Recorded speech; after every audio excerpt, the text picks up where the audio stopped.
Well, hello there! It would help if I turned on the microphone. How's everyone doing today? Are you having a... Yes, welcome everyone. Welcome to the stream, and if you're just joining us in YouTube land, hello. Hopefully the audio is back on by now. Oftentimes, if you're a regular watcher of the Raw Hardleg channel, which is the VOD channel for those of you who don't know, if you ever see a stream and like I just seem to start mid-sentence or I start without doing a welcome, that's because Twitch will mute the VOD whenever I play songs, and sometimes, depending on the song, they can be a little more or less generous. Sometimes they don't just mute the song, but they mute like 5 minutes before and after it. I always try to wait for a moment just to be sure, but sometimes that happens. Quit lying, it's 76. You know, the heat, different parts of the world get different temperatures. It's weird like that.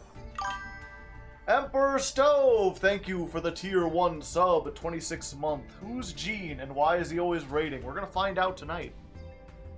But yeah, if you're just joining us on the YouTube, today's weather was Slither by Velvet Revolver. Because the big snake, you remember? We got a big snake in our deck. I've been struggling to find songs that fit the theme of generators. I played Bruce Springsteen on the first one because he's the boss, and that's all I've been able to think of. And then the other one was The Heat Is On by Glenn Frey, who is a member of the Eagles, if you don't know. And that one's just because, like, today's the serious day. The first 3 streams we were playing generators, we had our fun, we had our goofy builds. This time, we're trying to go hard in the paint. We're trying to get good. Hey, Hatter. Hey, how's it going? Who's enjoying the festival? As always, I have not played it. I do not know.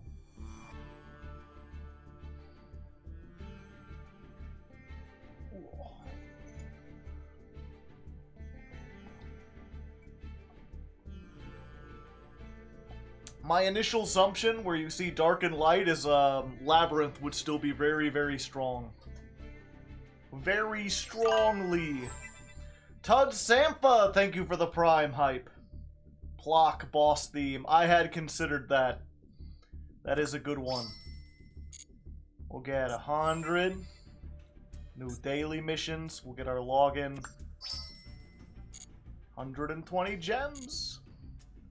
Exo Sister, nice. And we got some new stuff today. Again, the light versus dark. I'll probably get that at some point. I usually start these later after the ladder climb's done. And we got some new accessories. We've got the Foolish Burial Graveyard with Gus the Hand. And the Green Stone of Magic base. So, you know.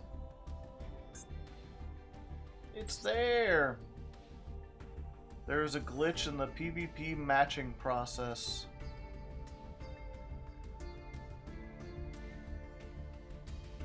Weird. And the event, okay. It shows standard sometimes. Whatever. And before, I guess we do have to go into the shop to see the things, don't we? Otherwise these exclamation marks won't ever leave. Okay. Who is the pitiful one? The buried, the barrier, or the grave digger? Grave digger! Okay. Well, we also, if you missed last time, we got more legacy packs than we can handle, which means it's time to open another 100 of them.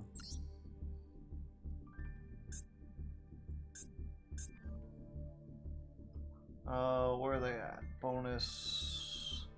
Yeah, legacy packs.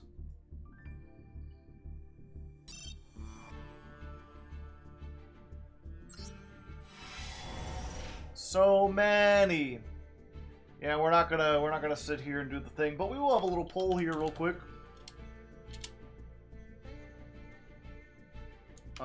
Will Hardleg get anything new and useful? Yes. No. You have a minute. I think the only thing out of the legacy packs that I still need that I don't have yet is card destruction.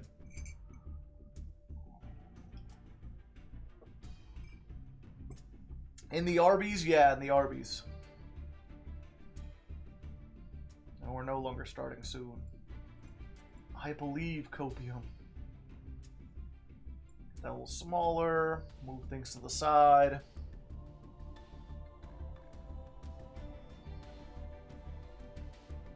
Why do you want to destroy cards? Because I'm playing Dark Worlds, and Dark Worlds want to destroy cards.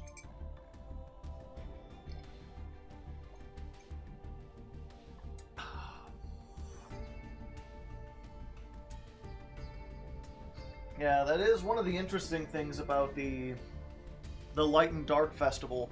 When they had the Fairy and Fiend Festival, you basically just had to play a deck that had only fairies and fiends. But in oh wait, I didn't fuck. I didn't want to do a poll. I wanted to do the, is it a bet? What do they call it? Where you can wager stuff. Prediction. Sorry, chat. We're gonna have to do this again.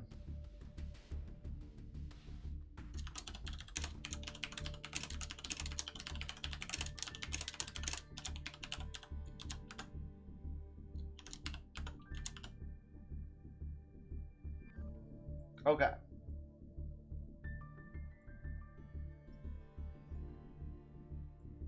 There you go. Now you can bet channel points.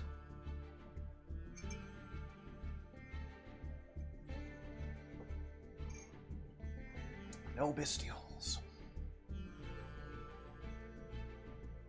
But yeah, I was gonna say in the Fairy Fiend Festival, you could play fairies and fiends, but I believe in Light and Dark you have to pick one side. So if you choose Dark, you cannot play like Effect Veilers and stuff. Looking forward to it. Well, thank you. Welcome, the King Danish. I have to let all my other Danish fans know that the King came here.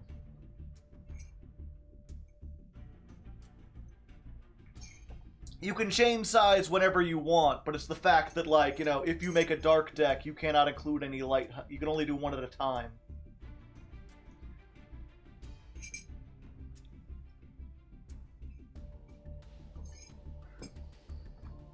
The King of Denmark. Alright, let's see it. Well, I got a Galaxy Tomahawk, but I already had one. Useful, not new. And out of 100, that was my only UR. I got my 4th Archfiend Descent. Blood Mephist. Mephist? It's a burn card, you know. Samsara Lotus, which I don't think we can use.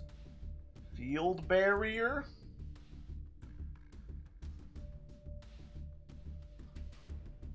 Yeah, it's like new, not useful.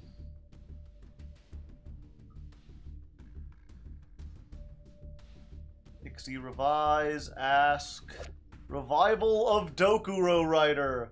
This can be used to summon Dokuro Rider. Berserking. My love for you is like a truck berserker. Would you like to making fuck berserker? Berserker.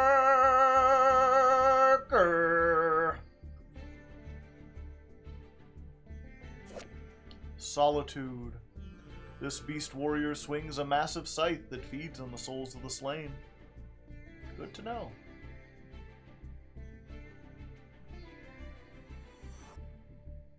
Nope.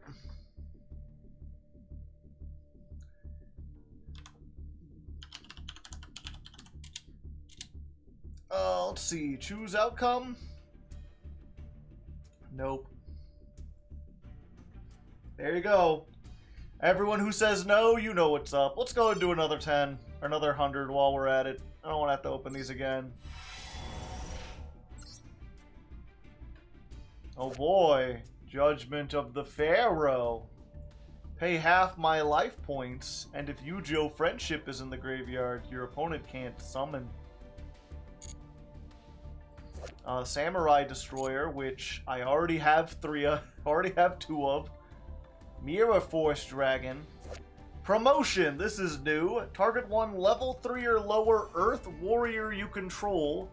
Send it to the graveyard and special summon a level 4 or higher Earth Warrior from your deck.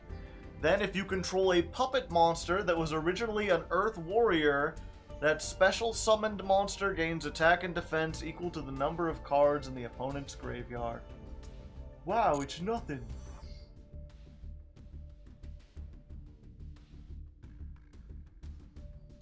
Gift exchange, which is only useful in like goofy, like gimmick decks.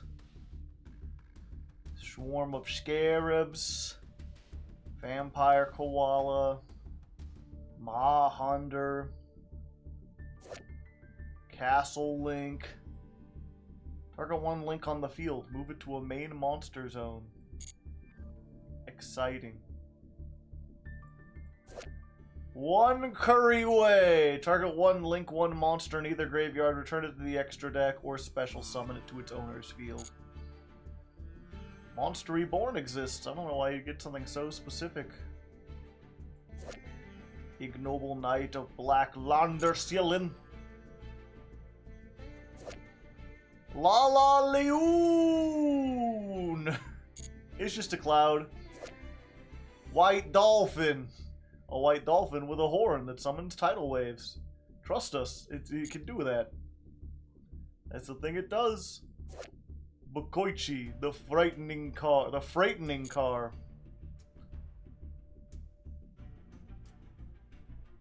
Confusion Chaff. Activate only when your opponent declares a second direct attack during the same battle phase. Conduct battle between the attacking monster and the first monster that attacked directly.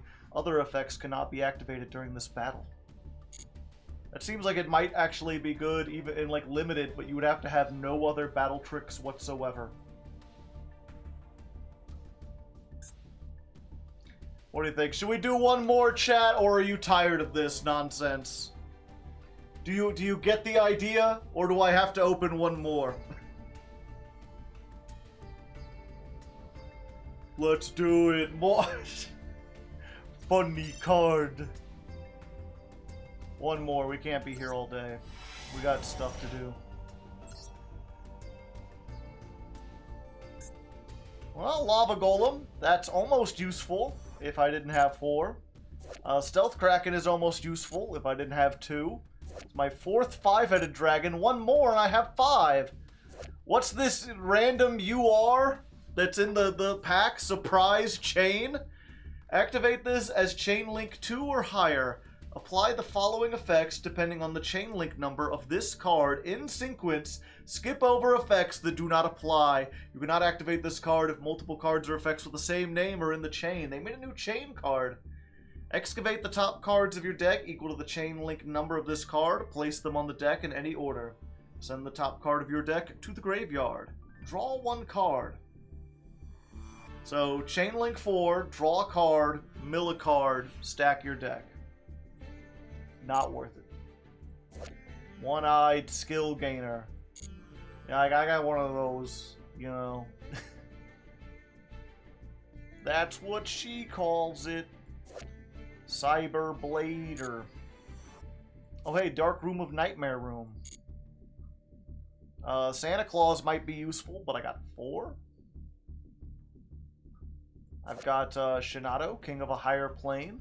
Good ritual back in the day. As good as rituals could be, which is not. Ordeal of a Traveler. I remember I used to run into this a lot at like locals. My locals were not very competitive. And it was funny because I played a spirit deck. And the spirits would always bounce back to... Or no, what was it? No, it's people played this at locals, but it was funny because I was one of the few people that had sleeves. And I played Exchange for my spirit deck, because I give them a spirit and be like, if it returns to hand, it returns to my hand. So I had played Exchange, and then they had Ordeal of a Traveler, and I would just attack and be like, the one in the sleeve, I'm pretty sure that's a monster.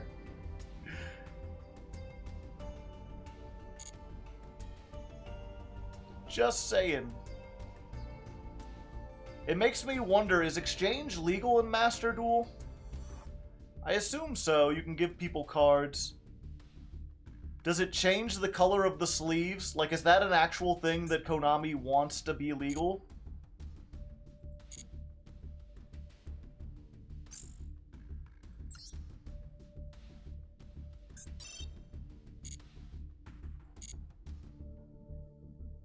It doesn't. So if you play Exchange and Ordeal of the Traveler, you can give them a card and then have them do that where you can guess the card because it's...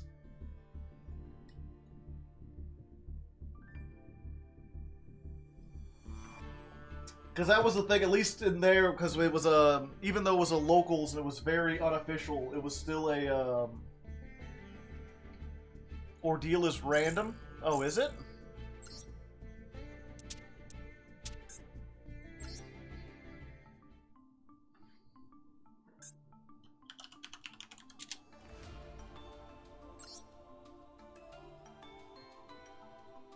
Oh. Yep. What was funny, right? Okay. So yes, I did cheat, but it was my opponent's card, and they didn't tell me it was red. They were like, you know. They didn't tell me. And what was funny is, right, as I was doing this, because again, they had one of my cards in their hand, so I'd point to that card and be like, that's a monster. And they called the judge over, and they're like, Judge, can I take my opponent's card out of the sleeves so that they can't tell if it's their card or not? And the judge ruled that he could, because it was supposed to be unpredictable.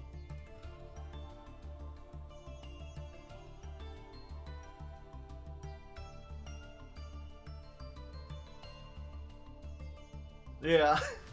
So the judge did, you know, the judge wasn't like, actually, this says it has to be random. The judge was like, oh yeah, that's an interesting interaction. Yeah, you can unsleeve your opponent's card.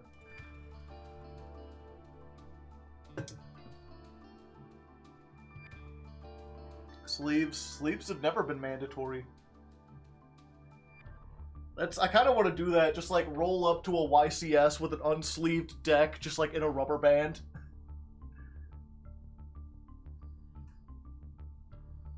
The random was from an errata. Gotcha.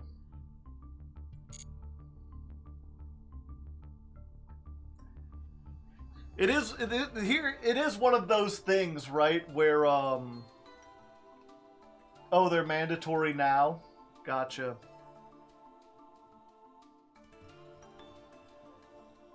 But, oh, I had a thought and then I lost it. Oh yeah, that's what I was gonna say, like, what do you do, right? Like, let's say I exchange my opponent, they have my one card in their hand, and then they draw a card for turn, and they don't play it, and I attack. How am I supposed to randomly choose a card from their hand? It's either the sleeved one or the unsleeved one. Like, I don't know how, like, there you could shuffle them up and then, like, pick a number, but if you could see it, roll a dice. We'd have to have a dice.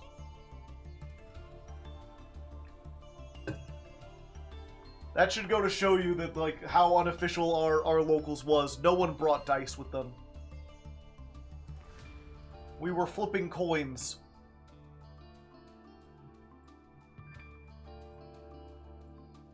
Anyway. Y'all ready to begin? Well, I guess there is something else, real quick, while we're here. I wanted to bring up, I did this on Twitter, and I thought it would be funny. DJ Rogu, thank you for the 3 months. Oh yeah, and I also gotta give a shout out to Hungry Bear. Hungry Bear posted the link in the stream announcement. On the Discord, I just announced that I'm streaming and I let the patrons post the link because they like to do it. And someone was like, why doesn't Joe just post the link himself? So to reinforce that people liked doing it, I said whoever did it gets a shout out. So Hungry Bear, you are the greatest. Officially. Welcome to the hierarchy. Okay, let me see if I can get this.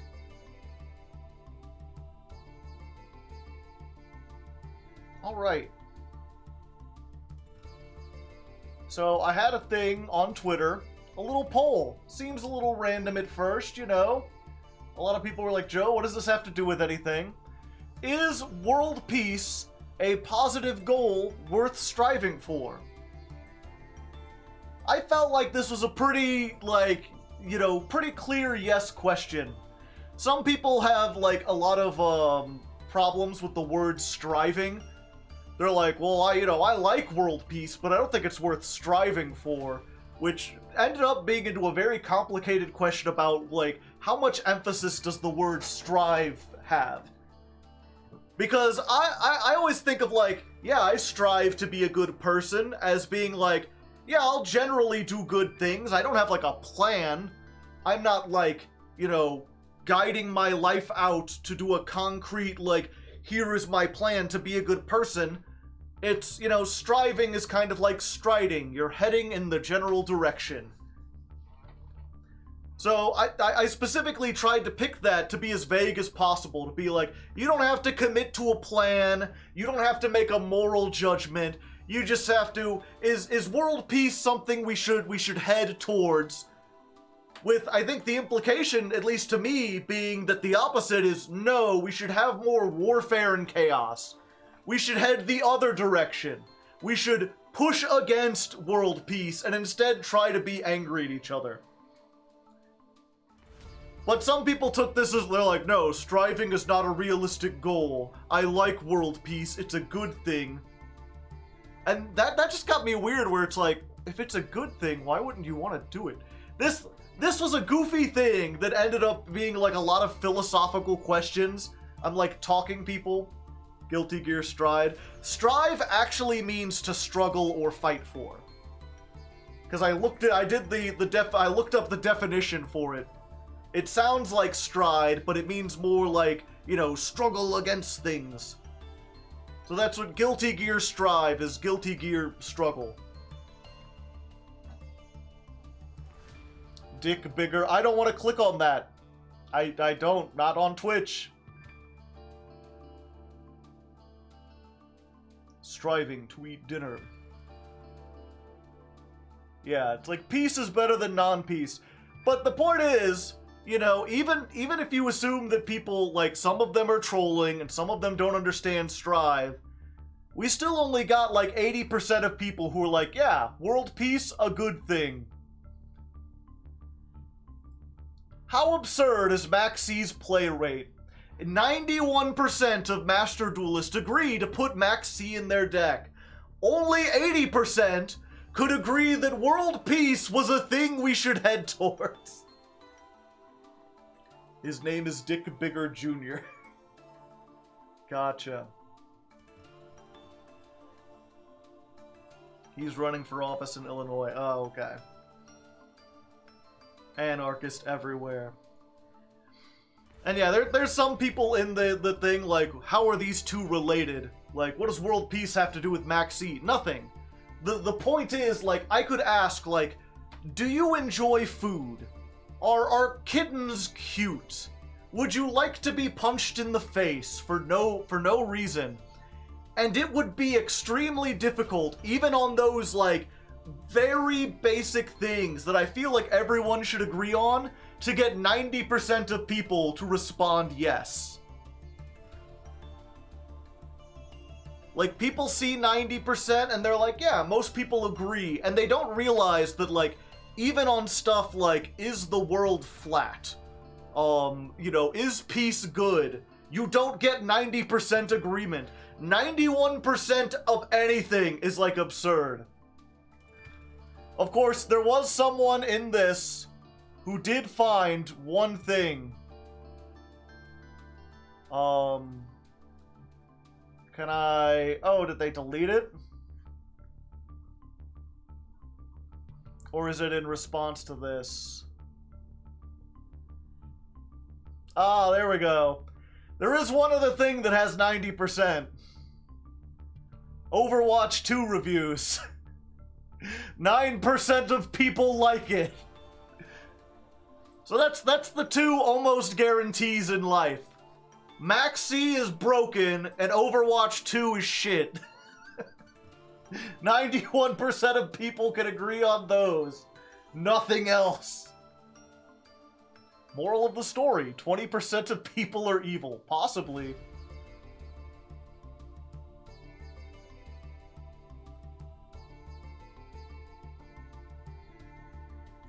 But I think the most interesting thing, and I don't want to get too philosophical or too political in here, but there's a lot of people who are like, you know, peace is not an achievable goal. Humans are meant to fight. We like to compete. We like to struggle against things. We need an enemy to survive. You know, we're always going to fight each other. And to that I would say, like, okay, I concede that humans like to compete. They need to win. We have a thing of tribalism, you know? We want to be in a group and we want an enemy to fight. Why can't that enemy be, like, nature? I've been trying to think of a better way to put it, because a lot of people hear that, they think I want to destroy the trees, and I'm more thinking like, you know, famine, disease, natural disasters, the idea of like going into space itself, like as soon as you leave, like the Earth itself feels like it's trying to kill us. Being outside has so many deadly things. There's so many animals, creatures, natural things that are just inhospitable to human life. And that's on Earth, where we were born. You leave the atmosphere, and it's like the least hospitable place ever. And to me, I feel like the great fight is the fight against the cold, uncaring universe.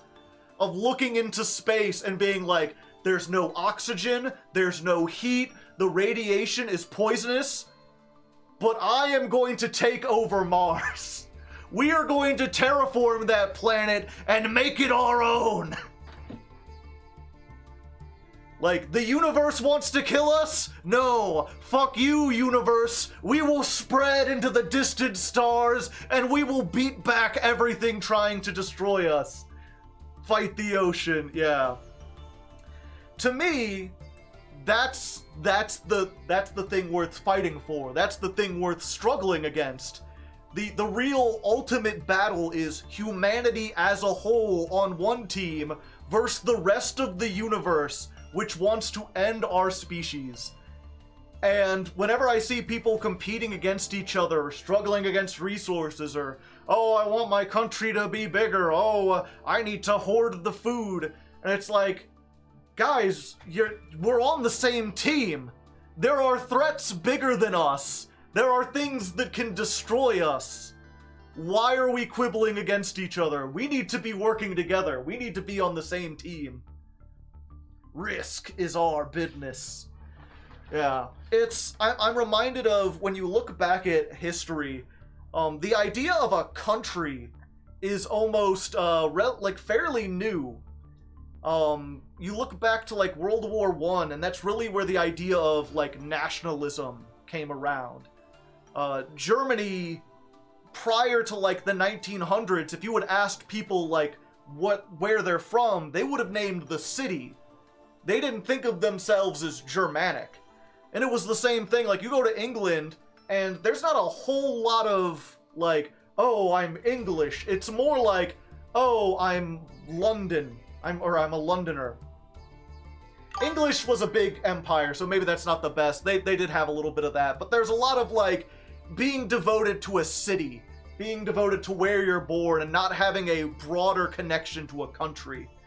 And when you look at like the people who developed nationalism, the people who wanted to say like, you know, you're not just like someone from here, you're a German, you're French, you're English, you're different from those other people, better. It's kind of where the American exceptionalism kind of came from too.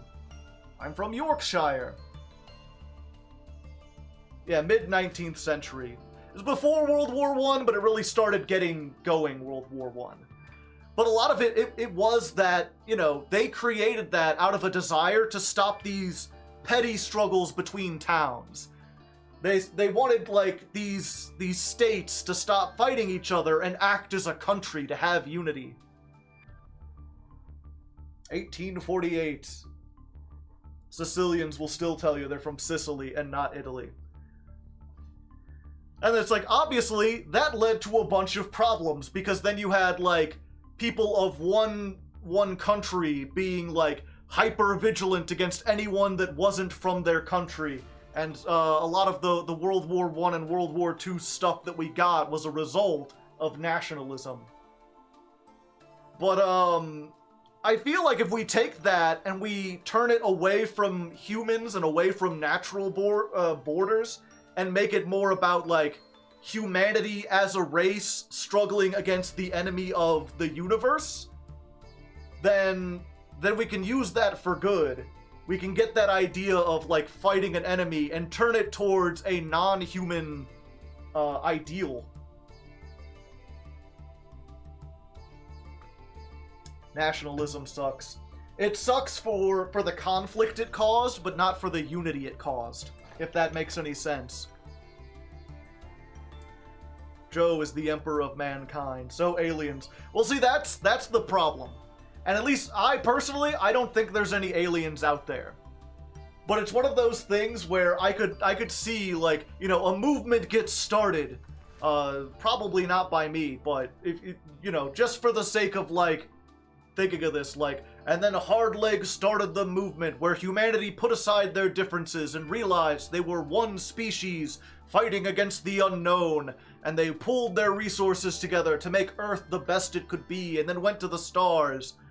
And then we encountered an alien race, and because we had generations of people who were, like, raised on this idea of human excellence, they were just, like, genocidal maniacs, or I guess xenocidal, just completely wiping out the aliens because this idea of, like, human exceptionalism had been instilled in them.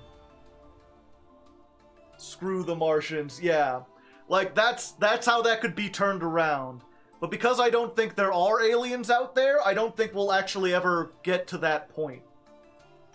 I think it'll just be a matter of going out and conquering space.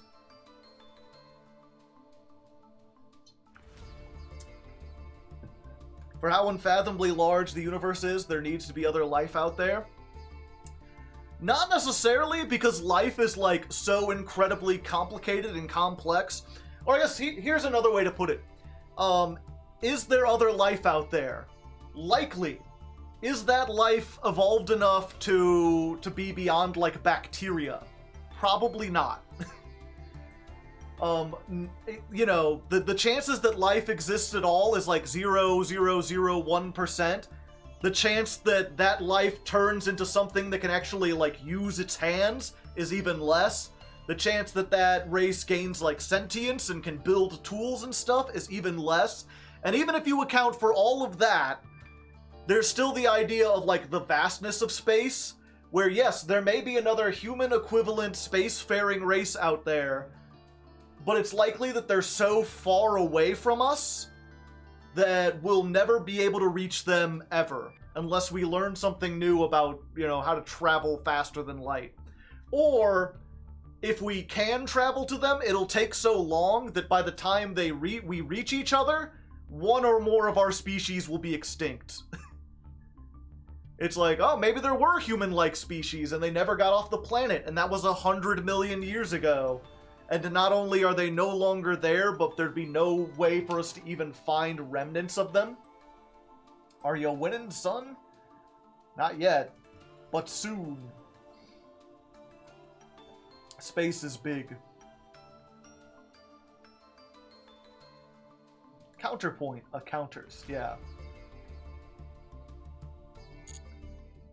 So I'm saying, like, I'm not saying it's impossible that life is out there, but our chances of encountering it is exceptionally slim.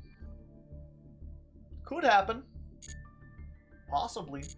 We'll see. Either way, we should get back down to Yu-Gi-Oh! But, you know, there's your philosophical thing to think about for the rest of the day.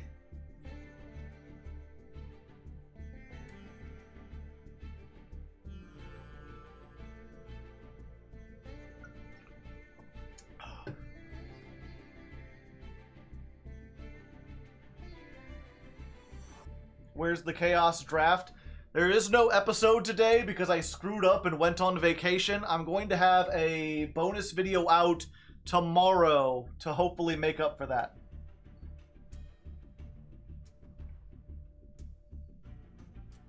Sounds like you've been sitting on it for a while. No? Since yesterday. This all started because of the life talk.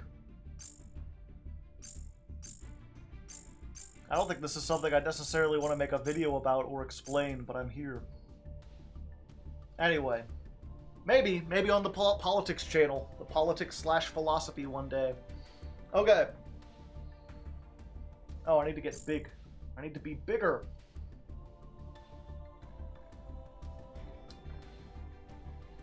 We'll get a little turn here. Alright, here we are, dawn of the 4th stream, the 4th session of dueling, and we're of course still in Diamond 2. Oop, look.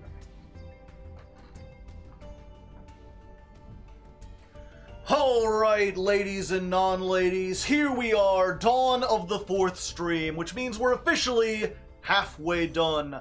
3 streams lie behind us, 3 streams lie ahead of us, and we're still stuck in Diamond 2, but now we're no longer messing around. We're no longer mucking around. I may even curse to explain how no longer around we are, but we're here.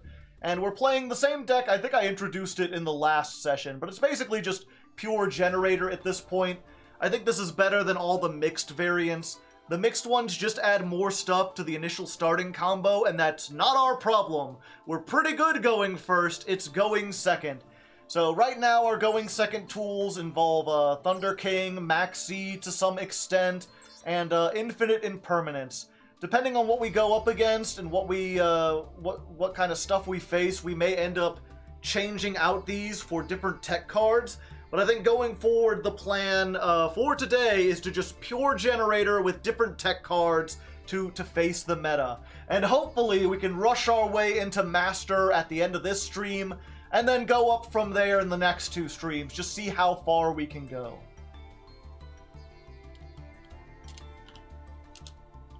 Alright. Dawn of the 4th stream.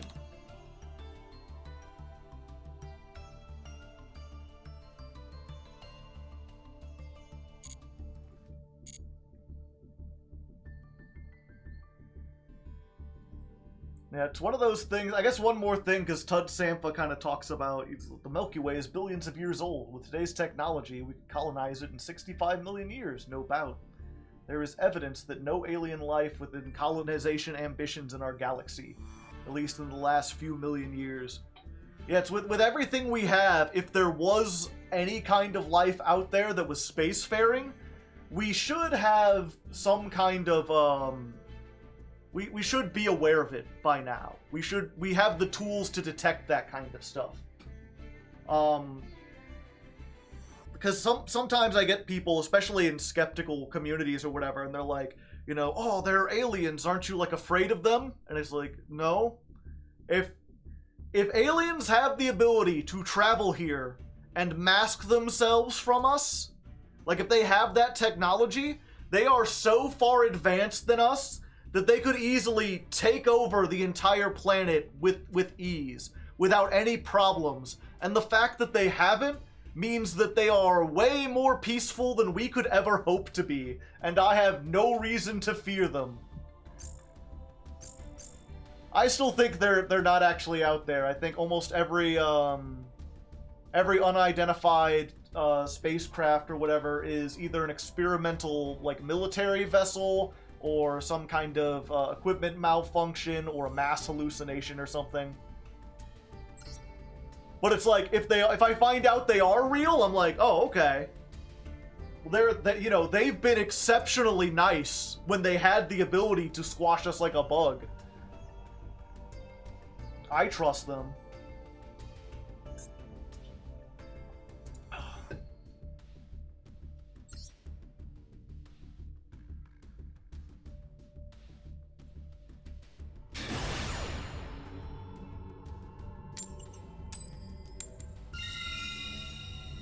Alright, going first. Hello, Stonesy. Yeah, it might be that they're less advanced. True, but if they are, we'll never run into them, most likely. Alright, alright! This is a pretty good hand. We could do this. Go, go, Lopter! Goodbye, Lopter! Let's go ahead. Normally we would get Mardell right off the bat, but we have Mardell in our hand, which is actually better. That means we could summon her, get the field spell, and make a rank 9. Normally it's just the rank 9. Or it's just the field spell, one or the other. Alright, so let's go ahead. I'm just gonna, well, I guess it has the same amount of attack as defense. Might as well. I'll put it in attack mode, because the one thing we have to worry about is like a Zeus. I've been playing stuff in Lightning Storm, or playing stuff in defense to play around Lightning Storm, and like, realistically, I haven't seen that card in like months. I don't think anyone's playing it anymore. Which is like, cue the Lightning Storm as soon as my turn starts. Alright. I'm gonna do this. And we're going to get another Vala. You don't really want to top deck her, you just want to put her in the graveyard. Tokens first. Chain link to Vala to get the guy out of the graveyard.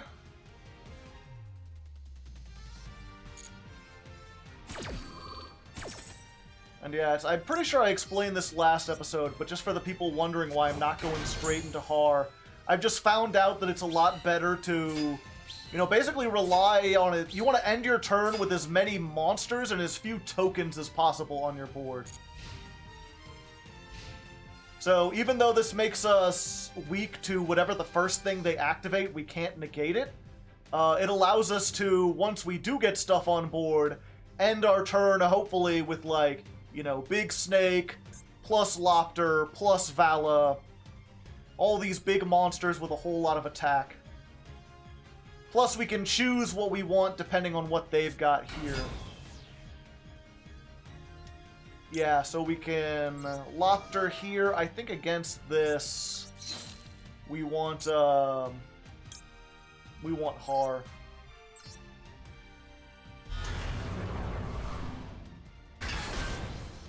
So what do we do against Evenly? We do this.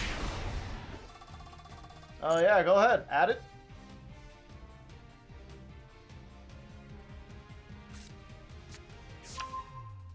And then you must discard a card.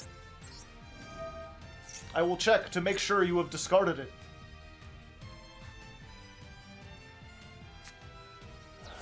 Ah. Muda muda muda.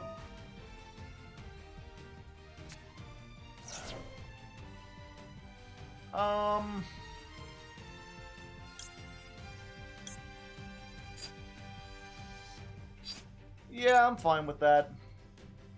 Make them discard a card from their hand.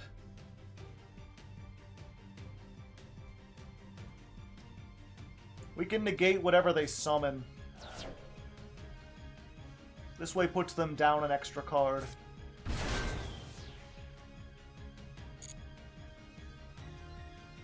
Or I could just snake now and take both of these.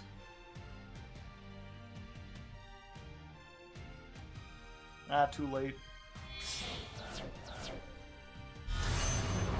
Yeah, we just negate the Chaos Ruler, right? Easy peasy.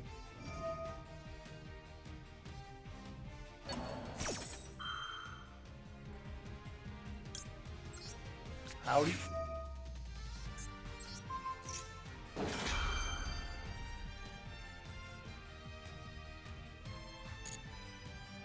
Oh, and maybe I should have... That's fine.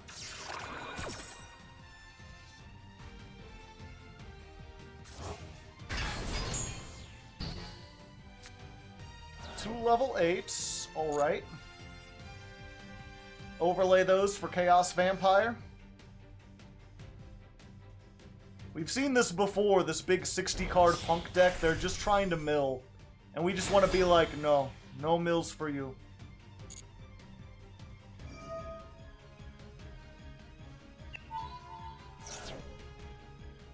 No. No, stop it.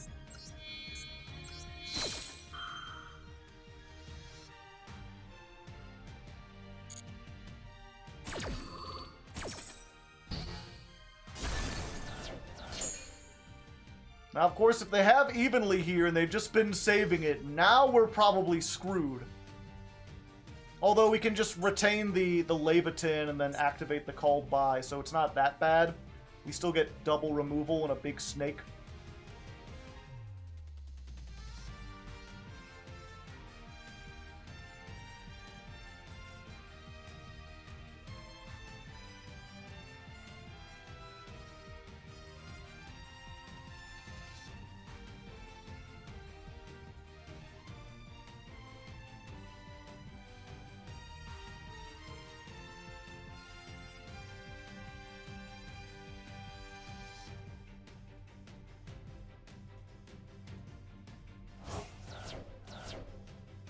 Oh. Oh. Well, that has to be dealt with.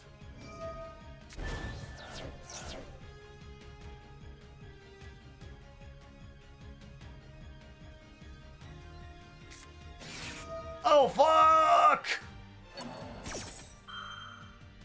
I think that's the first time she's been done like that.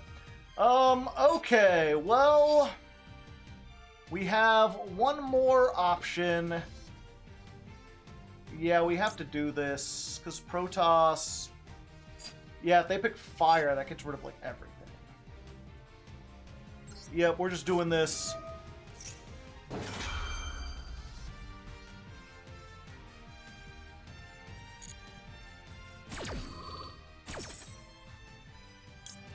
So we activate a boss stage, and they draw a card.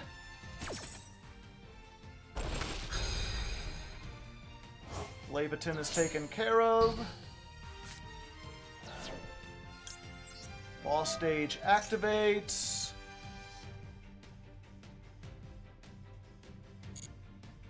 We get Utgard.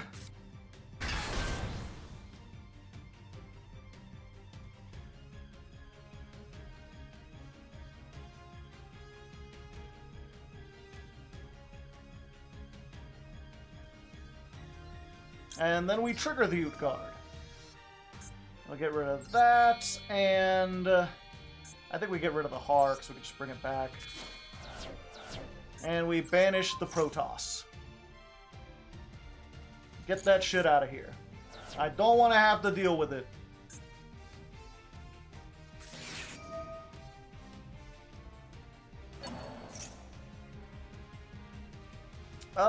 That is unfortunate. There's nothing I can do about that.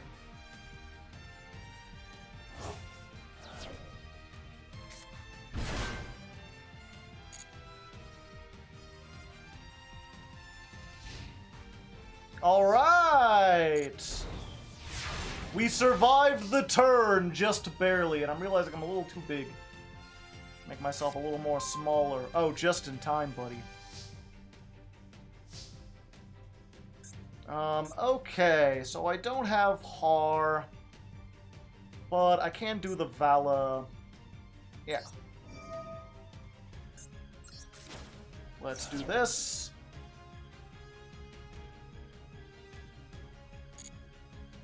Let's go for Vala. Vala. Vala, get back. Mardell again.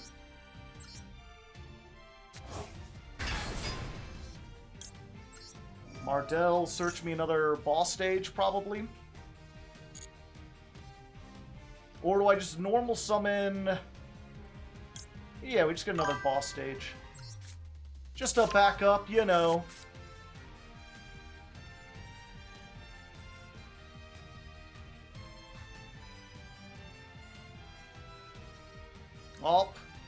It appears as if their internet is having some troubles, chat.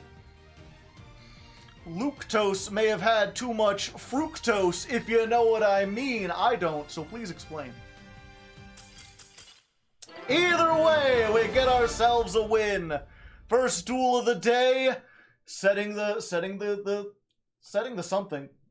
What would it be? Setting the pace? Yeah, we're setting the goal. We're setting the thing. We're doing good. I just Porky picked myself there.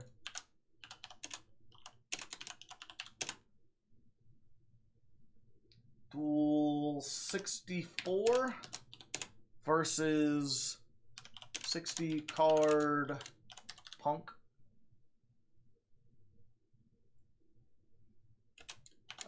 You can probably... no, we're good. Set the pace. Yes, go to your reference.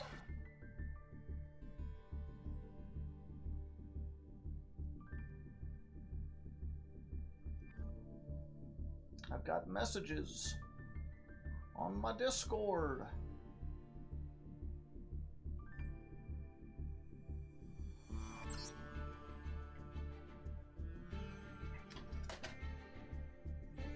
That's glue close. They need some insulator. Alright, one more win, and we're going up into Diamond 1, and we win the coin toss, baby! We're up against James Bond. They know my name. Dun dun dun dun dun. Well, we started with our one of. That's no good. We did get Vala plus Mardell. Ah, Max C. No. Please stop. I don't have to deal with that. Get your shenanigans out of here. Alright, activate. We'll send off the Mardell. We'll summon the Vala. And even if they have DD Crow or something for this, we can normal summon this and at least make a bar on the floor.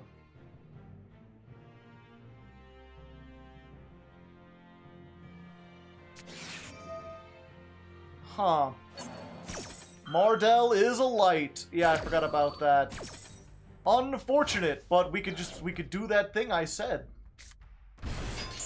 Although it sucks that they got the one that's actually like removal. Yeah, we just normal summon this.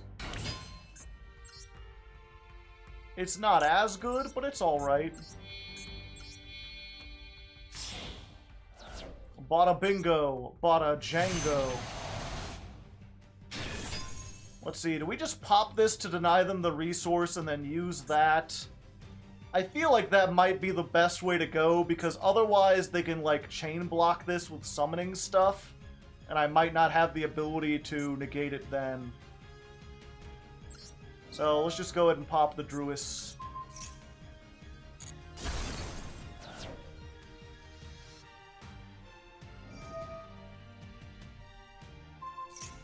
And it's like, well, that's unfortunate, but what you gonna do?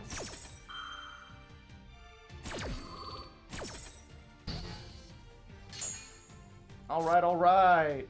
We're still good because we opened with the boss stage.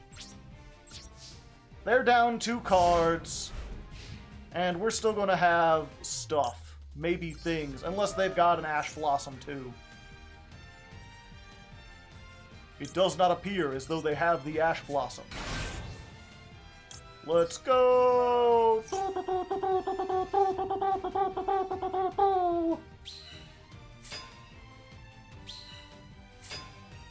Call me a 420 master, cause I'm token.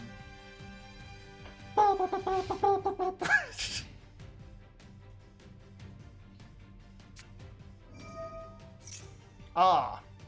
Unfortunate.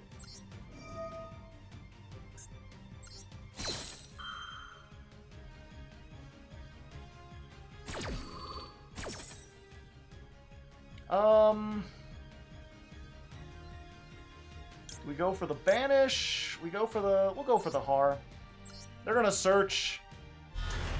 I've been told that Har does not trigger the The Tearlaments.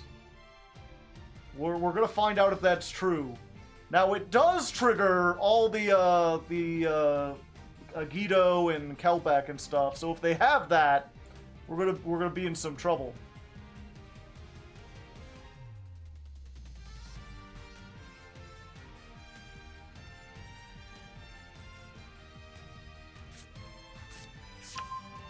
Okay, they add the Sheeran. Activate.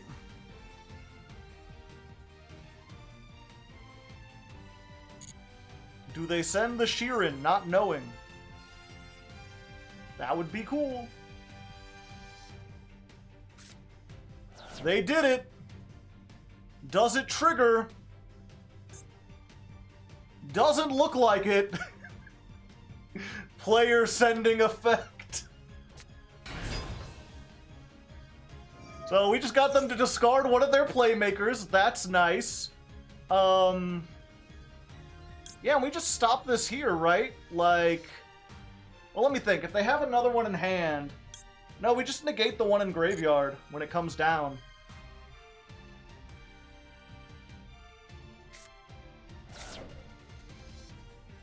That way they've triggered one. And we could just be like, no. Get that shit out of here. I don't want to have to deal with it.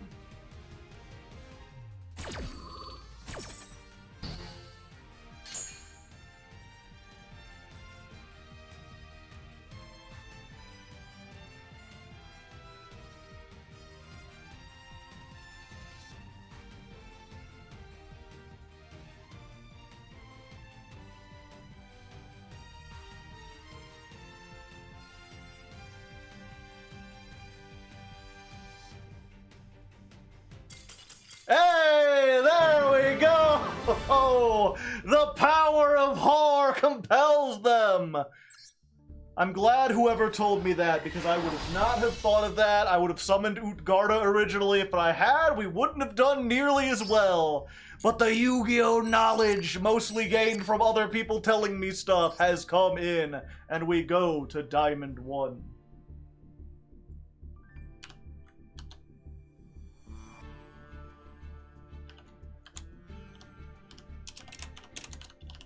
Duel 65 versus Tearlaments.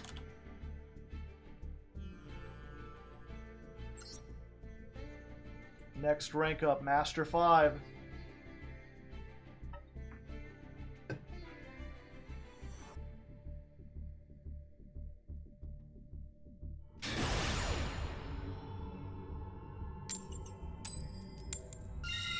Oh, now they get a rank up game. We're winning them coin tosses.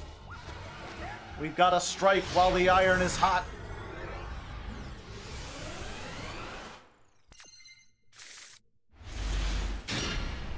All right, this is pretty good.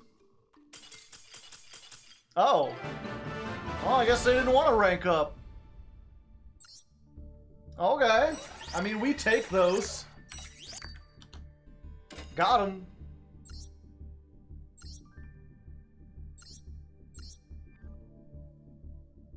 I don't know why they didn't want to rank up.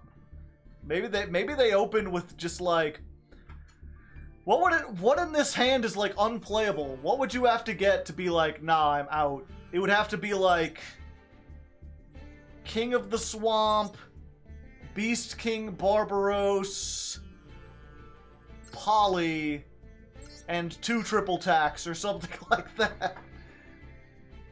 It'd be both fusion substitutes and Poly.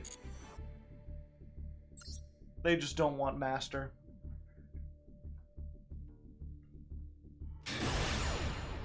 Diamond is the new plat. Wow, we are on a roll. All we gotta do is keep winning those coin tosses and we'll be good.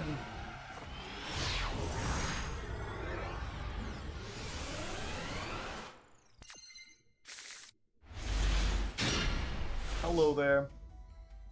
Well. This isn't great, but it'll do.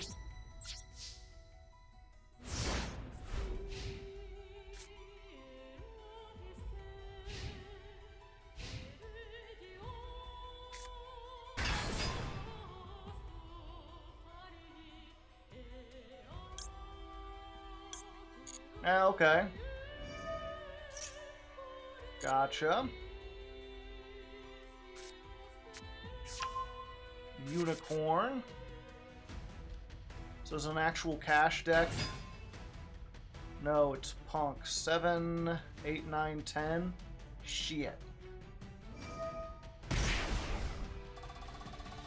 I guess we stop that.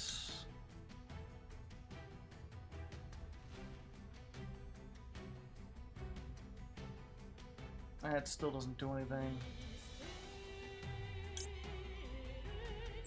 Yeah, we just gotta assume.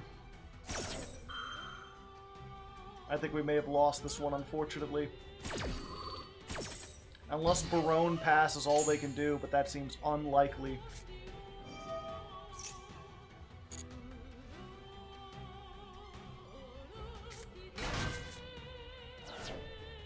Cash Punk. We call this deck Selling Out.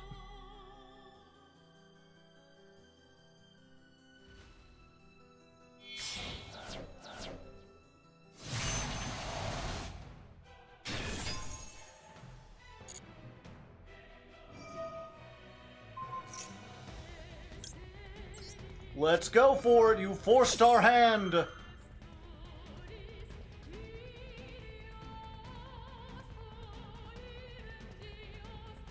Oh, they're not negating it.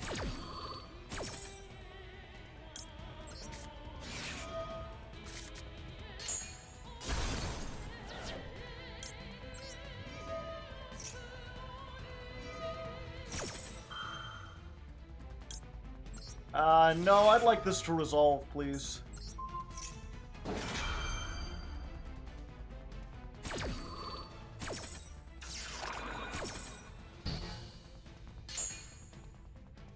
Let's go for Lopter.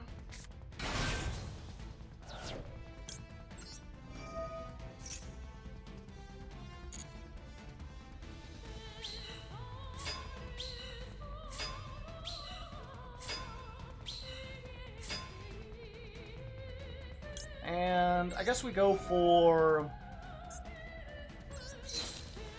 Yeah, we go for hard, because they still might search again.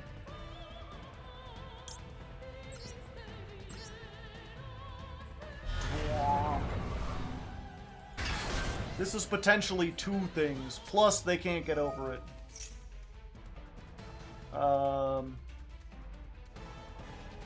Sure.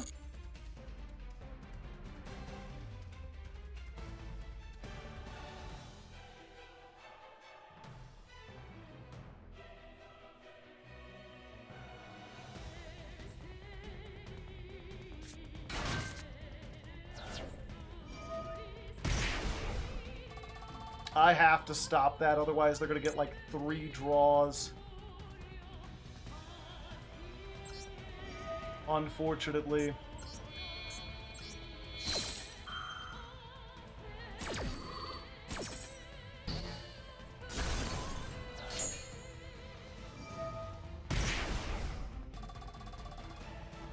Yeah, now they get to make Pep, though, and I'm not sure if I can beat Pep. I mean, we do have Underworld Goddess.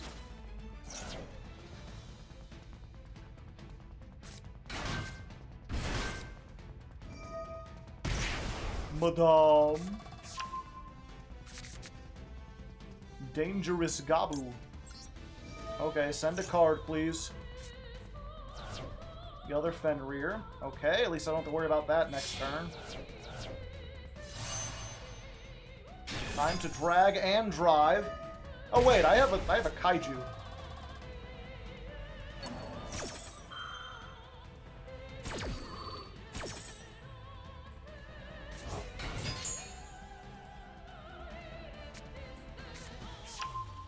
Ooh, Ghost Ogre. That's pretty much it. That, like, stops the boss stage from activating. It's brutal.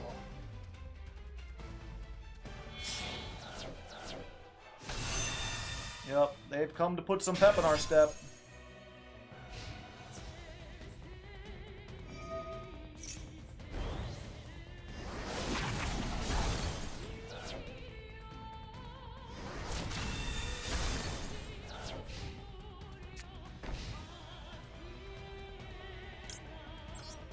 Resolve.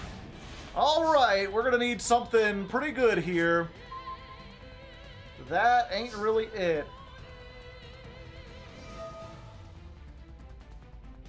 Okay, they're actually using this. Probably get the Shirakusai. No, the Fenrir. That does some shit, I tell you what.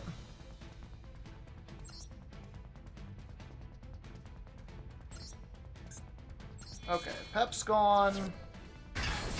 We're just gonna set this to hopefully... No, they can just attack.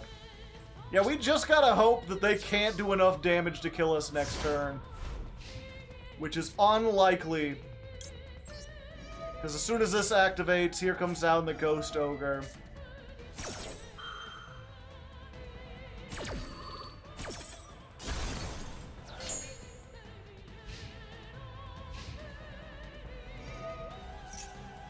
Oh, they're playing 3 Kashtiras.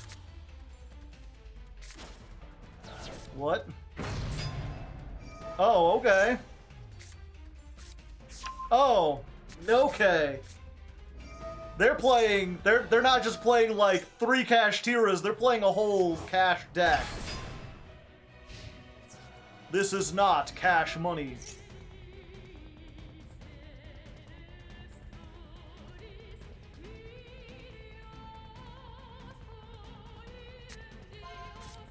Garou? They picked like the least used card out of our extra deck. But I guess if I had Super Poly, they would absolutely be wrecked.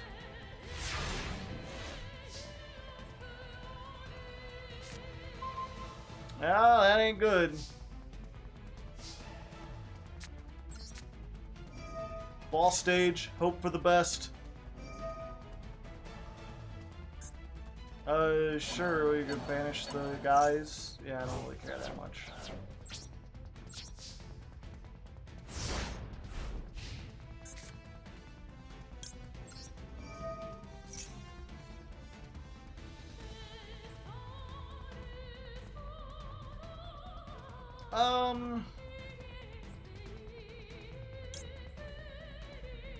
Yeah, we have to go for this guy.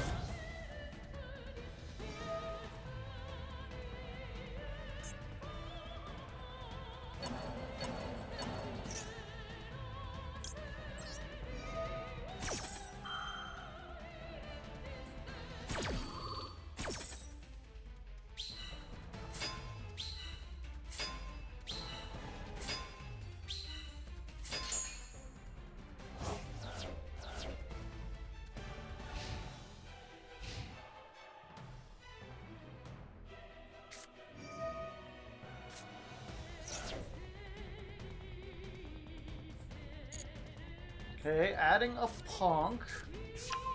Oh, the rank is outdated. Thank you.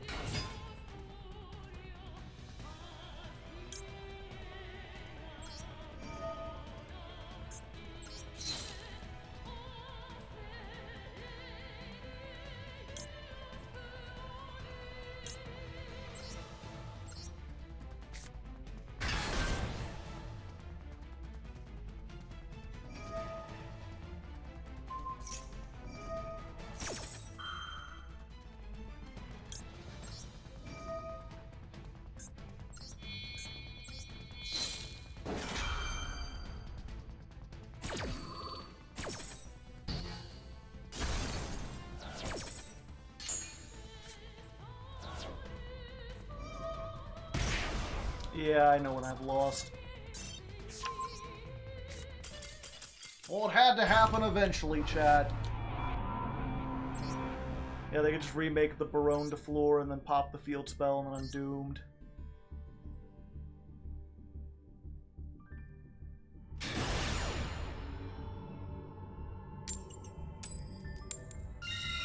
Maybe I should play Super Poly. That would be good against all the cash decks, right?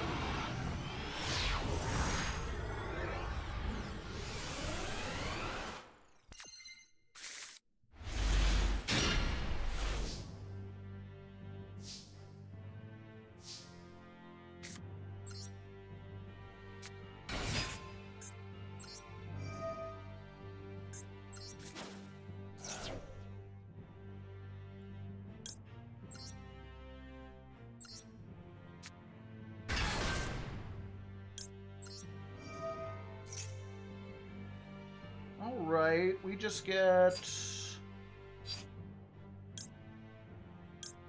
We just get this.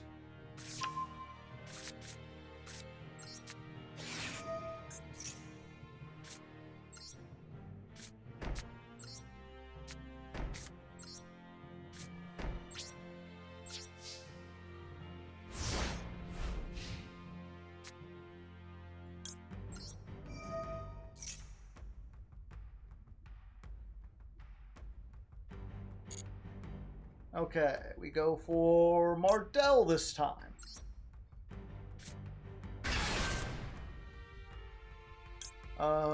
Tokens first, then Mardell. It's not automatic yet. I always have to think about which one I'm going to do first.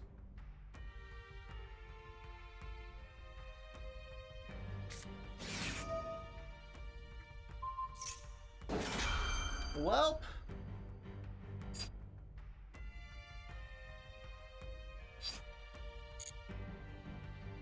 That is unfortunate.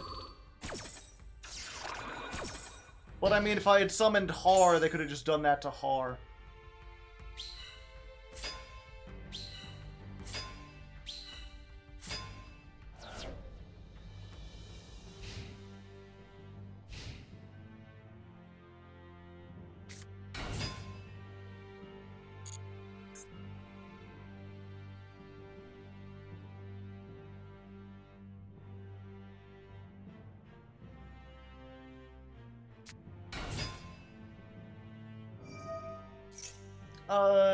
Yeah, we can't let them search with blue.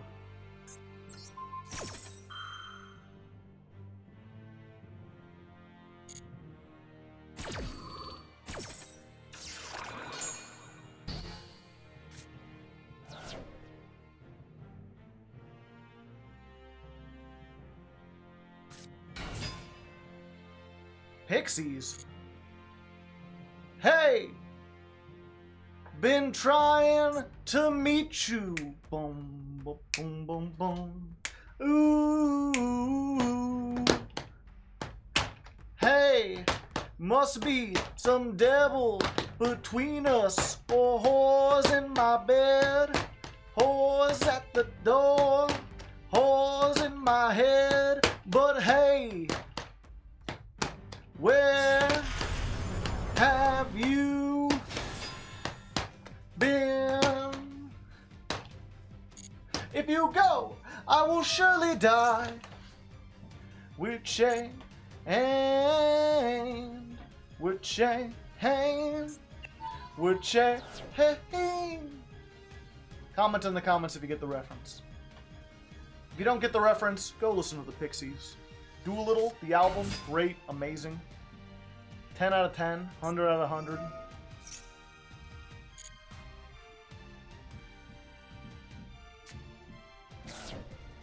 They don't have another frog in the deck, though.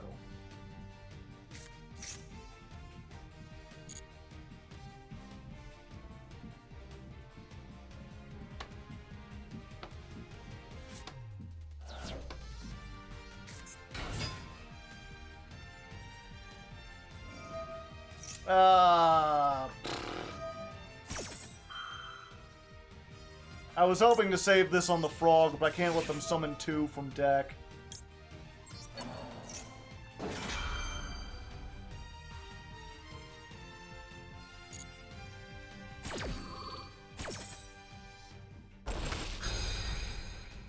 Get out of there.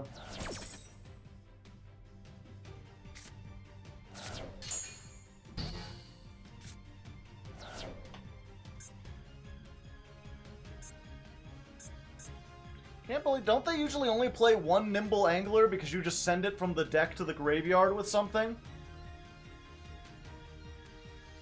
Or am I just mistaken? No, you play 2. They just happen to open 2.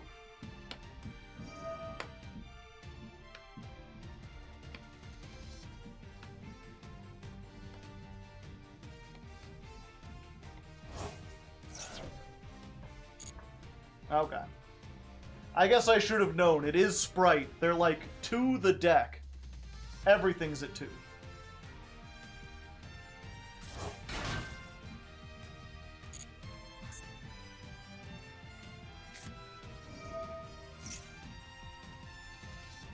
Oh, and they had the starter the whole time.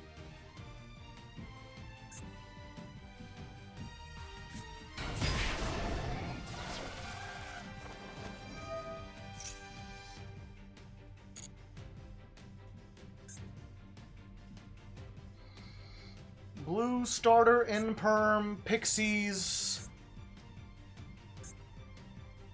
Fish.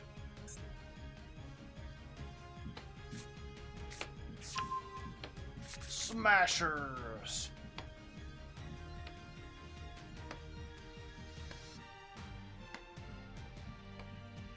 Too many monsters. Too many monsters.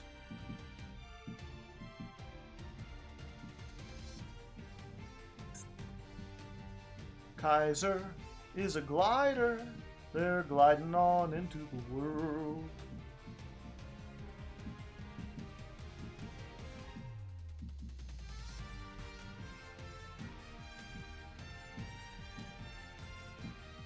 I don't think sprites are like awful to play against.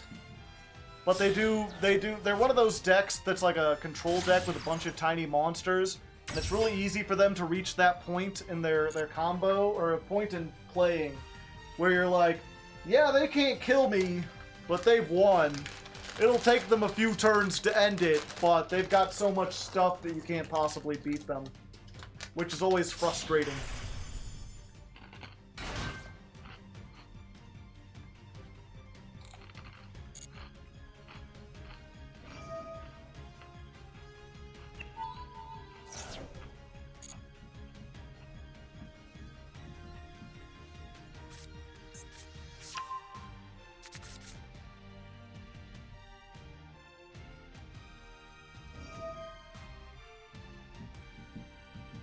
Hello, Darsh. How are you doing today?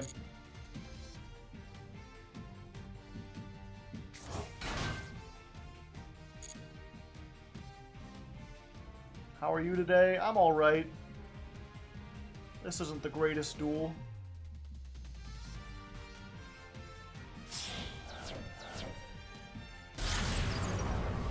IP!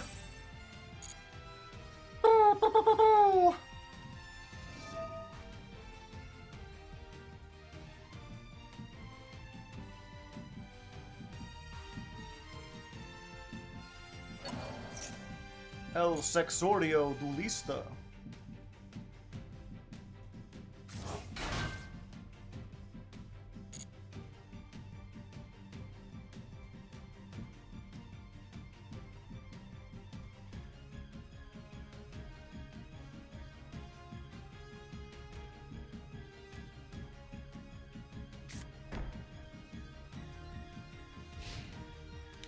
See, do they have anything that stops the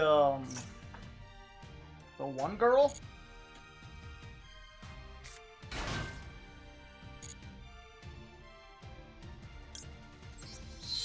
They didn't destroy any of my tokens.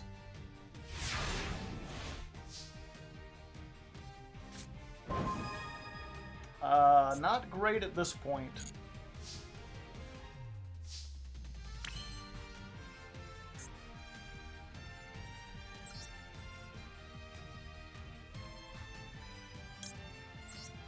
Yeah, we just go for this.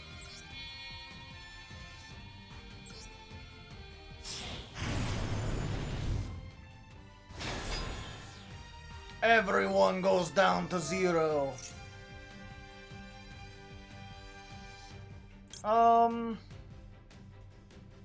What interruptions? They don't have anything in the graveyard. It's just the back row and IP for the most part, right? Yeah. Let's just do this now. Doesn't target. Link now or forever hold your peace.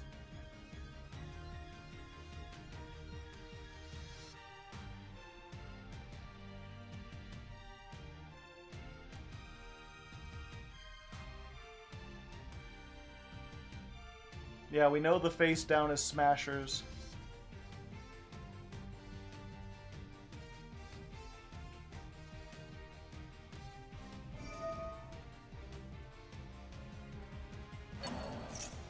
bringing back blue while they can. I can't do anything about that.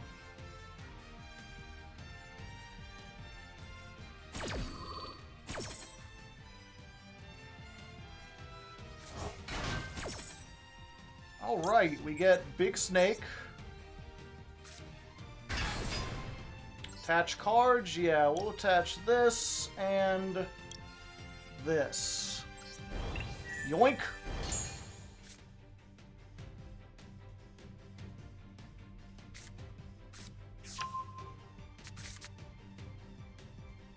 Oh, did you add a card? Time for me to summon!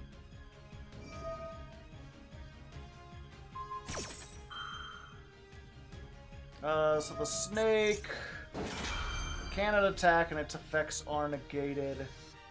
I don't think I want to give them a draw.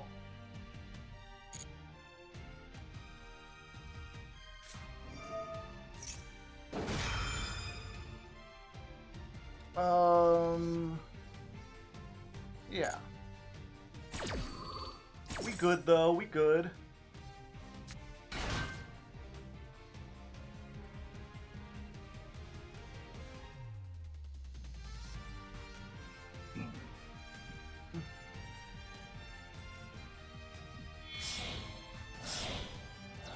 Oh? Mary Melfies.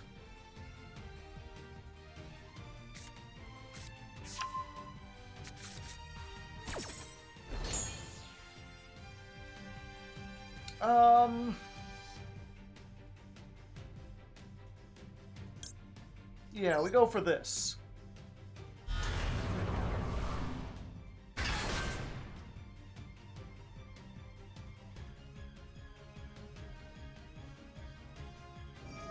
Then they activate that.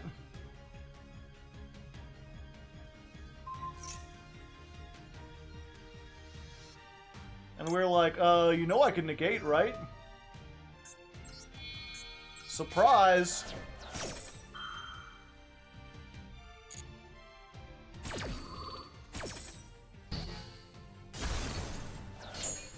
And that is all their interaction. So the question is, we flip this now, it gives them a draw.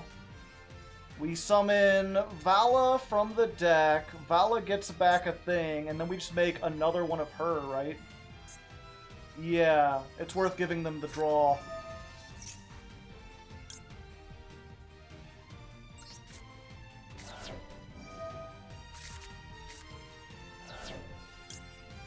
Yo, what up? Of course, their one draw was Maxi! Son of a bitch. Oh, boy. So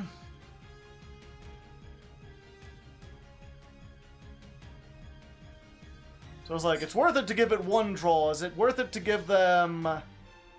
We would get... They get one off of this, one off of that, one off of that, but we discard and we get... Yeah, they're low on resources. Let's go for it.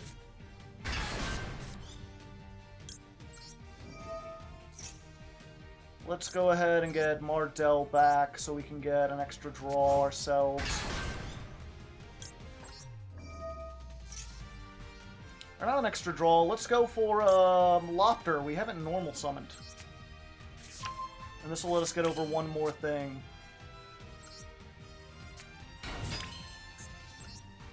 And let's go ahead... Yeah, we just make her again.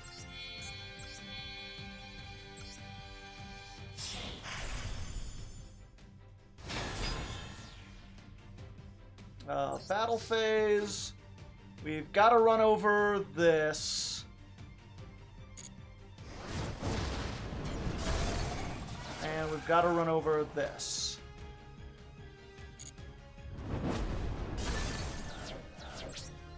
Main phase 2. We're going to use Foolish Burial. I believe we're still playing... There we go! Trias Hierarchia! Yo, what up? Okay, set a card.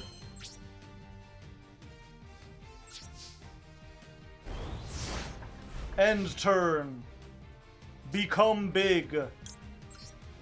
And we just go straight into Har here. Or do we go into Har?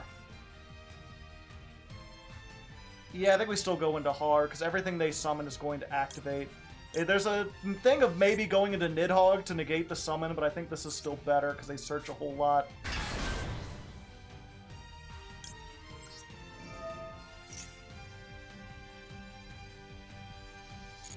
Okay. Well, they've got a full hand, but we've got several disruptions.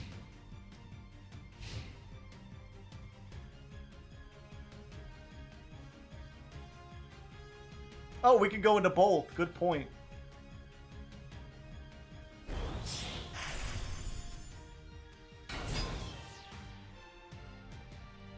Oh, not necessarily. Cannot be destroyed by battle. Okay. Battle, we don't care. Go ahead, go into the battle phase. During the main phase, if this is a card. Oh yeah, we have to... Oh wait, this will be even... If they attack into defense position, we could be in trouble. But they won't, because they'll take 3,000 damage, right?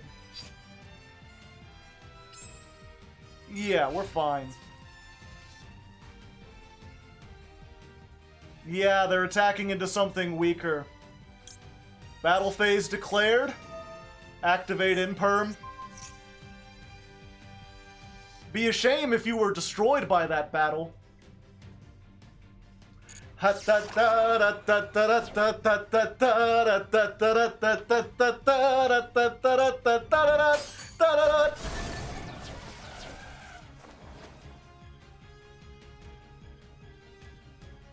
They can still make Zeus. They have to make another Ixie first, and I think I could stop them from that.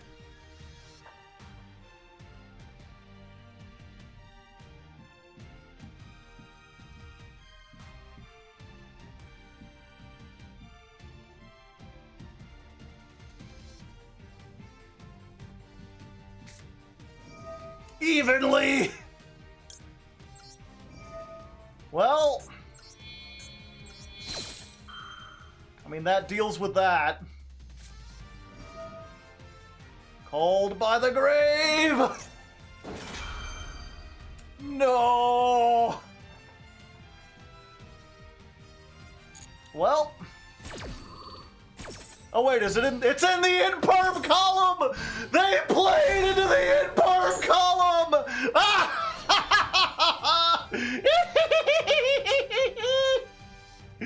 It had the... That's what you get for playing the blue field spell. You can't see the bubbles as well. Imperm. This is a fairy, right? What do we do? We could take stuff out of their graveyard. What would we even take? Yeah, we might as well. Let's go for it.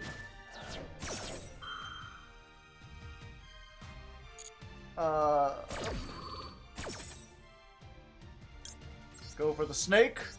I have moved. Attach cards. Yeah, let's take their Frog. And Sprite Smashers has a graveyard effect, right? No? Probably not. We're taking it anyway.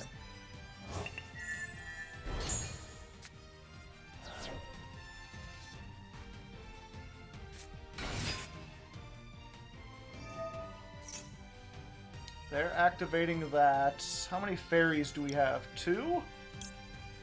Oh, but they get that anyway. Yeah.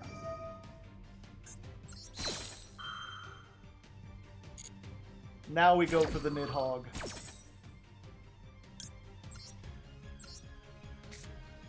Yo, what up? How's it going, buddy?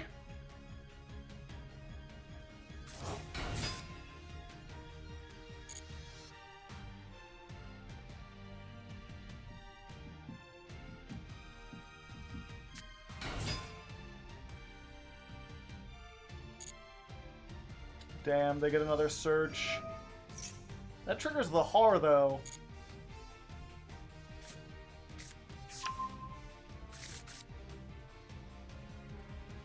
Yeah.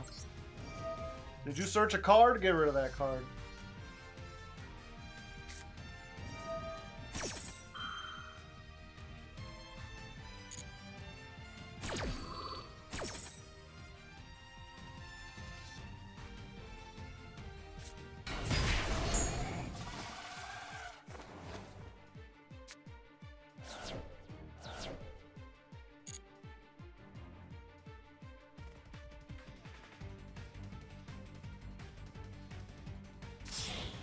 He can...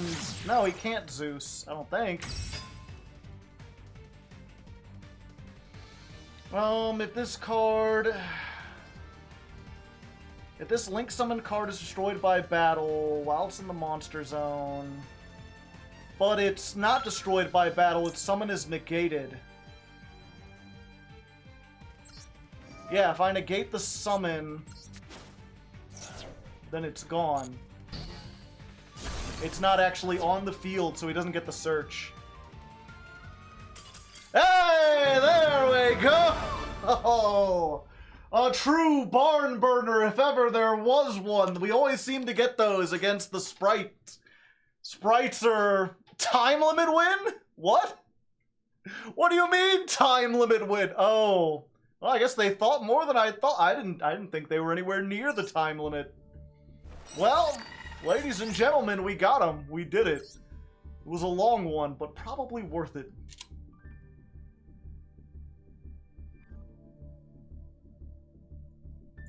$68. Oops, there was one.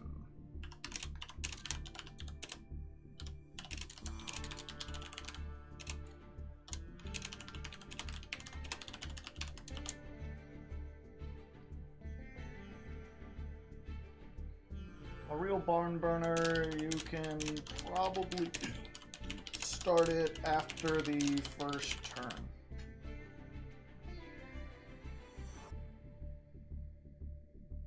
Leviton could save you from the cold buy.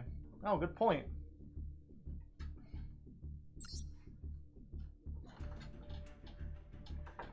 I will remember that in the future.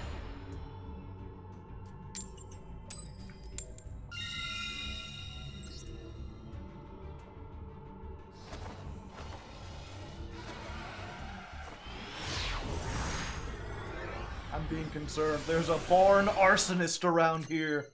A barsonist. Wow, this sucks. Pot of Prosperity is gonna have to save me here. Pot of Prosperity. Turn, turn, turn. We'll get rid of that, that. One snake. And this guy. This, yeah. Yes. We only needed to do 3.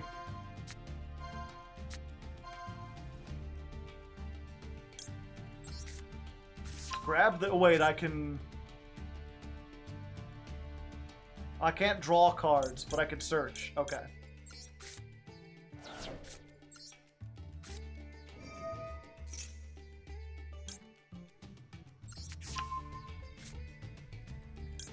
We'll get this. And we'll get this. 2 for the price of 1. Activate. Set. Yeah, we go to Lopter.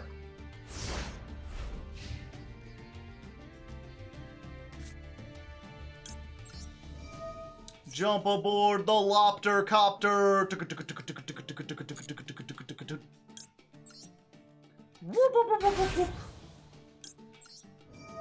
Tokens.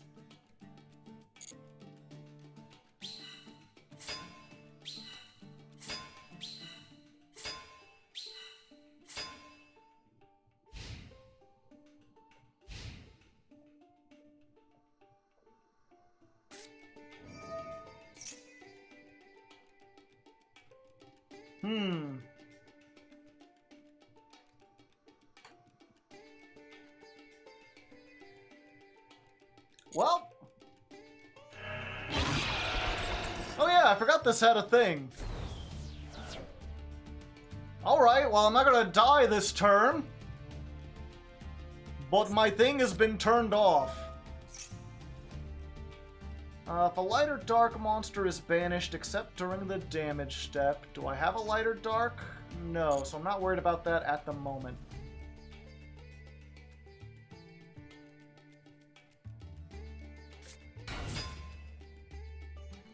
Shirakusai. During the opponent's turn, quick effect. Immediately after this resolve, synchro summon punks. Oh, pay 600. Yeah, that's fine. What if I said nay, and I turned off your back row at the same time? That would be neat too, right?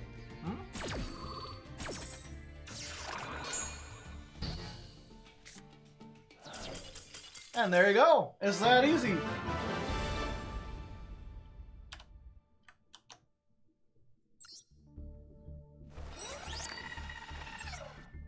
Don't play into the imperm column, kids.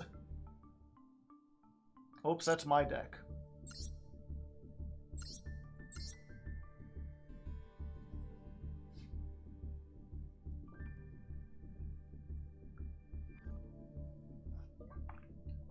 Just Bestial Punk with some cash.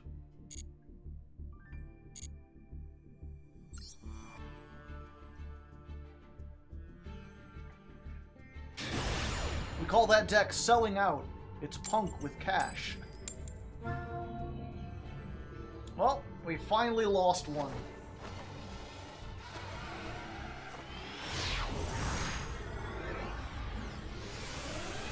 Punk has a cool art style, but thematically it's just like, what if we made level 11 synchros?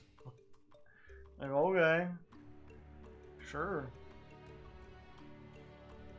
And they're like, what if you could draw 2 cards while doing so?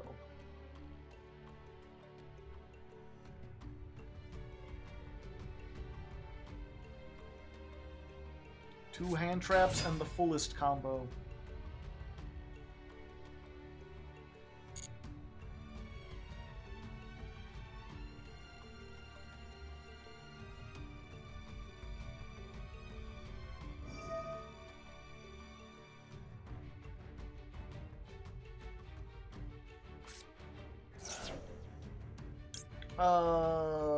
Yeah, we ashed that.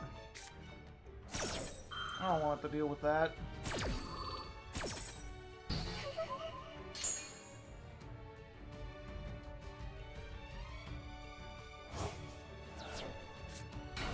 Son of a bitch.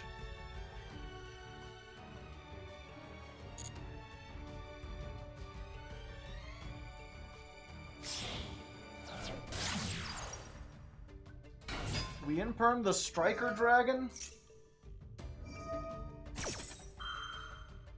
No, because then they just get the white Wyver Burster and they use that to make the thing and they make Dragon Ravine. Get the Romulus instead.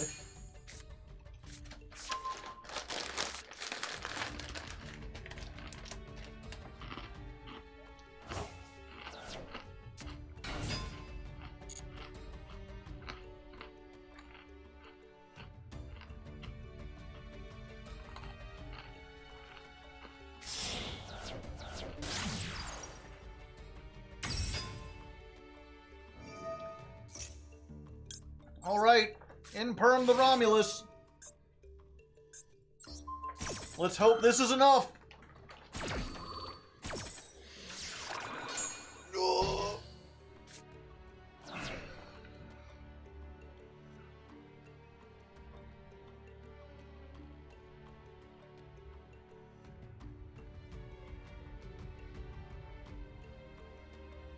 It certainly got them thunking. They're thinking, thunking what they want to do. Thinking, thunking, how about you? Thinking, thunking, gonna go to Dunkin' Donuts, get yourself a Dunkachino.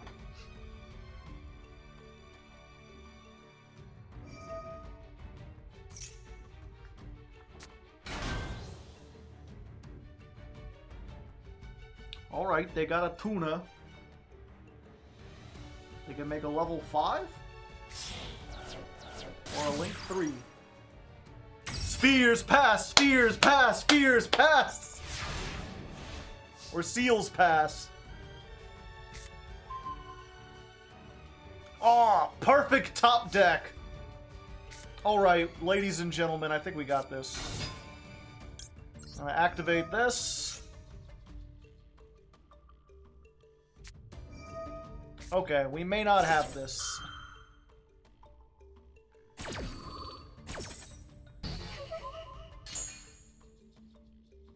At least they used the ash there, right?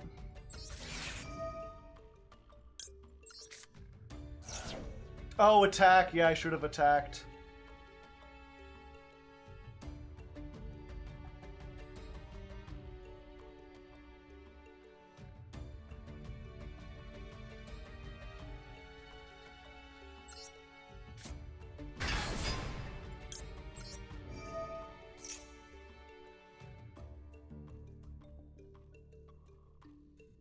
They can bounce a card, but they can't summon from deck because I can Ash Blossom that effect.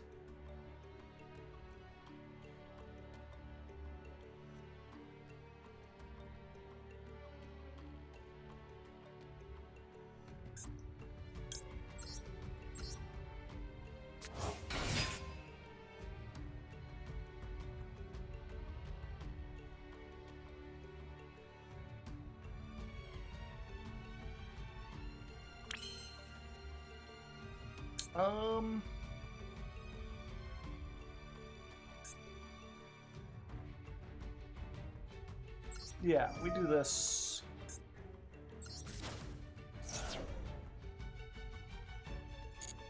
Go for Mardell.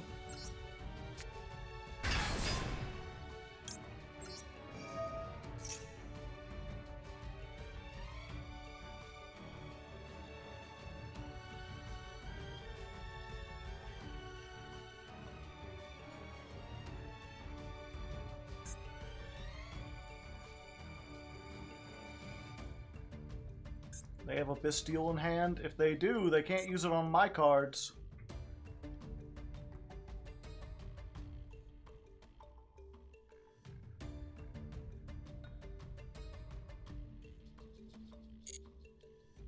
Let's go for boss stage.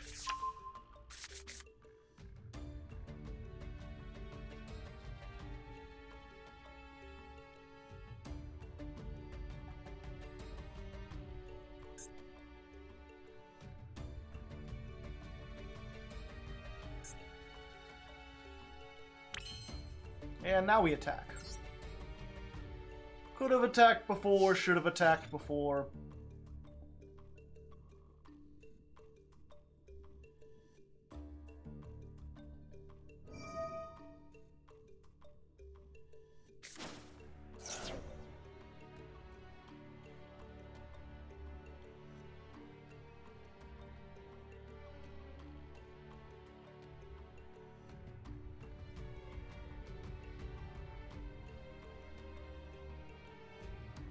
They're like, what do I return?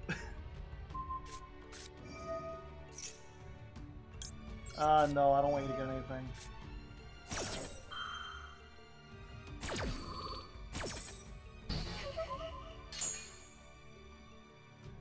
Yeah.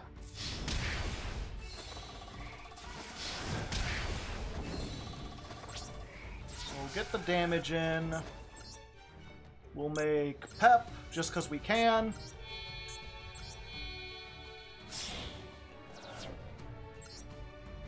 Put a little pep in your step.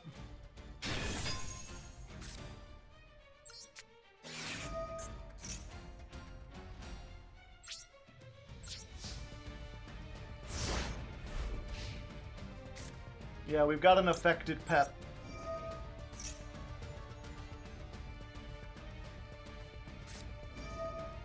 Oh, they top decked that. Well, now we might be in for some trouble, depending on what that last card is.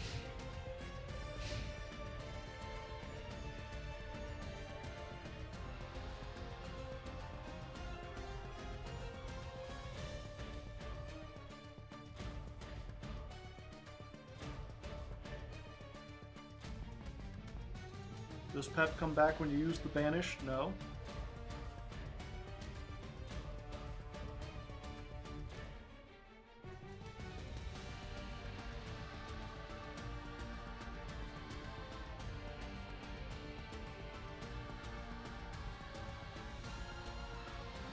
Either they're seeing the lines of the Matrix or they have nothing.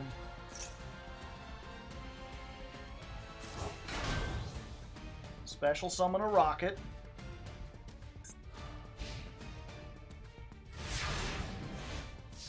Okay. Oh, perfect. Boss quest. Let's just put this back, shall we? We'll get this. Add another card, yeah. Unfortunately, this is target a monster, so yeah, I'll gain attack. Big. What are the chances they top deck another Ash 2 turns in a row, chat?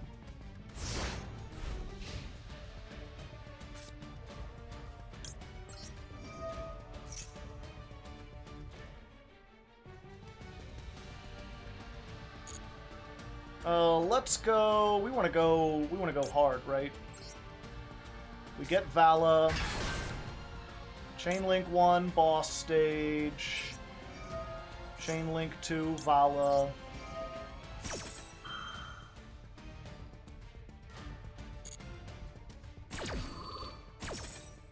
Vala summon the Lopter from the graveyard to give everything an attack boost. Get a bunch of tokens.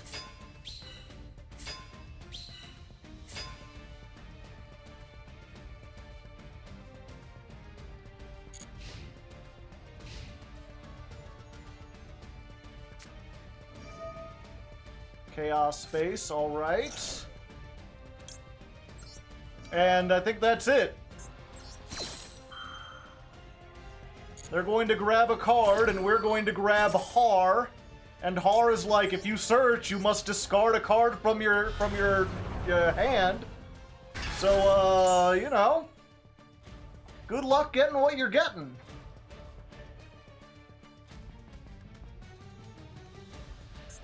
Like, adding from hand intensifies.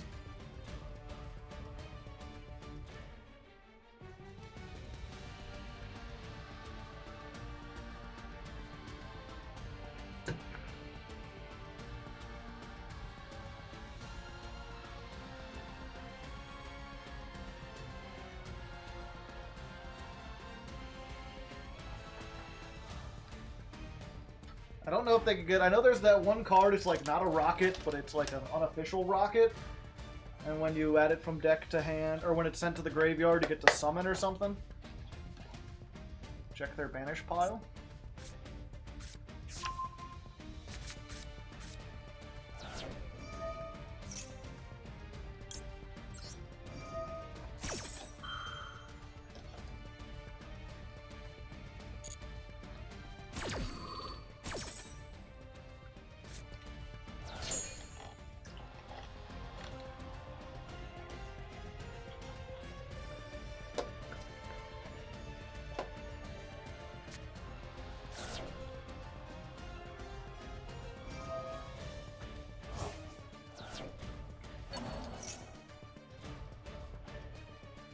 They can draw one. Yeah, we just stopped that.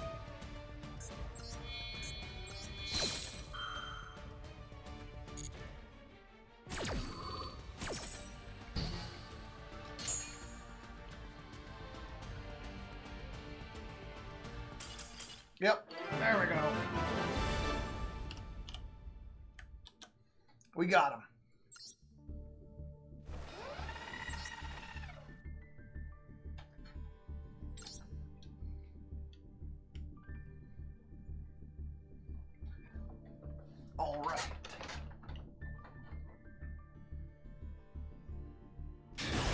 One more duel to Master 5. One more duel, I feel alive.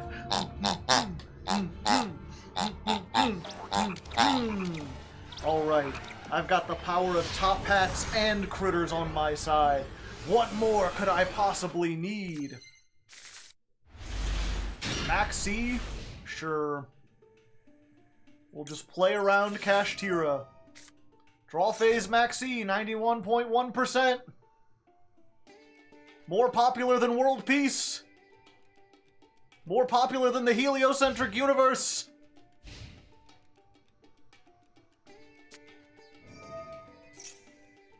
Oh, it's Tyr.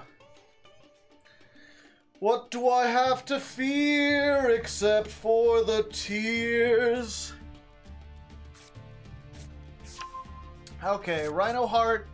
Rhino Heart comes down, sends the thing. I could use the Imperm on this, but I'd rather let them get the Kit Colosse and then I'll Imperm the Search. So they hopefully won't start with a trap, but I'll still get a draw off of it. Mill 3, they got a Shuffler. Oh, and they hit Kelbeck. They got a Kelbeck. Go Kelbeck!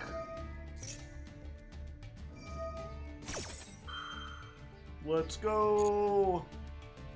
And here we go! Go! Do do do do do ba ba ba ba ba da ba da. Oh, there goes my one of.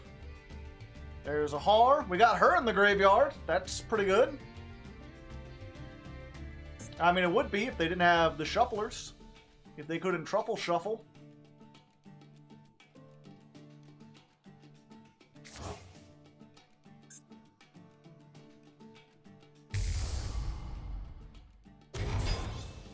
Hey, boss stage. Special summon, get a Tearlament. They didn't activate the Sheeran. Yeah, so we just do this.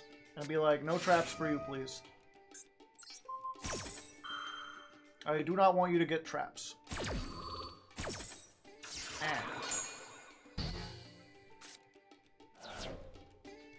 Whatever you have in hand is what you got. And they've got the Foolish Burial Goods. Gee, Billy, how come you get all the one-ofs? So they're searching a trap anyway. Soliak. Alright, alright, alright! I think we got this. I'm feeling alright. Oh, another one? Jeez, what is it, my birthday?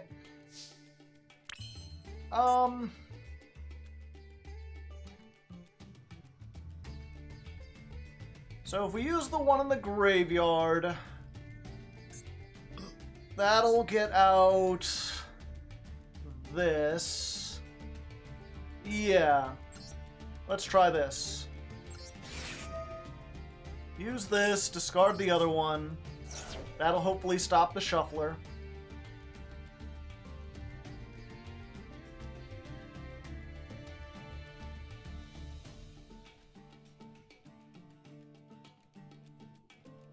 I mean, if not, then we've Mega Ultra one.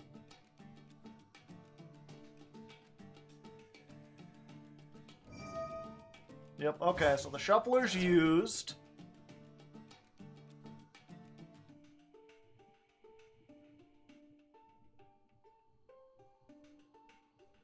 Really, we've just got... The only worry is the Scream. If they get something off the Scream, we might be doomed. Oh, or if they have Havness. Or if they use the Soliak and detach... Okay, so actually there's a lot of things that mess this up. But we've got a chance.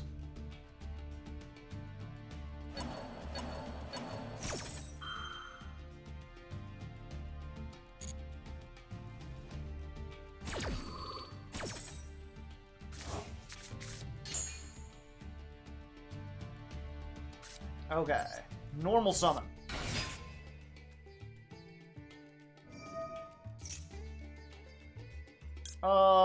Yeah, we just do this now.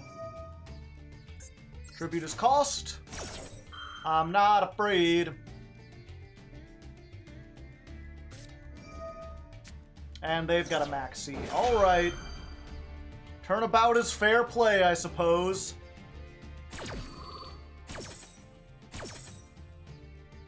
What do we get? I think we still get this, because then we can use the monstrosity.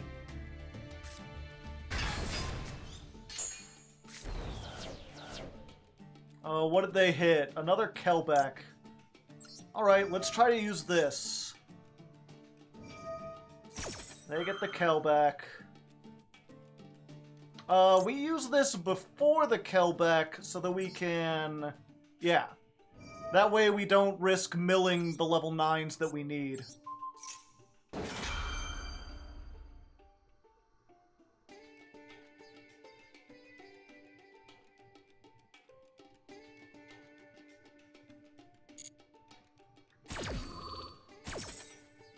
So we get, oh, interesting. We can get a Lightning Strike Kaiju if we want to. Do we want to? Yeah, I think we want to save the, things in our hand.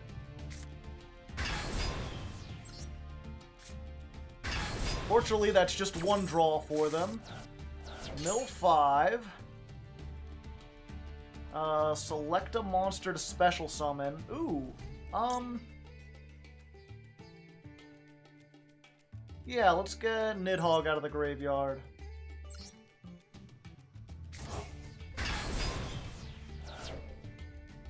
And that triggers the Mardell.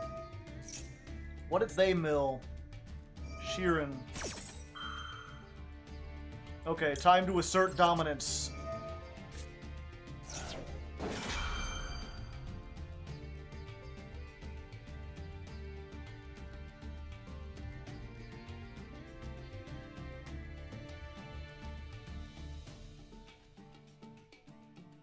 No, Nidhogg cannot negate the tier effects, unfortunately.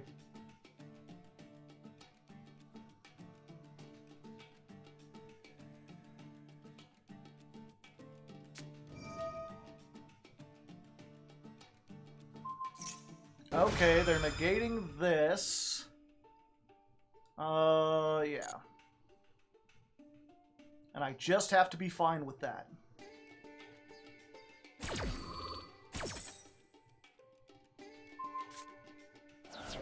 Ooh, sending off that so they can mill 5 more.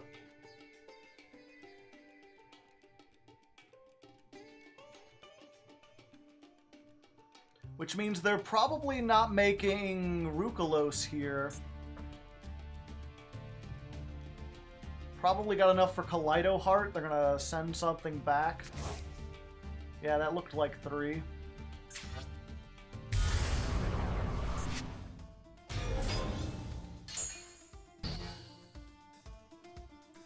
They get to shuffle 1 back and destroy 1, but I still have 2 9s left over.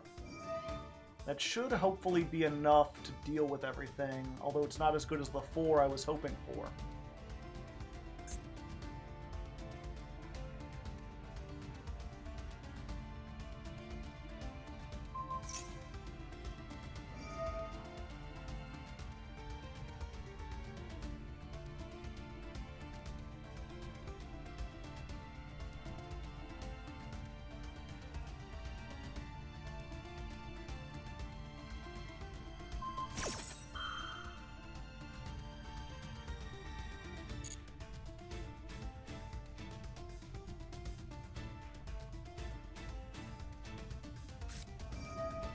And they had the Kelbeck in hand. Son of a bitch. Yeah, we gotta do this.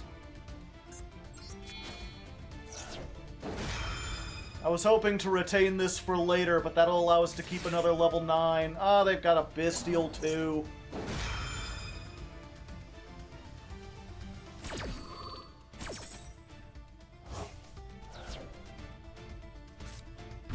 Get 1 of, 2 of, 1 of, all the different things.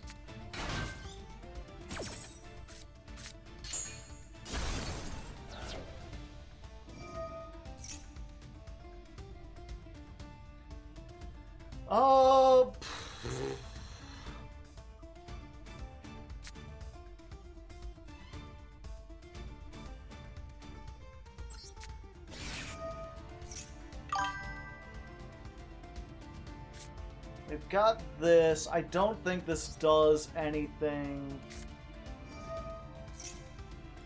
Because I've got nothing left to send, really. If I could make them draw once more with the field out...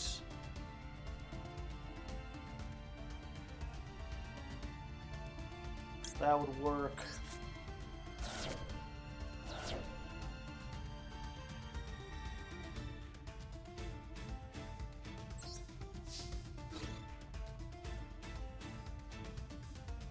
Oh, they kind of attack either?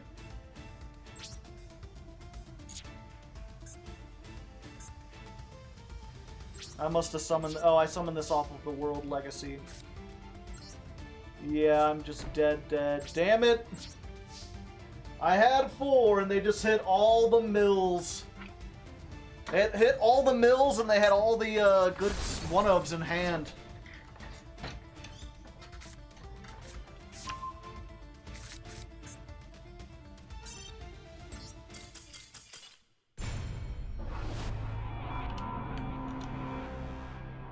Surrender percent. Also, thank you, Door to the, for the 12 months, a year of stuff. A year of subs. Thank you, Danny Solid 46 for the Prime hype. Sorry, I missed that earlier. And Mr. George Onekin, that was 2 hours ago. I hope you're still here, Mr. George.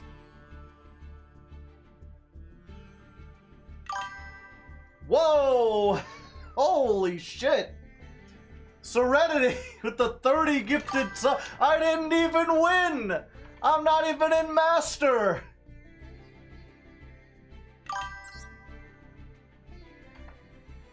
Yeah, when your deck has so many hand traps.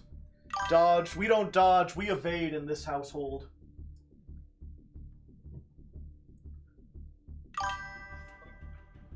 Congratulations, I appreciate it. Here, give me 1 moment. I'm gonna go grab a soda real quick. I'll be right back in just a second. I need more energy. Manly energy. Manergy?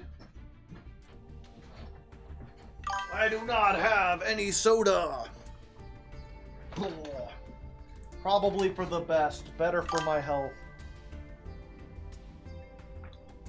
Stuck at work, can't watch, sorry. But I mean, I appreciate it either way. Thank you for supporting the stream. Helping everyone feel like they're part of things. It's still going. 30 subs is a lot.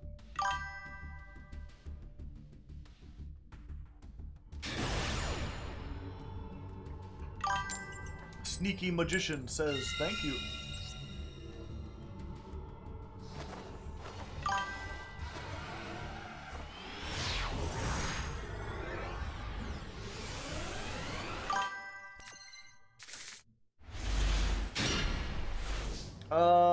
Okay. This is a pretty good hand. Vala, send Utgarda. Summon. Activate the effect. Imperm, perhaps?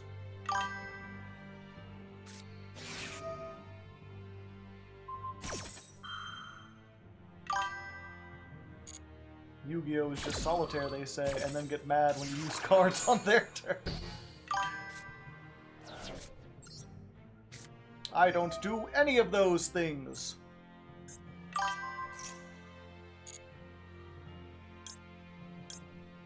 Yeah, let's do this.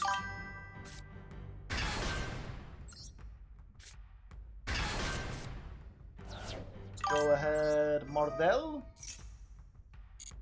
Get ourselves a boss stage.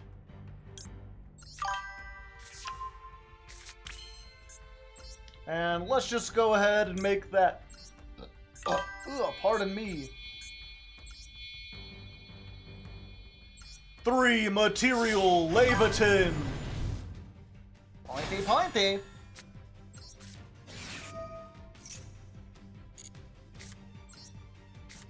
Set.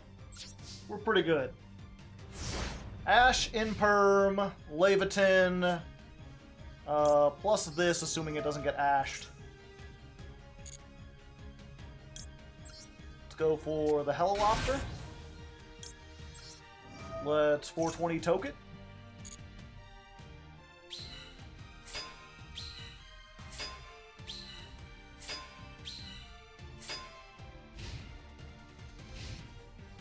Alright. Break my board. Well, that helps.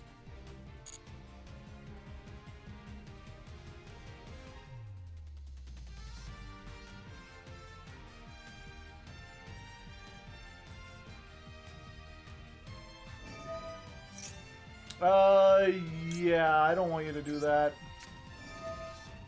Please stop.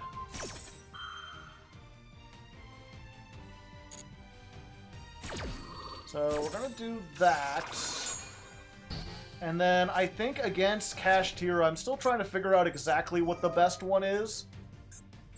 But I think it's Nidhogg. Because you can negate the summons.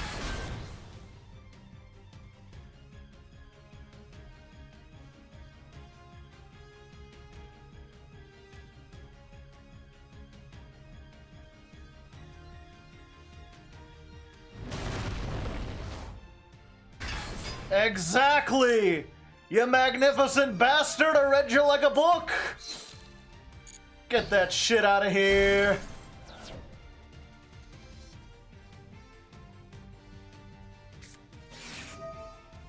Oh, Sacred Sword of 7 stars! No.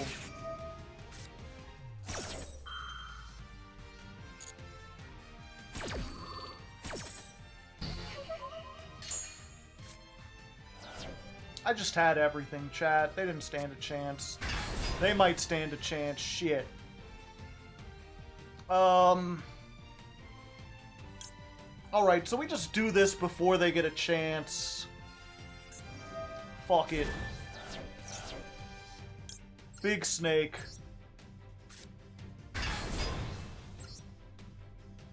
We get this. And we're gonna take this.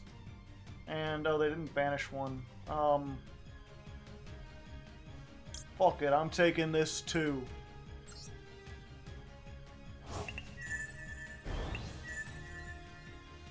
If the last card is Fenrir, then it's Fenrir.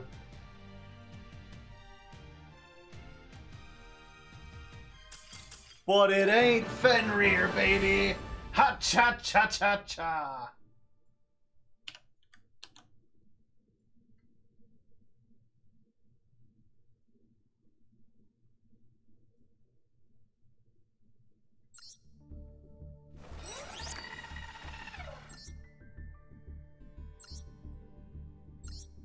Was that just pure...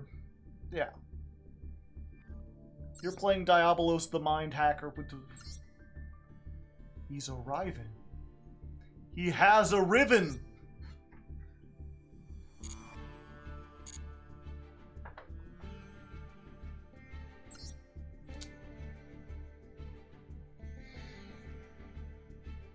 Alright, rank up duel.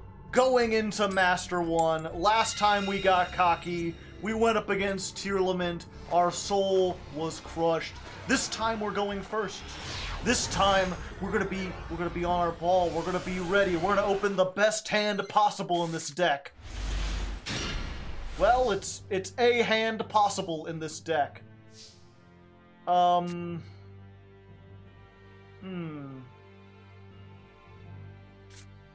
Okay, let's start with Pot of Prosperity.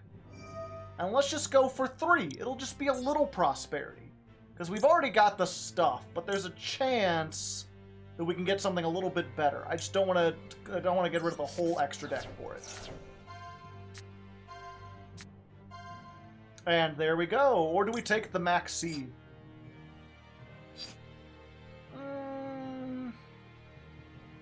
No, we go for this. With this specific hand, this is better. I think. I'm going to activate Vala. We're going to send off the Lopter. We're going to summon the Vala. We're going to Vala back.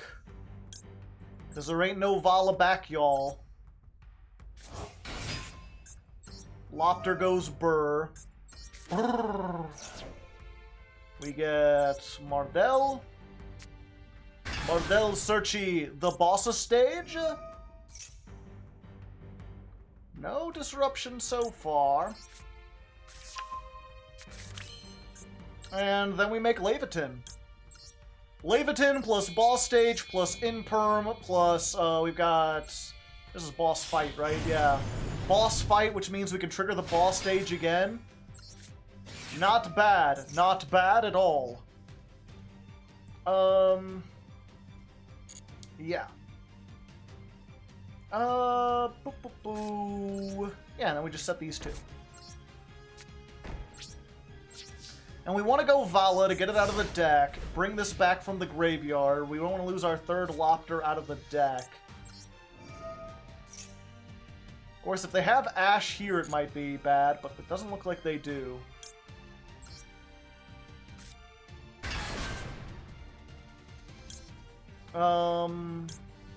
Let's see, if you special summon, I can just do this, right, and then not have to worry about it.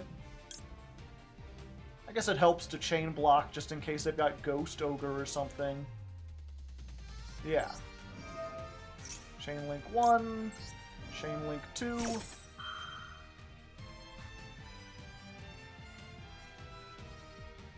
Called by? Doesn't appear so.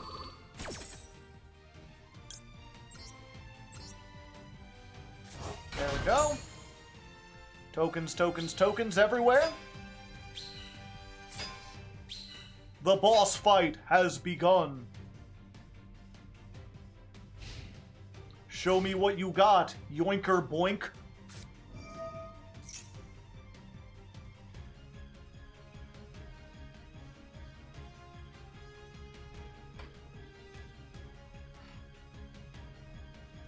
Welp.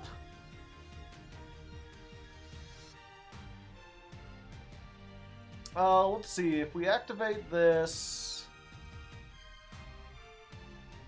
doesn't do anything. We activate this, get something in the grave. Nope, they saved the Nibiru for my turn, for their turn. Furniture. Wait. What? Opponent normal summons, you contribute as many monsters, and if you do, special summon this from your hand. They still get to tribute.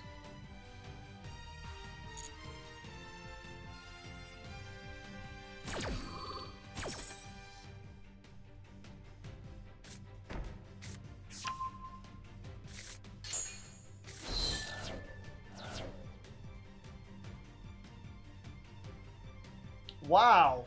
So I don't even get the token.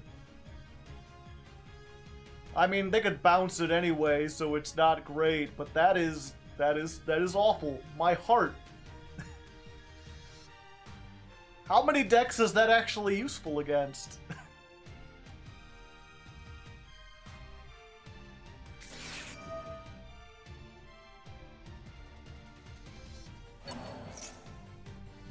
Well, they get a Pizza Hut.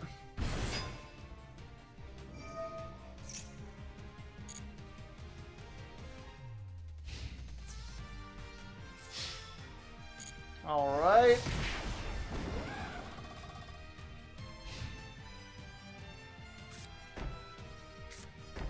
Welp, we're boned. Shit. So many gosh darn traps you wouldn't even believe.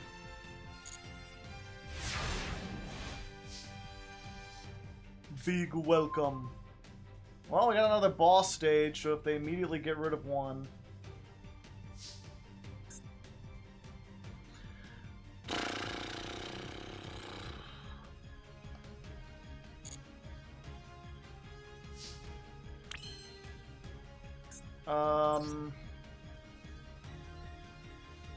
Yeah, I guess we try this again. I feel like it'll just get, if they have like IDP, we're fucked.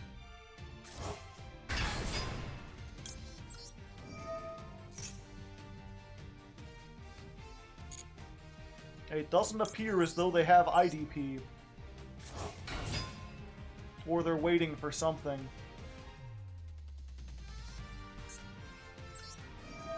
Okay, tribute this off. We know they have the thing, so we don't want to put a dark monster in the graveyard.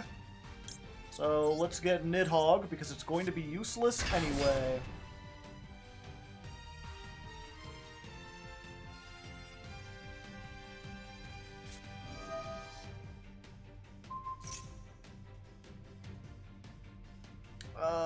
Unfortunate.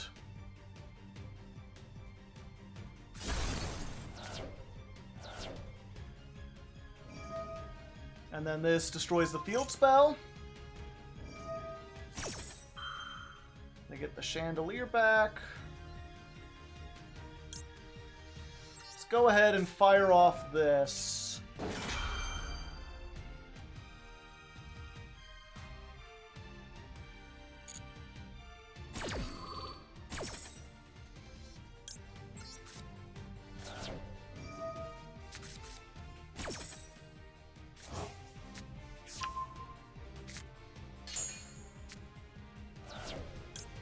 So that triggers boss fight.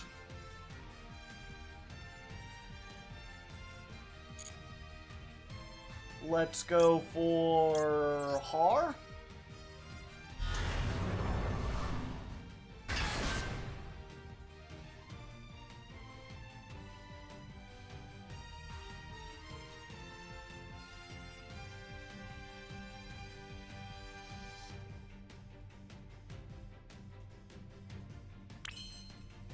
They're letting it go through, baby! Levitin, Levitin, Levitin, Dugga, Levitin.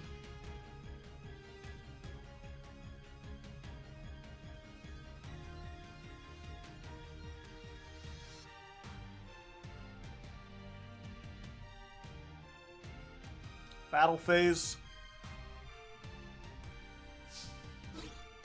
Take this, Magnamut, you bastard. I prefer Papa John's! The day of reckoning is here!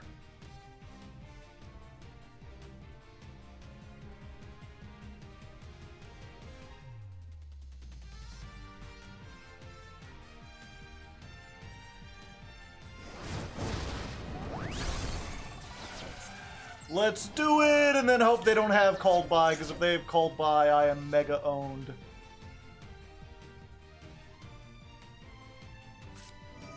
That is not called by. Neither is that. I think either way they're screwed here because it selects at resolution, right?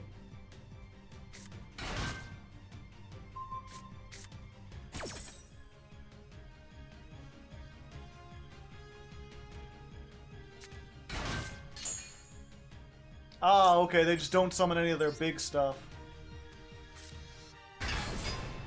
Attach cards, yeah, and we want to take the big welcome and the furniture.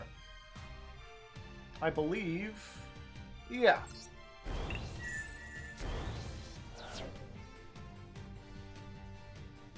Do we want to activate this? That would give us a 4-material Zeus. Yeah. Let's do it. We'll give them back the Stovey Torby.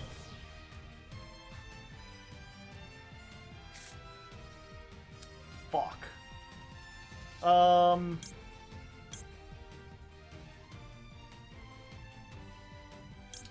That's unfortunate. But we have to do it.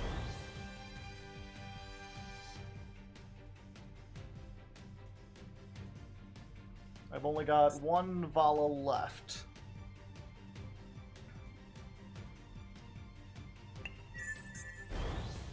They gave me the triple tack. Okay. I feel like that would have been useful against me.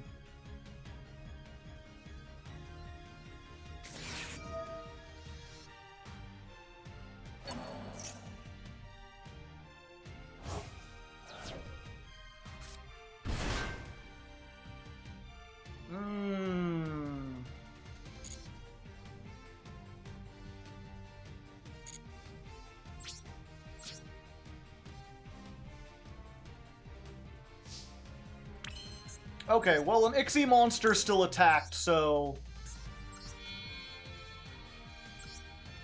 Get trubbed, Scrublet.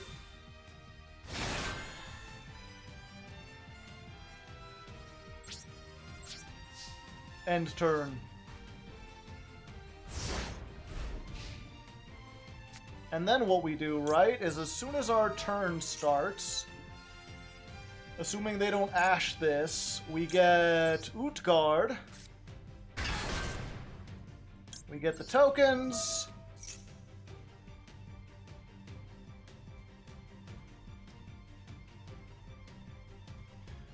And then that allows us to get rid of the Bestial. Yeah, you better, Maxi. If they've got another goddamn Nibiru, I'm gonna shit my fuck.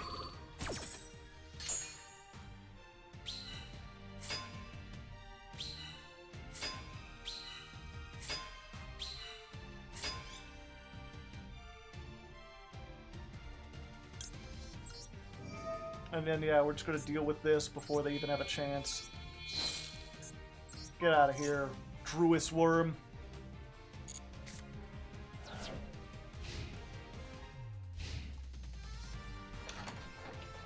Alright!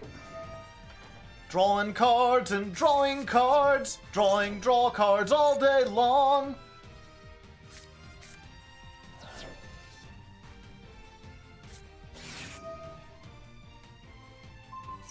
Unfortunate.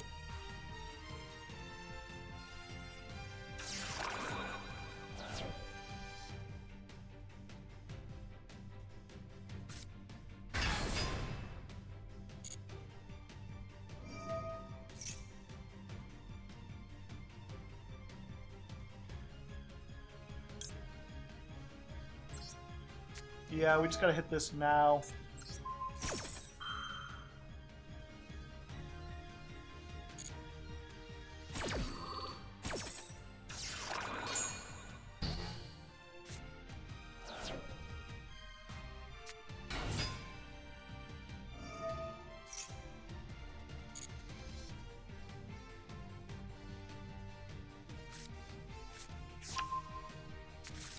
Fuck. It's clock time! I still have their big welcome, though.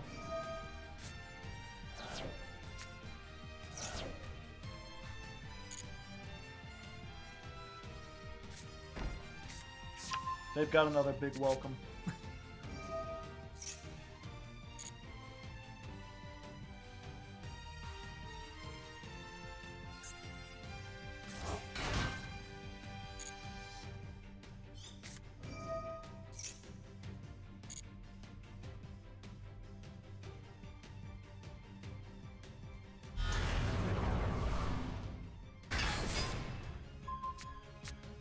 And then they pop the Zeus.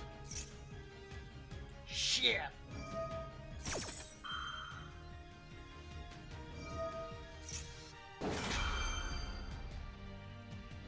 Hey man, I like your hat, thanks.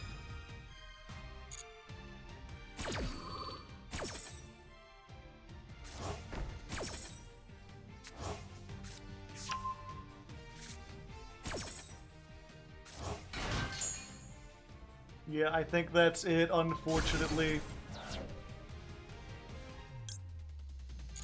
Wait, they popped the field spell?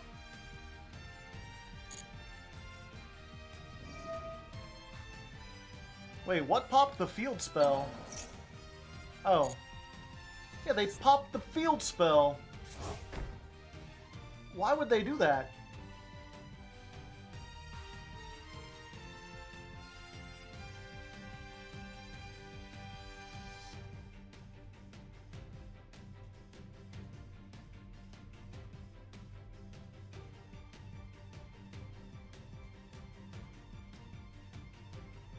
They can't get out of the extra deck. They activated punishment last turn.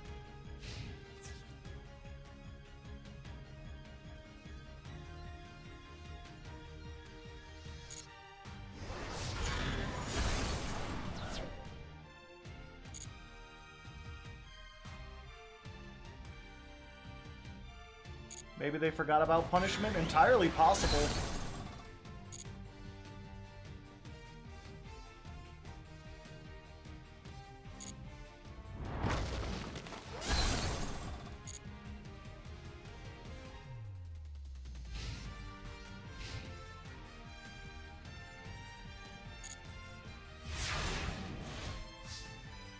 Alright. Draw a card. Draw phase, activate Zeus.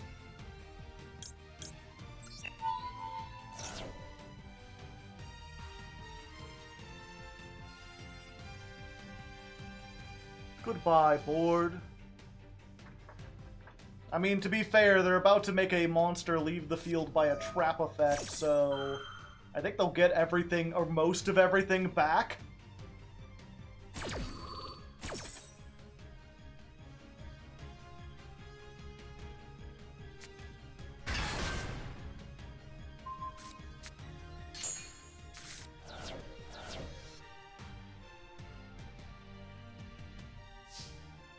Or not.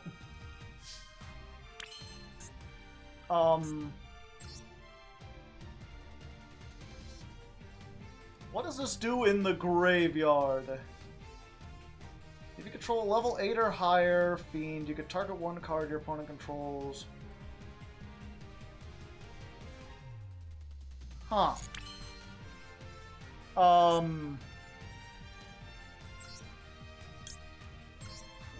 Activate Vala, discard Boss Quest. 3, 4, 5. Activate Vala. Summon Har. 3, 6, 7, 8.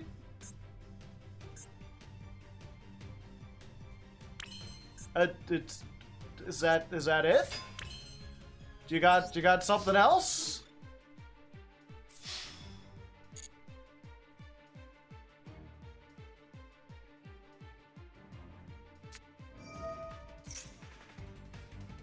If a labyrinth card or effect was activated this turn. Quick effect. Huh. I thought it was like in response. Do I just negate that? What do I have left in my extra deck? Do I have another Leviathan? I do not. Yeah, I think the better thing might be to... The second, don't negate it.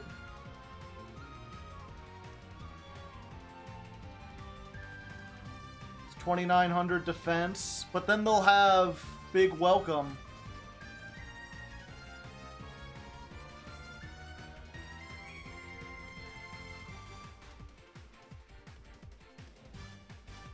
Yeah, big welcome will be live.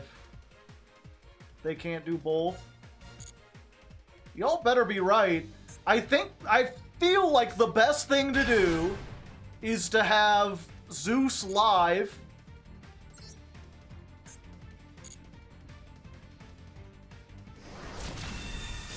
Okay. I guess they can't do it. Okay, we get to retain both.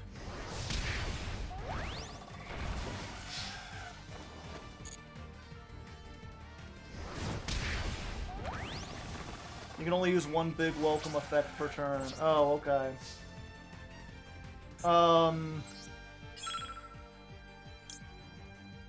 During you target one card of the same type in your graveyard. Do I have a trap in my graveyard? I do. Okay. We use these two and we make this.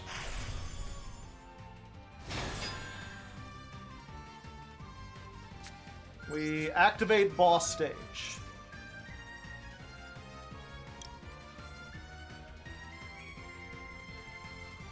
We activate the tree beast. Oh, we get to get a spell. Well, that's fine. Being able to negate a spell is still pretty good.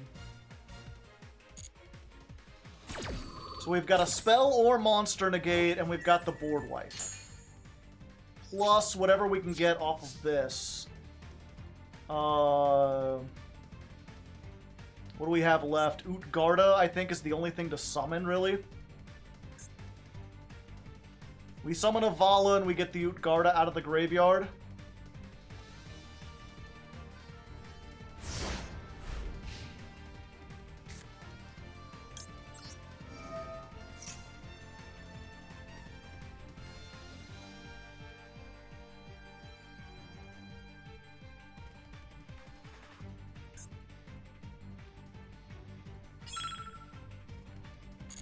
Time.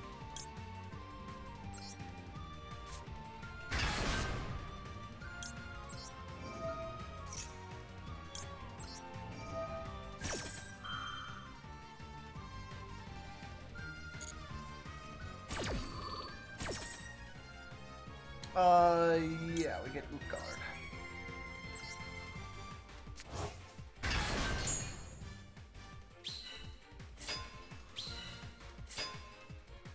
We just gotta hope they don't have evenly.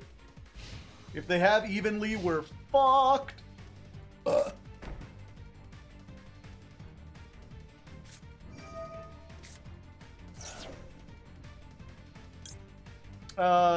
Yeah. Oh wait, we can just negate that set card now and they can't activate it, right?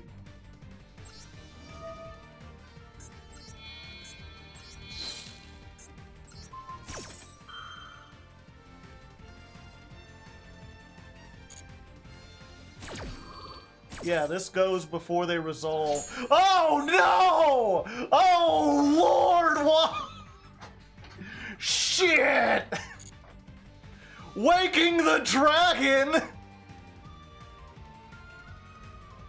Oh heck! Oh fuck! Who plays Waking? I've been bamboozled! I've been schmeckledorfed! By the demons of Babylon! The bait from across the universe!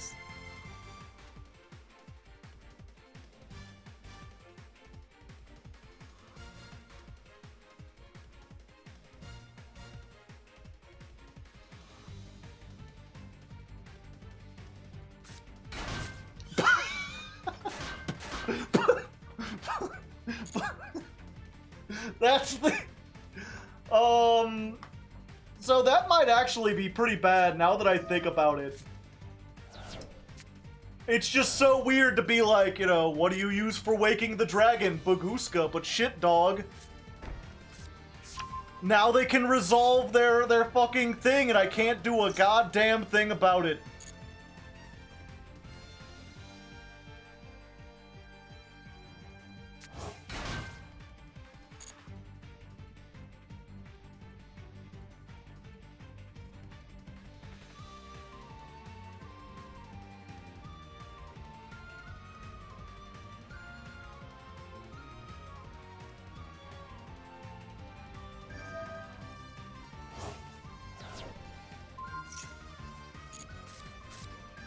I don't think you wanted to use though. Now they just get everything back.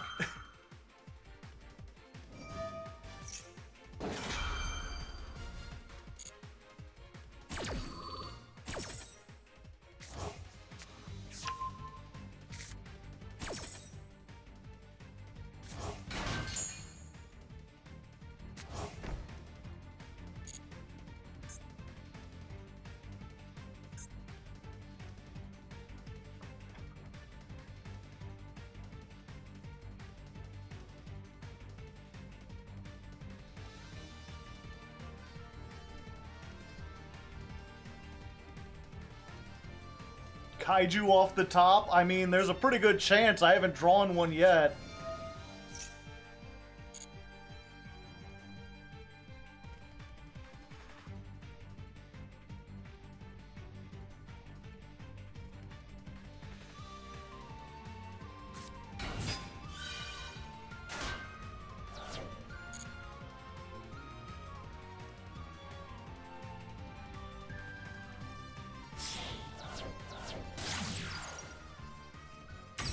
Phoenix to destroy the field spell? Alright. I'm, like, out of stuff anyway.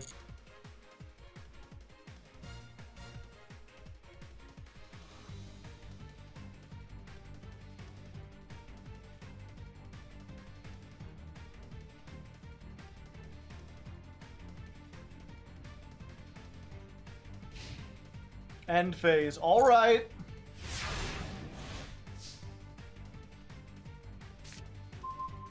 Oh, Kaiju off the top! Oh! Do I have what it takes to get over the Kaiju? Yeah, of course I do. Special summon? Goodbye! I'll remember you in therapy!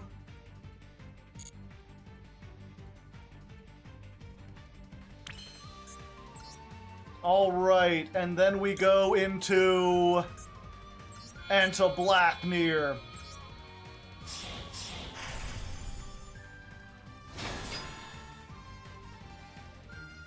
Oh, I could just Zeus and win? Maybe.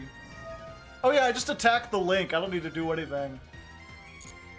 Yeah, as long as they can't pop this, I just win. And I don't think they can, because I still... No, wait, the monster negates only during the opponent's turn. And I have their big welcome, so they can't use...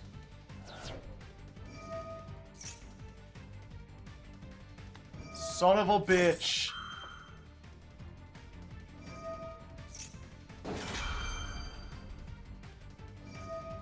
I guess it depends what they tickle.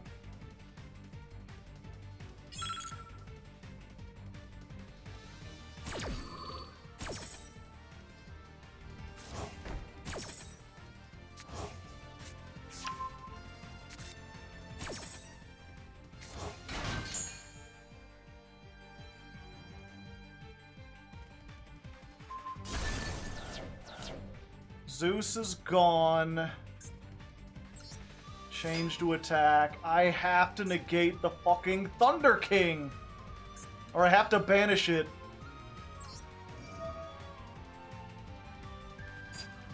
Yeah.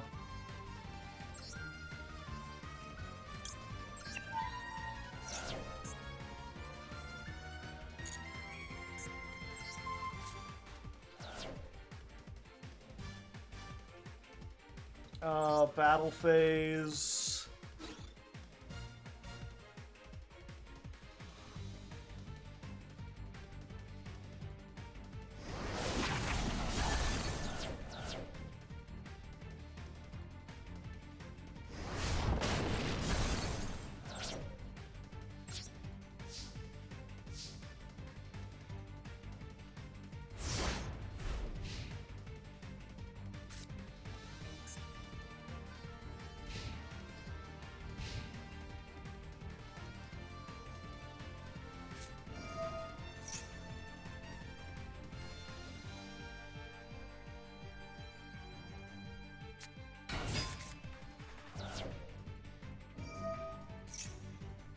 Yeah, I should have Zeused.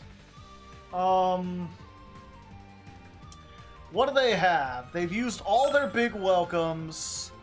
They've used all the little welcomes. Yeah, we just negate this.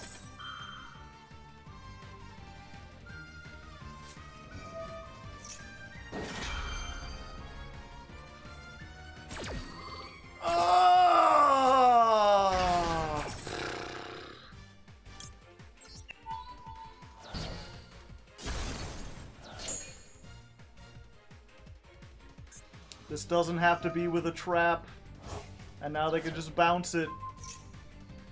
Oh!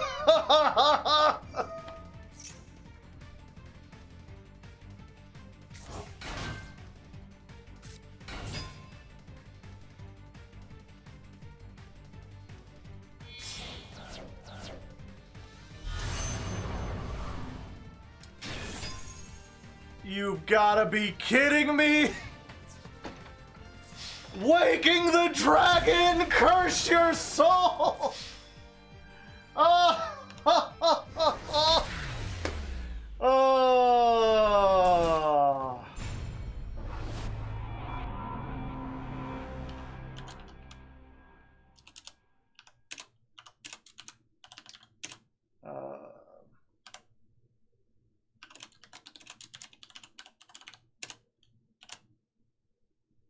A long one, you'll have to cut a lot of silence, but there's some crazy moves that happen that need to be seen.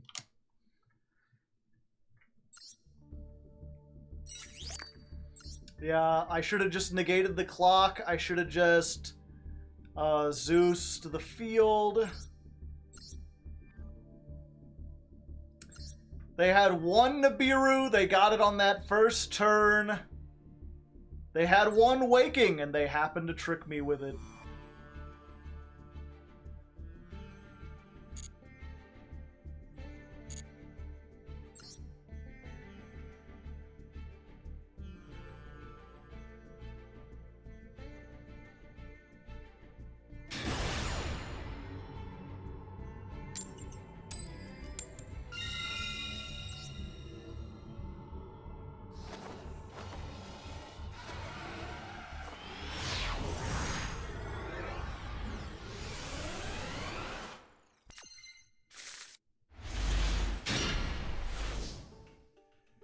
Oh no.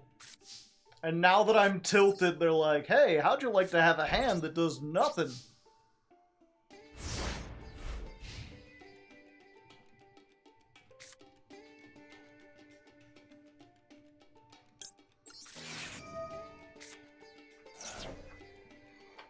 And Asher called by.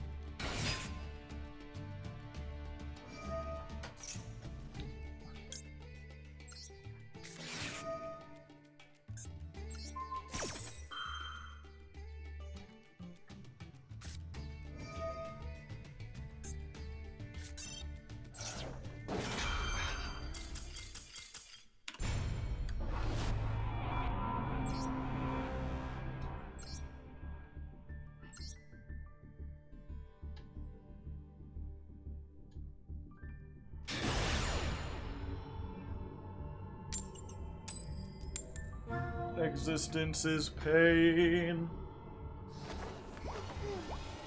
Get a hot pocket. We have to. What? A hot pocket would make me feel worse.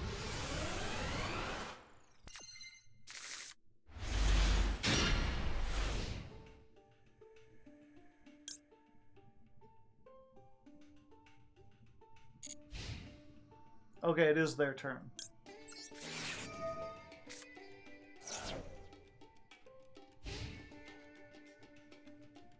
Play around, triple tack.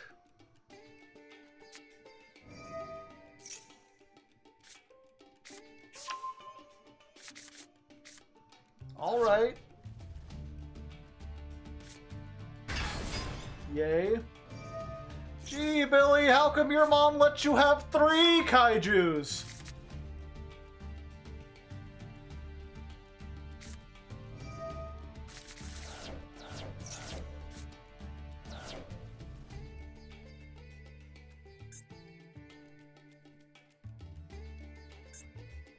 Oh yeah, and the Mind Hacker banish is equal to the number of... Is it face down cards total? Or face down cards your opponent has? Because if he can mill 20 cards out of my deck, I'm probably just dead. Because I have a lot of one-ofs. Opponent? Oh, thank the Lord.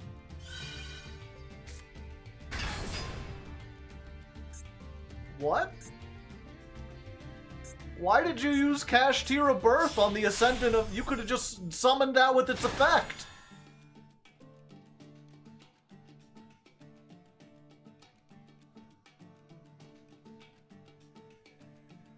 I guess they didn't want to take the damage.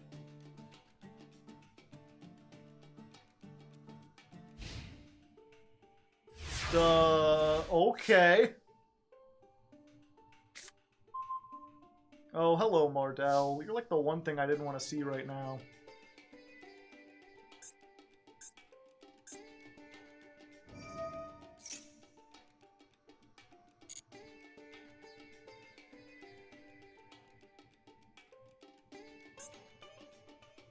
Each time your opponent banishes a card, you can choose one unused monster zone. It cannot be used. If this card would be destroyed by battle or card effect, you could detach one material instead. Okay. So I Thunder King over this. No, I Thunder King over that. Because I have the monstrosity, so I could just eat everything, and I think OTK them.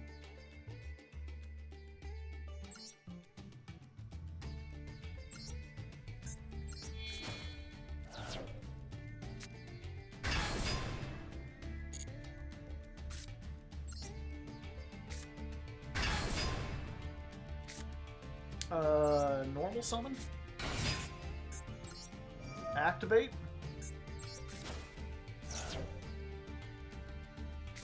Ash? You ash the wrong target! Good thing this is a level 9. Worked out for me this time. Summon this one, and, oh yeah, we go for Har.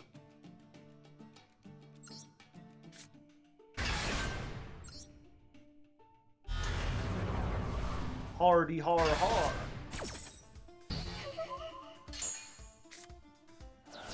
And then she activates and gets the one out of my hand.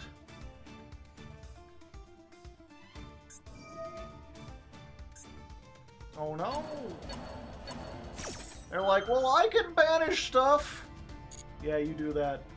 It'll be the last thing you ever banish.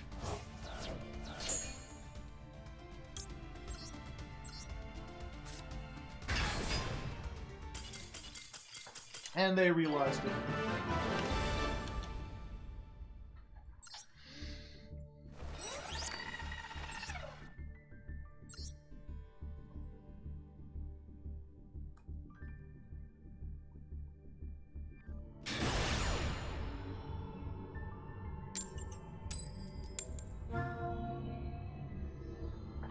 Much needed W.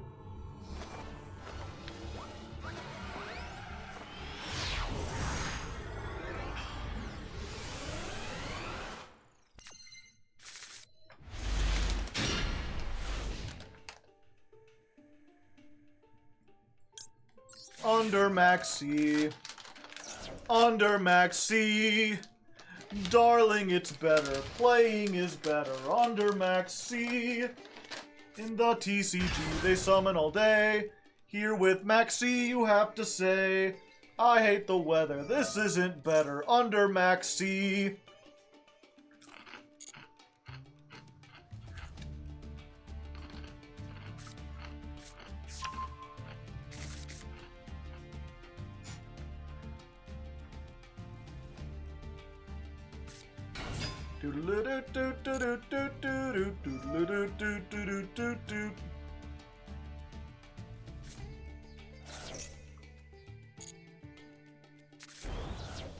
Mill 3.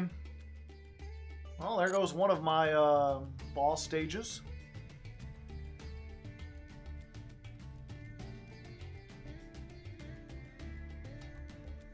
Chub play the tub, you know what they say.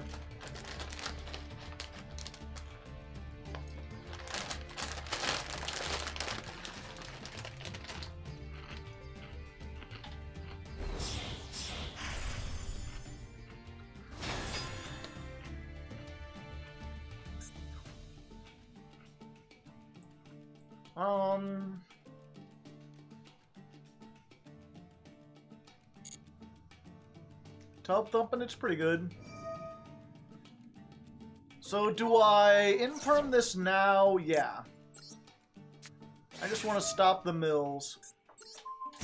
If they summon 2 more times, I'll get more stuff before they get things. So hopefully I'll have a better chance to draw another one.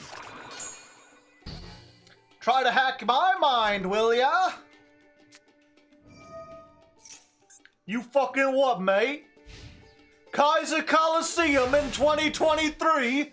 Coming on down here trying to stop me from having more. Okay, I got another infirm anyway. Yeah, you scrumbly crumblo. I'll blow your ass out so hard you'll be seeing brown for the next 30 years.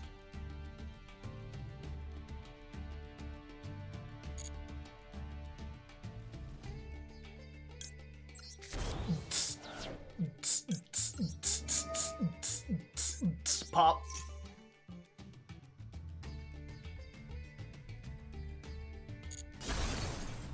Pop goes the whistle. Vala.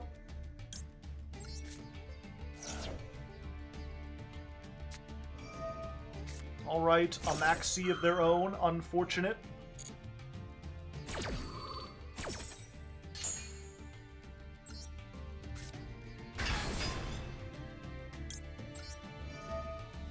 I will have to summon. Let's go for this.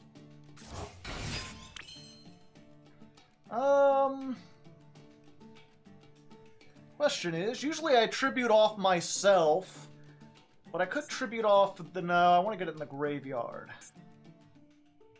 And we'll do more damage this way.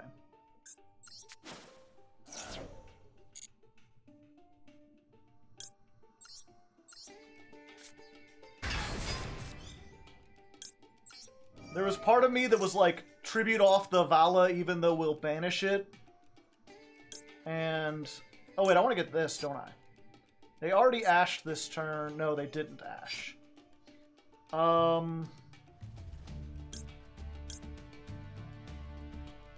But if they have ash, I'd rather have them use it here than get the Generator field spell and then start my turn thinking I'll have stuff and then not.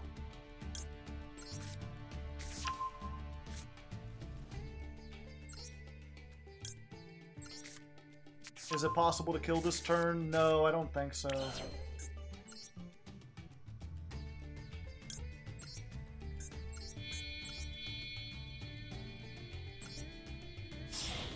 Well, we'll be in pretty good position.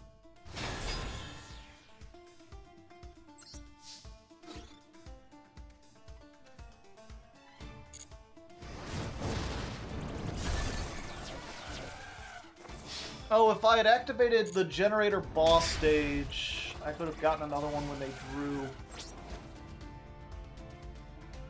Oh, it'd be in defense mode, though, so that wouldn't help. Pardon me.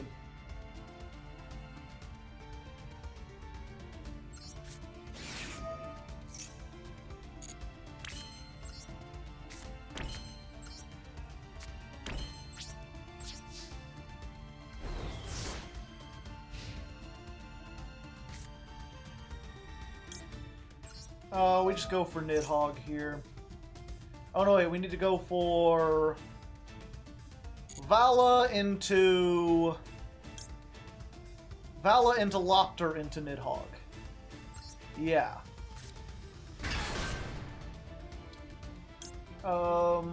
This... I gotta keep remembering, you want to get as many resources on the field as possible. That was the problem I was making earlier.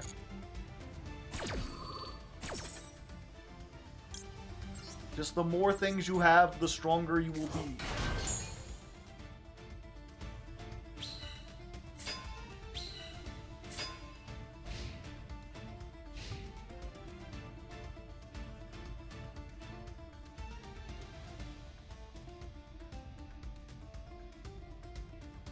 True, they will get to summon one cash, potentially. Or they can do that! Who plays Raigeki, chat?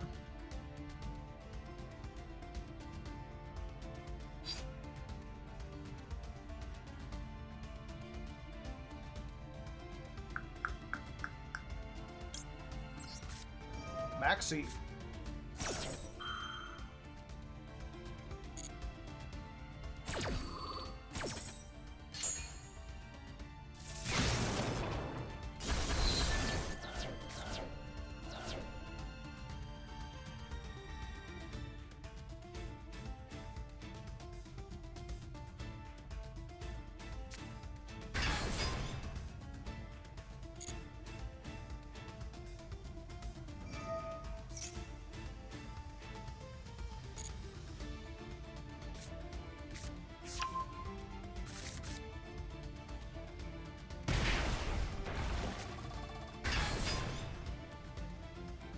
So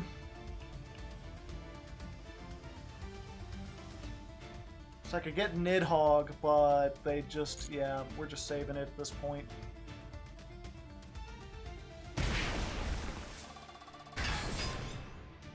Another 1,000. Oh. Yeah, I guess we gotta do this to stop from dying!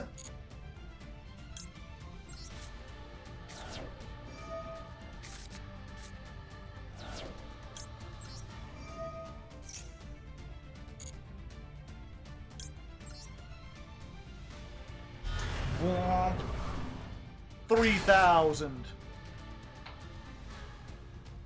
You're looking pretty low on life points there, buddy boy.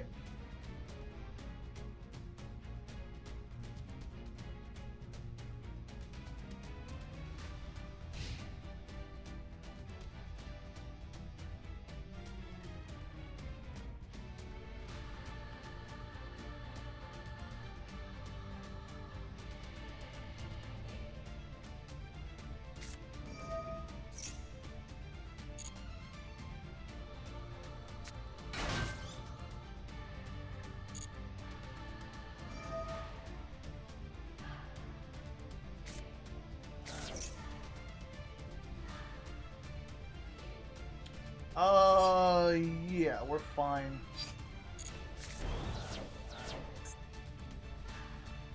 Vala, Kaiju, that sucks, but it's not the end of the world.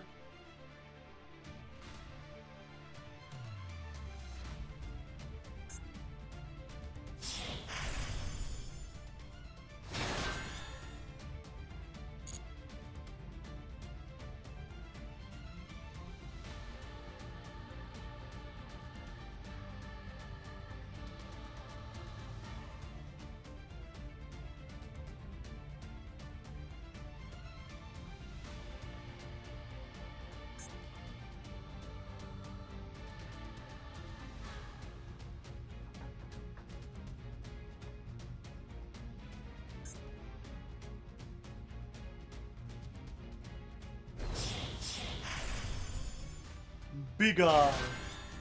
Biggest Eye.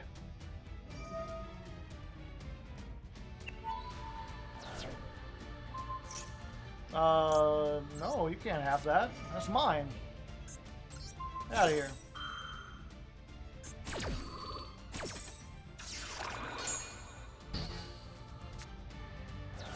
They don't have another Shangri-Ira in the grave.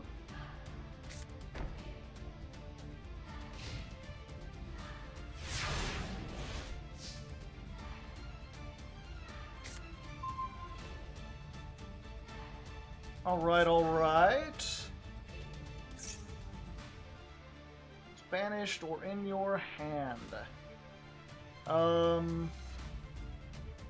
Yeah, that's fine.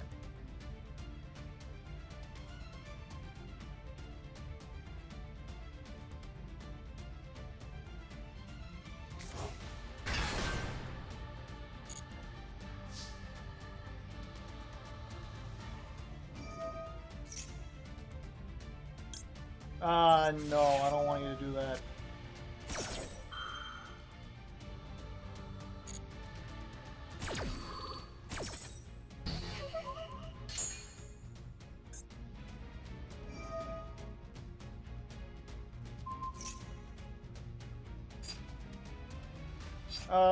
Yeah, I'll stop that.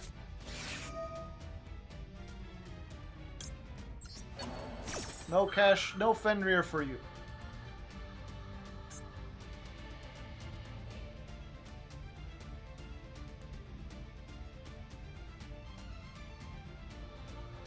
For a second I was like, Final Sigma does piercing damage. No, but it does not. Oh, do I have any way to just inflict a little bit of damage? Judgment!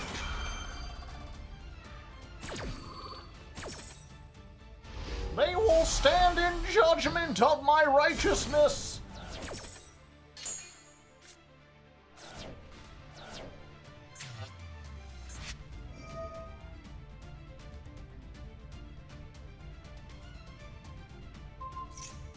This zone in particular. I think we still got this, though. Vala, discard the Har. Summon the Vala. Activate effect. Get Mardell. Howdy. Mardell effect. Oh, I don't have any more boss stages. Shit.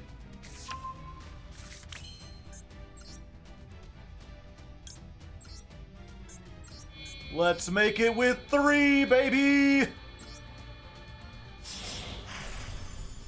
We eatin' cash tonight, baby!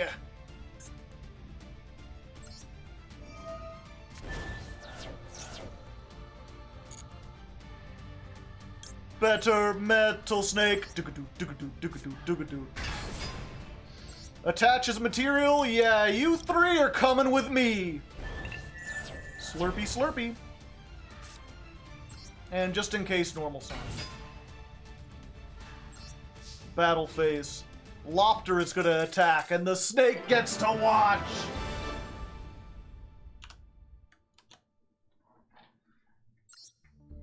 Funny snake win.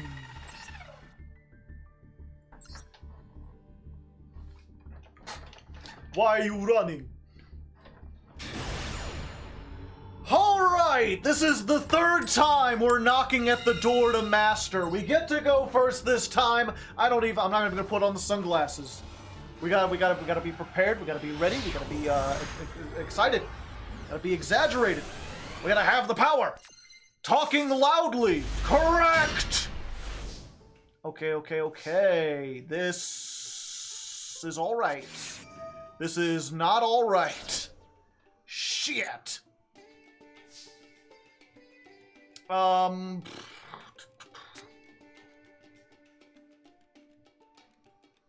Okay, we just gotta give him 2. We just gotta give him 2, it's fine! It's fine, we'll be fine, chat. I believe, the Maxi minigame can't keep us down.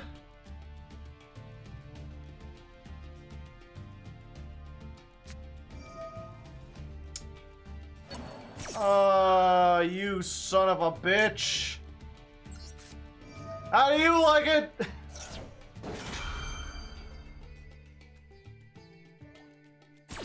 My life is ruined. Forfeit, perhaps. We really need to draw a boss stage off of this Maxi. That ain't it, Chief. Fortunately, we had another target. Oh, and then they get to draw one? And then that'll trigger R.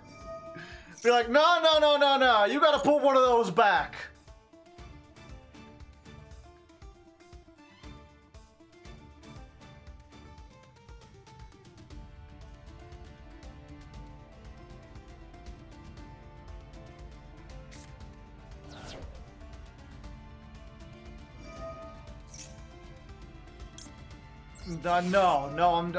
No. Fucking Saranir. Bullshit. Fucking goddamn Maxi every single time.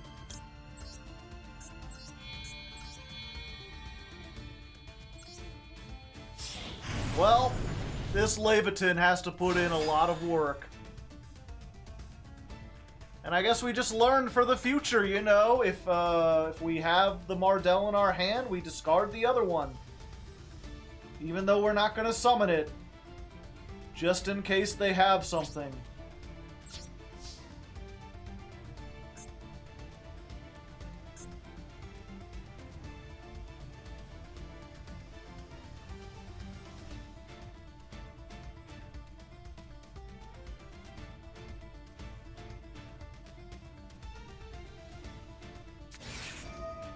It's Pizza Hut.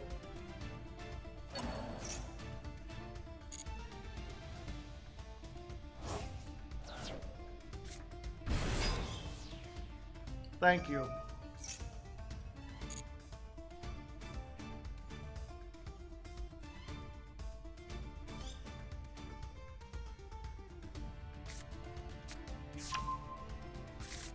Yeah, this is like branded Bestials. I'm not sure if I have what it takes.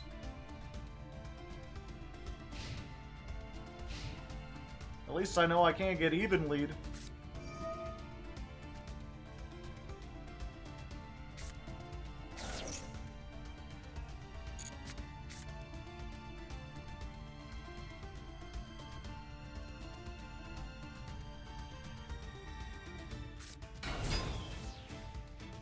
Okay. Okay.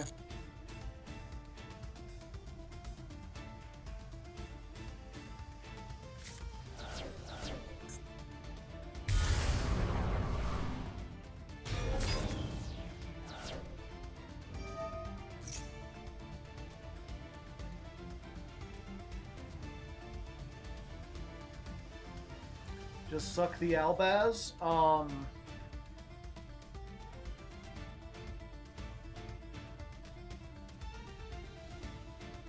It's now or never. Okay. If you say so, I feel like I could just take the Mirror Jade and there's nothing they can do about it. Oh, suck Albion and Albaz, but then they can just Blazing Cartesia.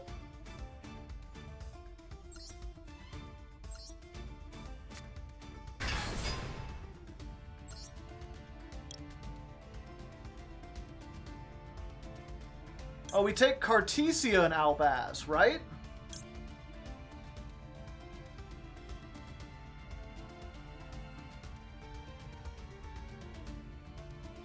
Yeah, if we take the Albaz, they can't really make anything else unless they've got an Albaz in hand, and if we take her, they can't fusion summon again.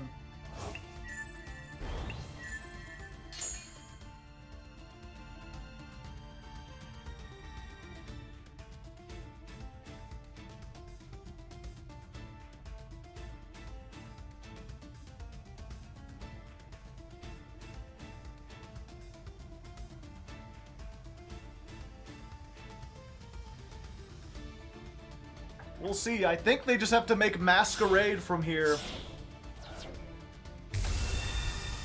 Quertus.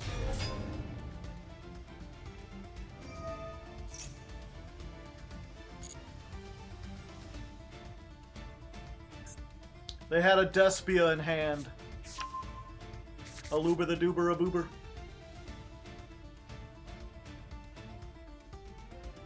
Should have put the snake in defense, I guess so.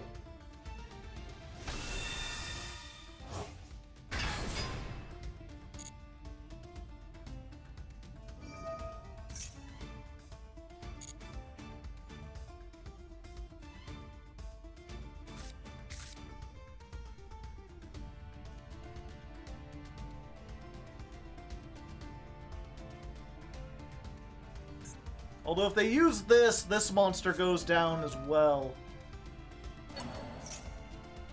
Goodbye, Har. I hardly knew ye.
Yeah, it's times like these I wish we were playing evenly matched. Gee, Billy, how come your mom gives you every bestial?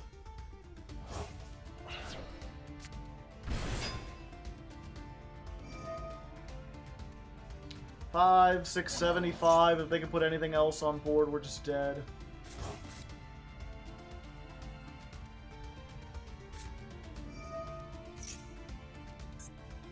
Yep, fusion deployment. Thanks, Maxi.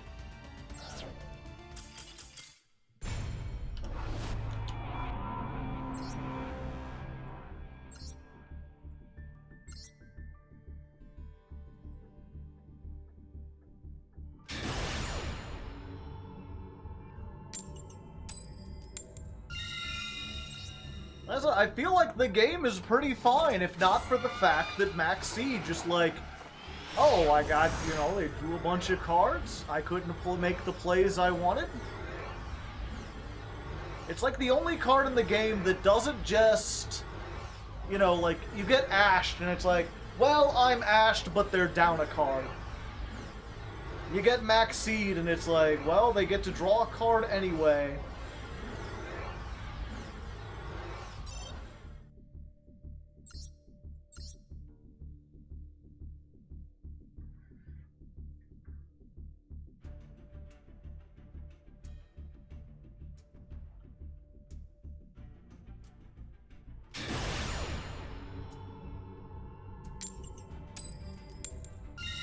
We went from someone on a winning streak to someone on a losing streak.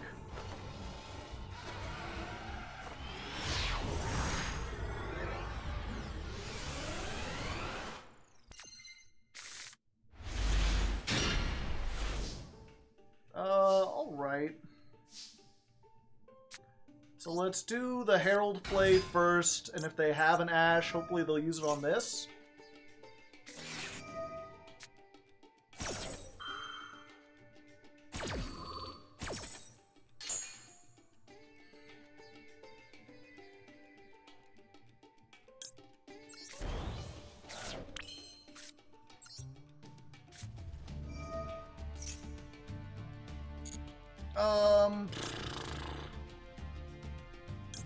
Yeah, we put back the Nidhogg.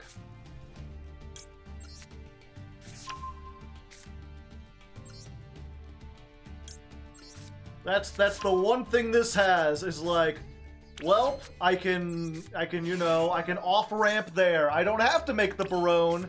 Having that in graveyard is almost as good.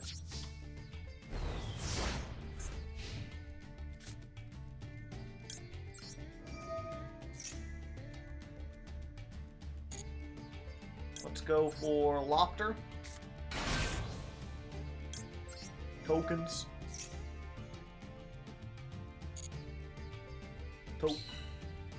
Toke. A Tahok.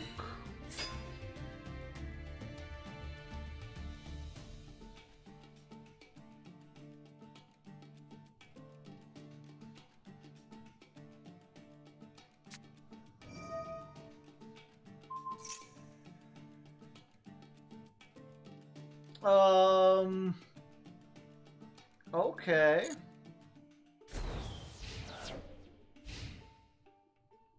You want to see something really funny, chat?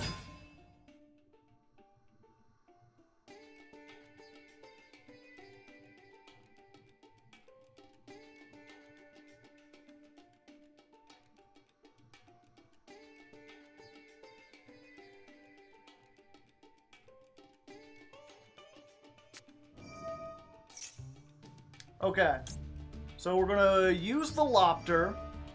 We're gonna tribute off a token.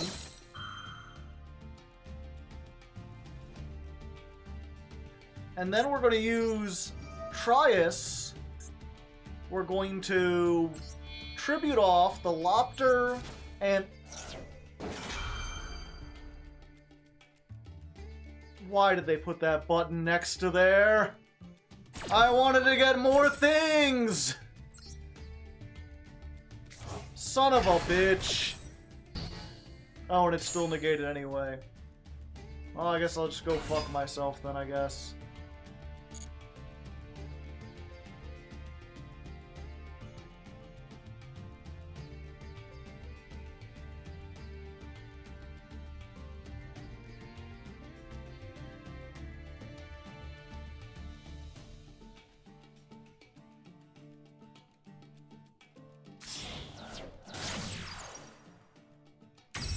Azalea?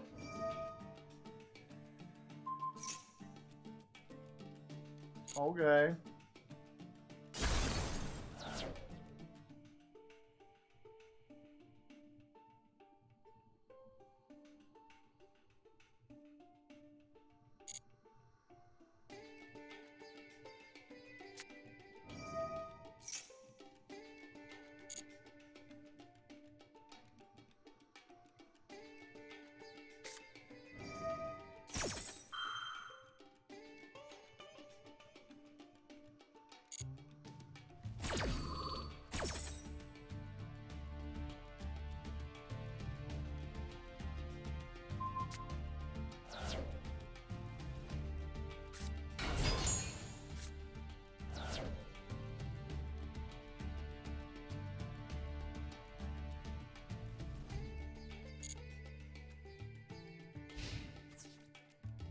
So, battle phase, we activate this. We get this out of the graveyard. They get to draw a card. And then we activate this.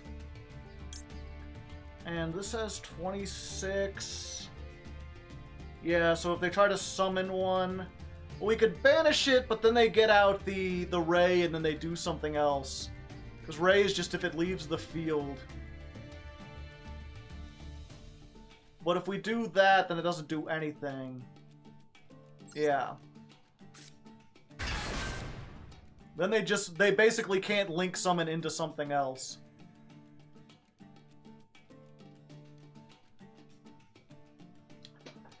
My name is Ethan, 182. Welcome with your party of 4.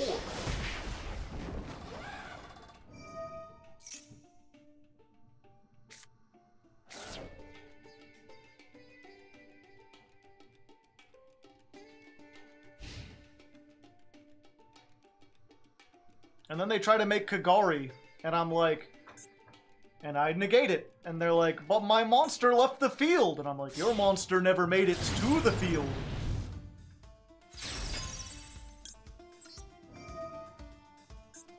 Negated. Thank you. Come again. It's been a fine journey. I hope you enjoy. Kagar ain't. Yeah. Nidhogg's only 1 tribute, yep.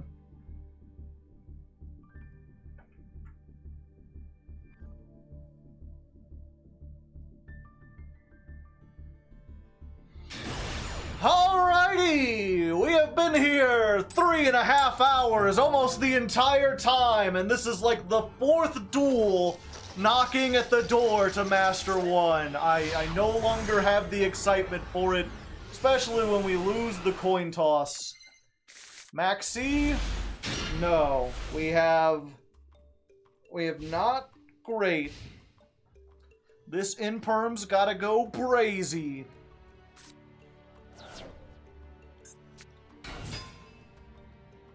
This Imperm can't go brazy. They've got everything.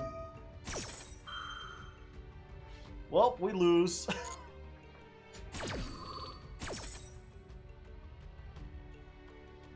Most likely, yeah.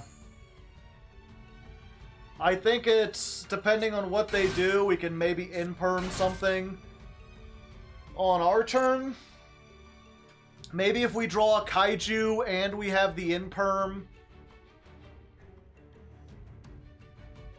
Like, but I think the best bet is to just wait until it's over.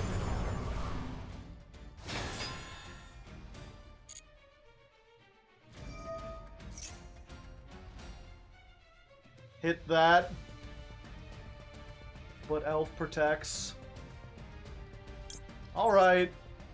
Whatever, chat. I'll follow chat. Chat says hit the gigantic, I'll do the thing. Let me see the Spriter, or the starter, the blue, or the jet.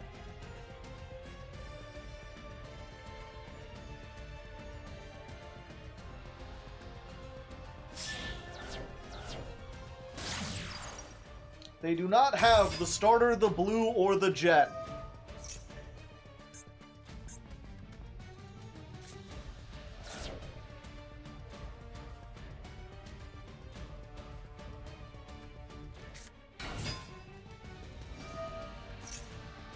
normal summon.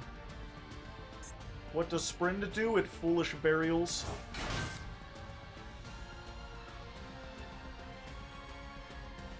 Then they make, wait, does Carrot... No, or not Carrot. Elf doesn't have to summon to a zone it points to, right? Wait, I thought Sprint... Oh, it can't be used as link material to turn it summoned.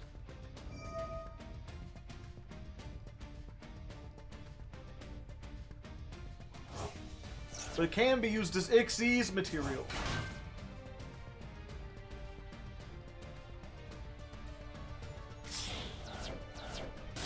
Now they make Elf. Elf summon back the blue.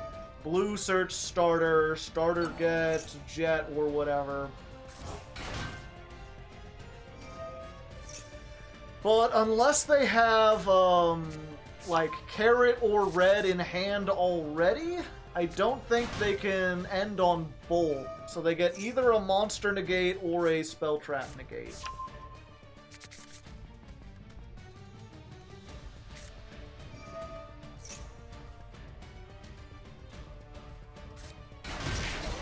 They're going for the Spell Trap Negate.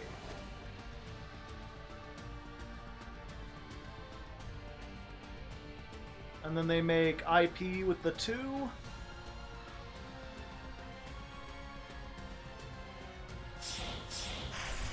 No, they make Melfi of the Forest.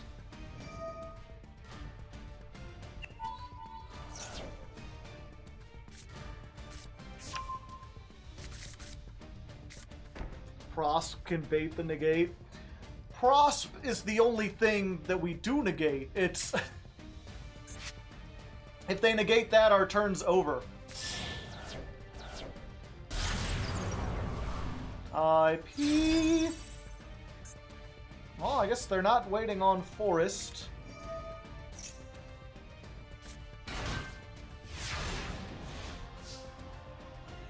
Alright, what do we got? That's not bad.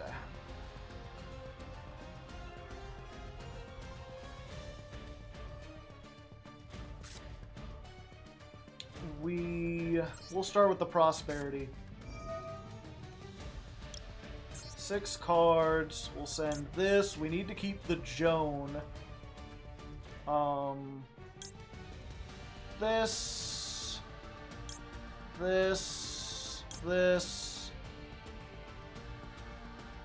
You and...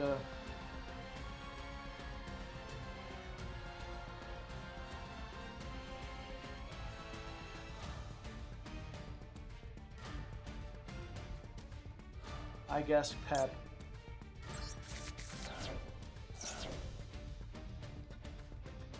We might need the White Lady, depending on what we get.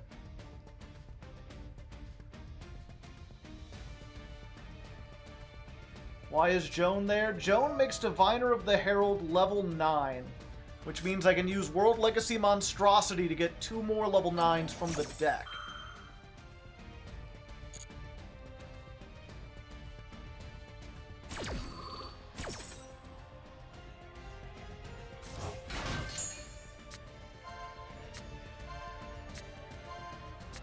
Yeah, I think we go for the Lopter. Lopter.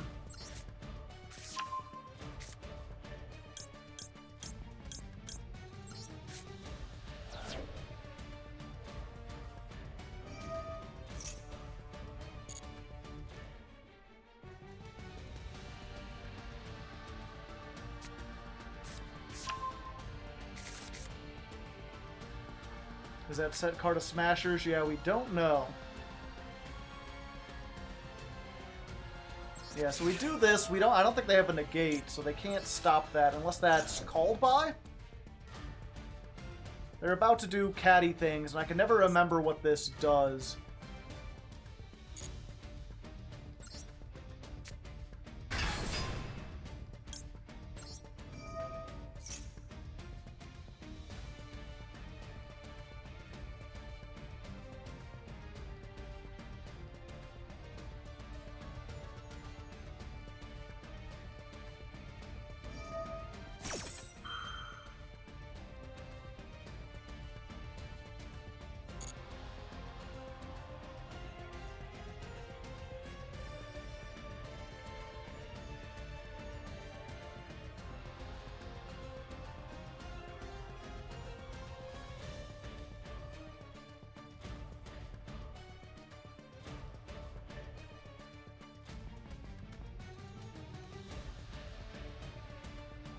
Get Mardell and threaten battle before you go further. Yeah.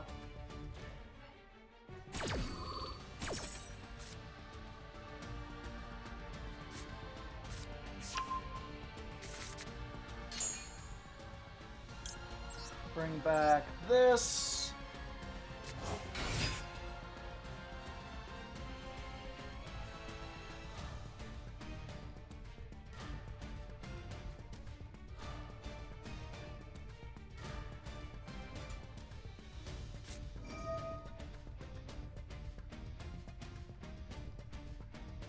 So they steal.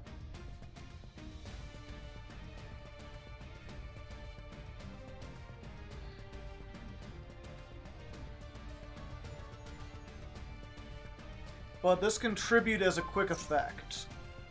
Yeah, so I just tribute off the Lopter.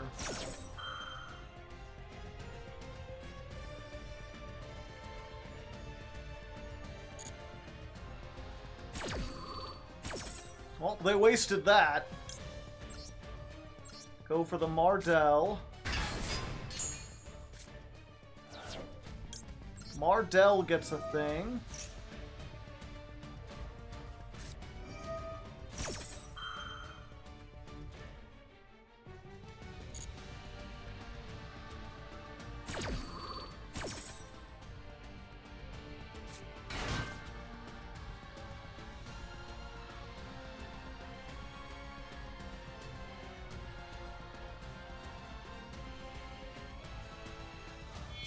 Here comes the arc light. No, they made Merry Melfies.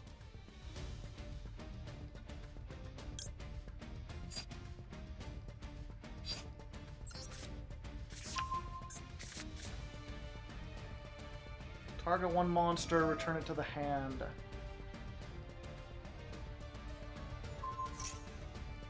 Okay, and then we... World Legacy's Monstrosity. Target this.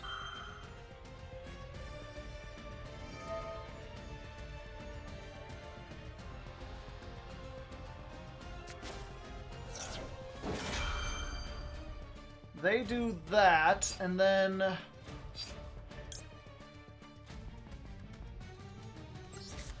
Yeah, we tribute this off.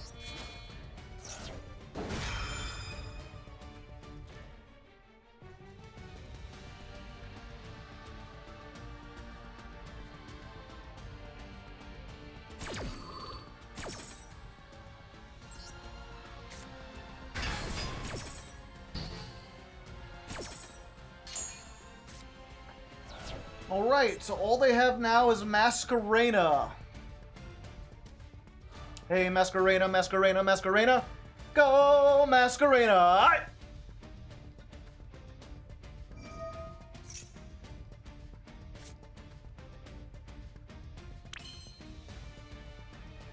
Threaten battle, honestly?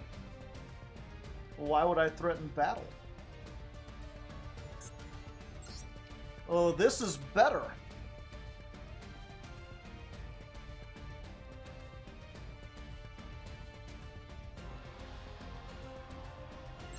Yeah, we go for this.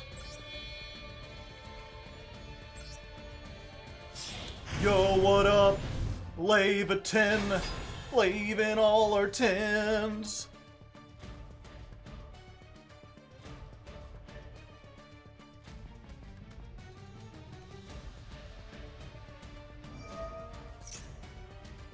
Ah. Yeah, I'll do this. Goodbye! Yeah, I'll make the snake.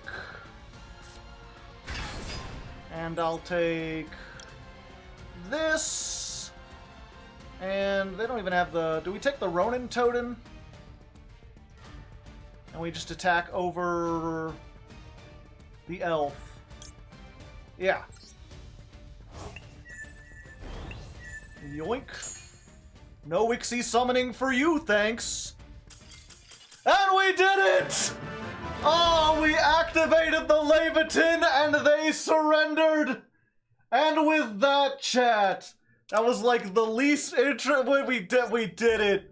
And with that, we make our way into Master 5. The Generators have raided Master, and now it's only up from here, up, into the echelons of Master to see how far this world can take us when the Jenner is raided. All it took was the worst sprite player. Okay.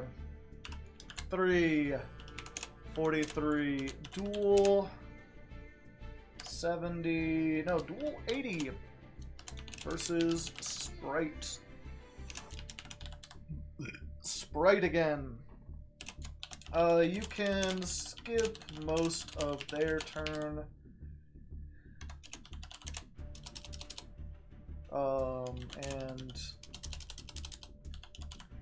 but it's the rank up. Spit most of their turn, and probably some of mine as well.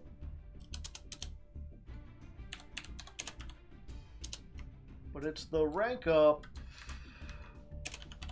duel, so we need to show the ending at least.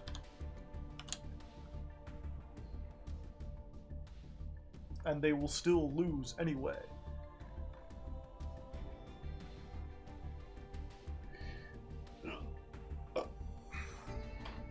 Oh. We did it, chat.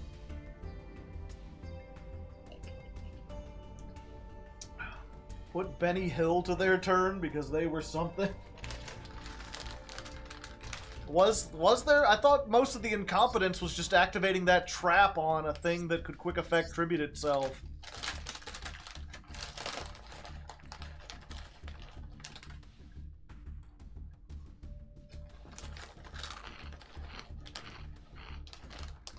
Whoa, whoa, whoa. Whoa. We're like, oh, they're playing double. Not only are they playing double cross, they're not playing smashers. They're like non-targeting banish. Why would I want to do that? I'll just steal a card.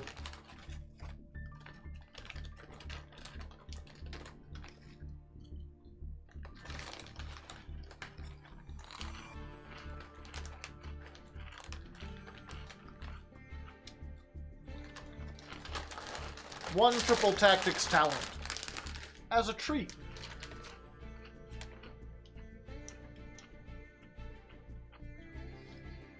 Double carrot. I understand that in lab format. Alright, we'll do a couple more today. Shifter. Yeah, Sprite can play through Shifter.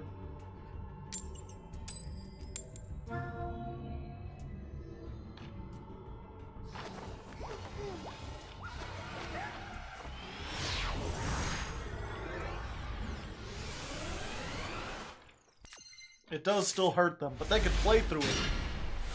Going second, 0 disruption. Oh, whoa. 9610. Monarchs?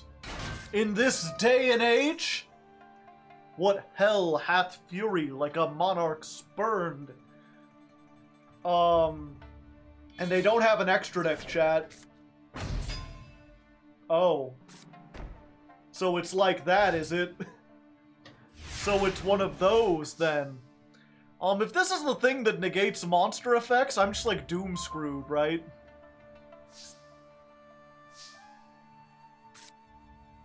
Well, let's Pot of Prosperity first.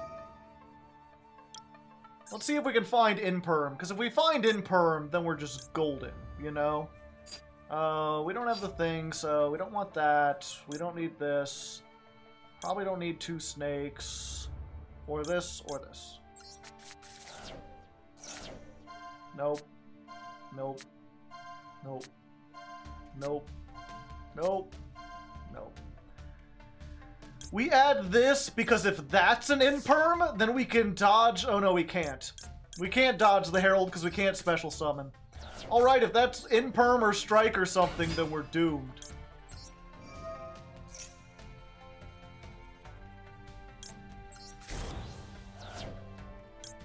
Why St. Joan? Because it turns... oh wait. I need to destroy this one.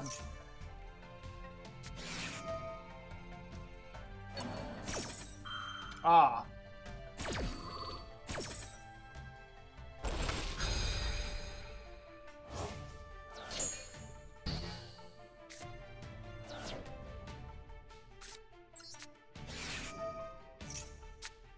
Yeah, St. Joan turns this into a level 9, and sometimes you need that. Why did I activate this? Now I can't imperm.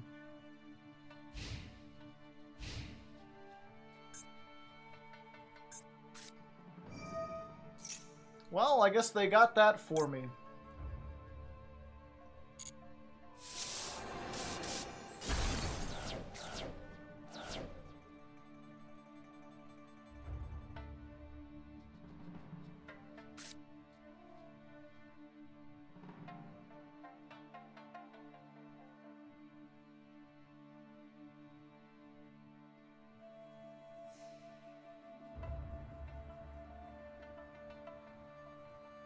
Oh, what are you thinking about?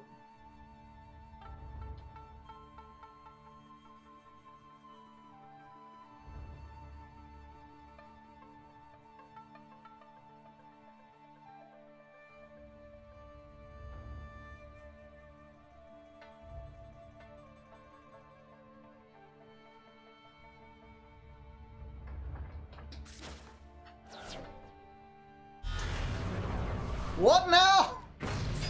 I'm sorry, Billy, what? Thanks? I appreciate it?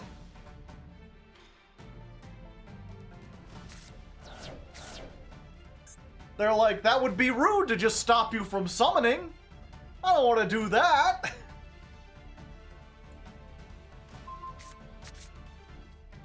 Oh, I couldn't activate Trias. That's fine.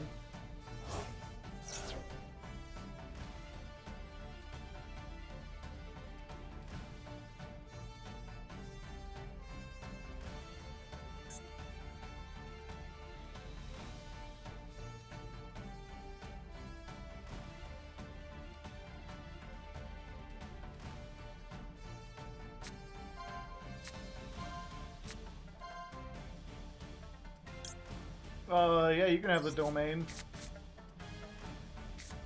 You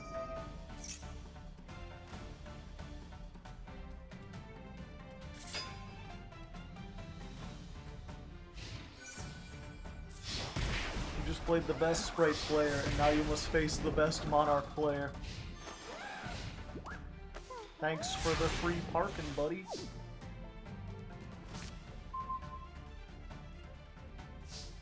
Okay, so what does this do again? In addition, I know it gives an attack. If a tribute summoned monster attacks an opponent's monster, gains 800 during damage calculation only. Gotcha. Okay, so I can't get out of the extra deck, but I don't need to.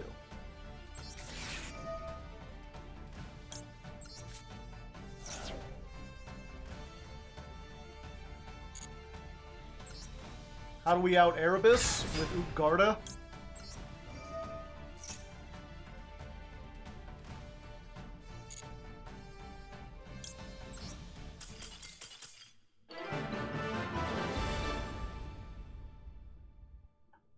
What? What the fuck was that? What? I feel I was like, part of me is like, why would I include that duel in this thing? Nothing happened. It was, but my mind, you know, I didn't have any commentary because I'm just like, what the fuck are they doing? How did you get into Master 1? The fuck?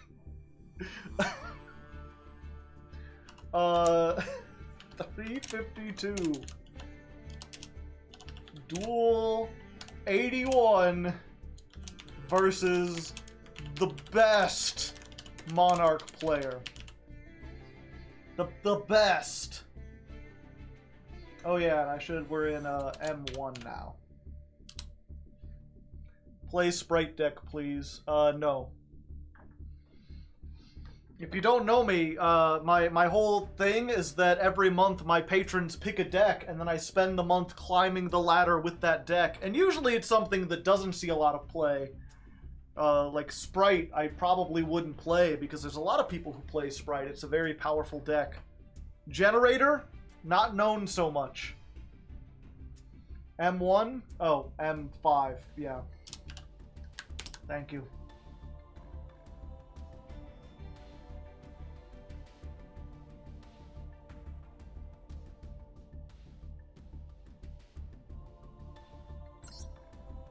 Didn't you play Tier for one season? Yes.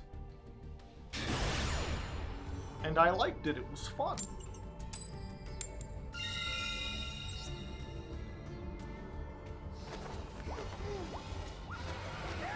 Tier was an experiment.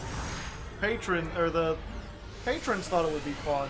The general audience, not so much. Okay. We're good. This was almost really bad.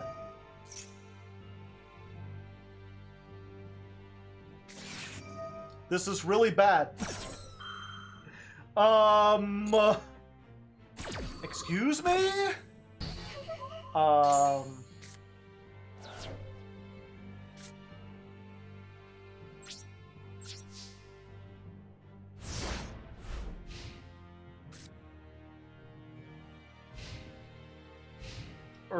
What the scallop?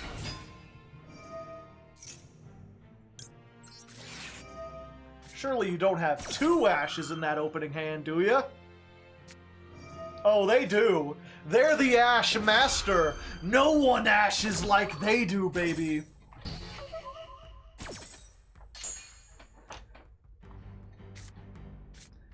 What you gonna do? Gotta summon the Ash. Everybody knows what you summon the Ash. Ash, Ash, Ash. Ash, Ash, Ash. Yep. But I mean, I'm actually looking at it. We opened with Max C and 4 1-ofs. All 4 1-ofs, ladies and gentlemen. If we had opened with Vala, or we had opened with Boss Stage, or if we had opened with Lopter, we would be fine. Or if we had opened with the one girl, what's her name? The Diviner of the Herald. Any of our 3-ofs, other than, I guess, Ash.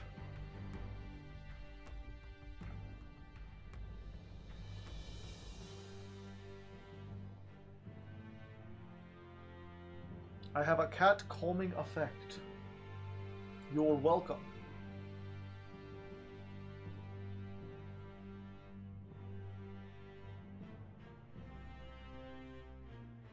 They can Jasmine plus Straina to Hyperton combo. I don't know what that means.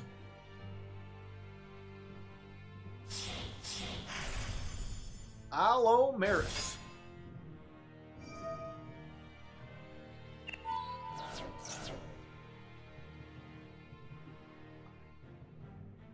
ASMR Joe when? I don't know when people want it. No one's requested it. But I think a lot of people ignore the trap tricks, mostly because for 90% of their lifespan, they have been, you know, they're like counter fairies too. Is like, yeah, if you go first and you set a bunch of traps, you can stop your opponent from playing the game. And if you go second, you die. Now, they have the ability to go second a little bit more. They got some more playmakers and stuff. But they still have that reputation.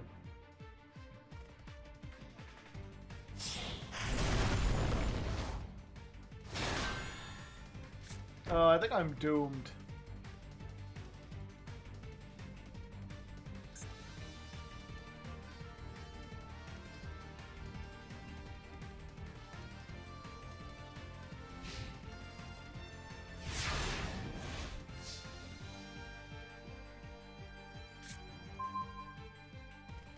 Yeah. You know, some...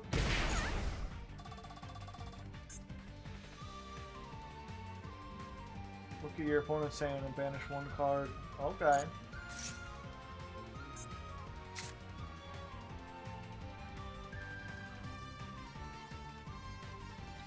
Joke's on you, I'm bricked anyway! But if you wanted to know exactly how bricked I am, now you know!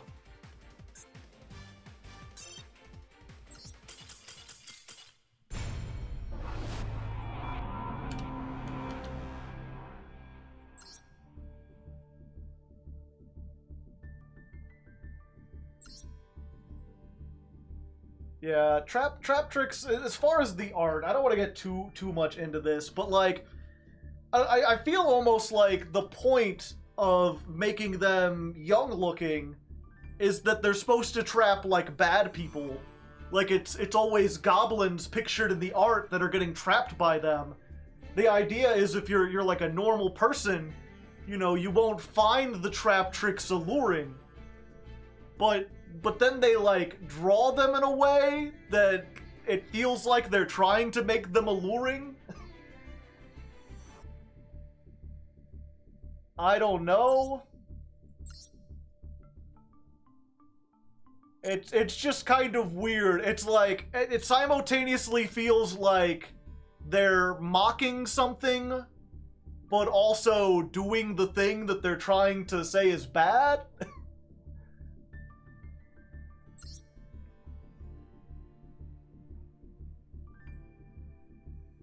They combo with the hole cards, that's all I have to say.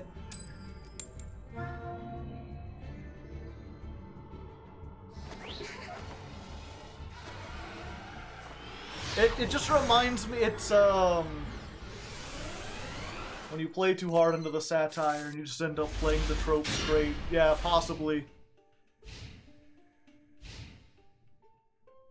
Or it reminds me of, what was it? There was a thing recently where someone on X, the Twitter, they posted some very illegal stuff. I don't even... Oh, they fusion summoned. I probably should have max C'd at that point. Okay, well I can max C now. They posted some very illegal materials. Oh, it didn't matter anyway. Some IRL illegal materials. But the reason they posted it was to be like, look at how awful this is. We need to stop this from happening. But it was just like, straight up like illegal pornography. And they got banned, and then Twitter reinstated them because they were like, no, it's cool, because they were posting it to be outraged, not because they like it. And then they got brought into court in like several different countries because they're like, excuse me, what? Why didn't you report this person to the authorities? Why are they like, you know, they're in possession of illicit materials? And they tried to explain that, and they're like, you realize that by doing that, you open the door to people being able to post whatever they want, as long as they claim they're outraged about it, right? Like, I remember the politician who was like doing the thing is like, I don't collect stuff that I'm outraged by. I don't post stuff that outrages me, especially when it's illegal. You can't say illegal material is okay as long as you say, now I don't like this. But look at all this awful illegal material. And so that's kind of the same thing is like, I don't, with the trap tricks. It's like, are they trying to make fun of it? Or are they just like, no, it's cool. They're supposed to like trap criminals. It's fine.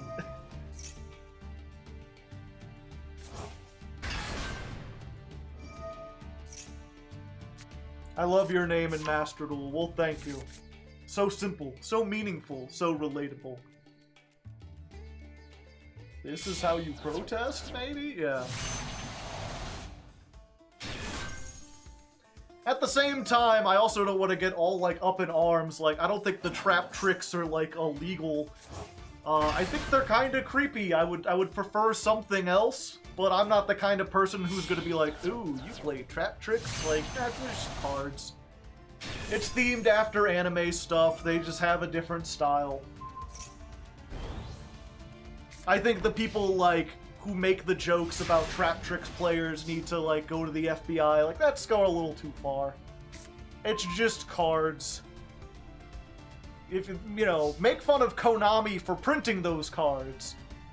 I think if people like the play style, or even if they like the art or whatever, as long as it's, like, not going too far. What do I do about this? Why did they start on Amazing Dragon? Okay, so we start by imperming the Barone, right? Ame! Thank you for the gifted sub!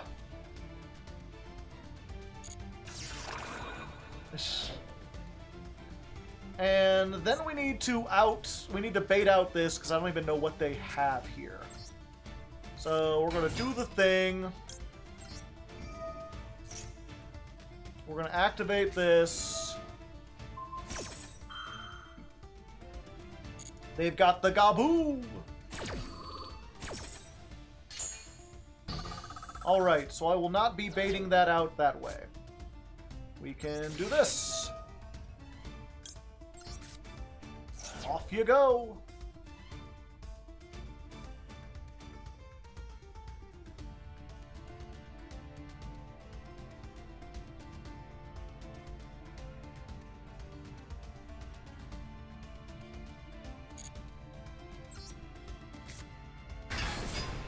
Alright, we activate Vala. Vala summons back this.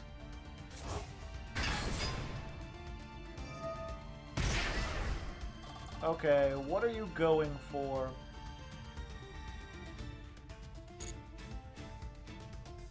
Do they just have another, like, Amazing Dragon? They do, it's just a second Amazing Dragon. I can negate that summon. Good thing I opened with Nidhogg. Holy shit. Goodbye. Have a wonderful time. They do get to draw a card. Before they draw a card, let's activate this, just in case they draw Ash.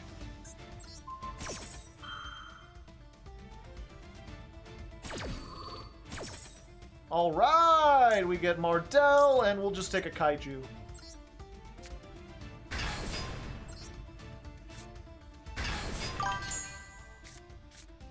Okay, I think we can OTK here, chat. Unironically. Okay, now we can't OTK here. Well, okay, they put it in attack mode, so maybe we can. Shit.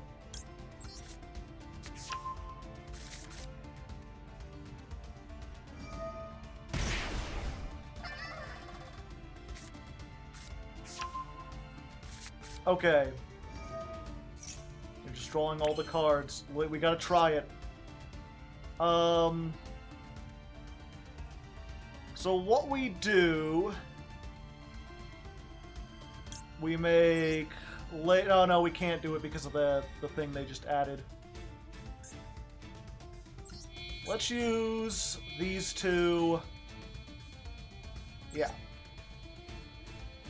Oh wait, maybe we can. One second. I'm still thinking some stuff up. No, wait, no, that doesn't work. Okay. And then we'll make Pep.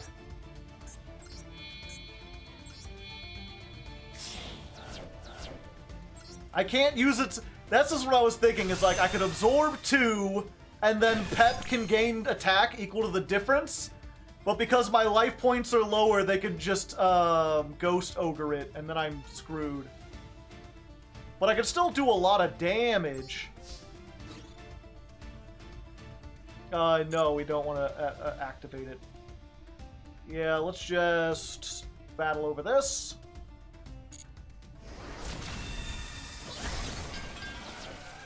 battle over this.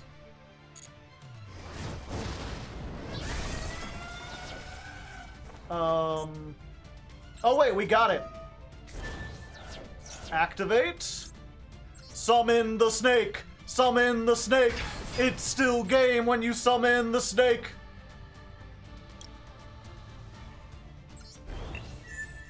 $2,000. Get out of here. Snake attack. Snake attack. Do-do-do-do-do-do-do. Snake attack. I wasn't even paying attention. I still won. Take that, ya punks.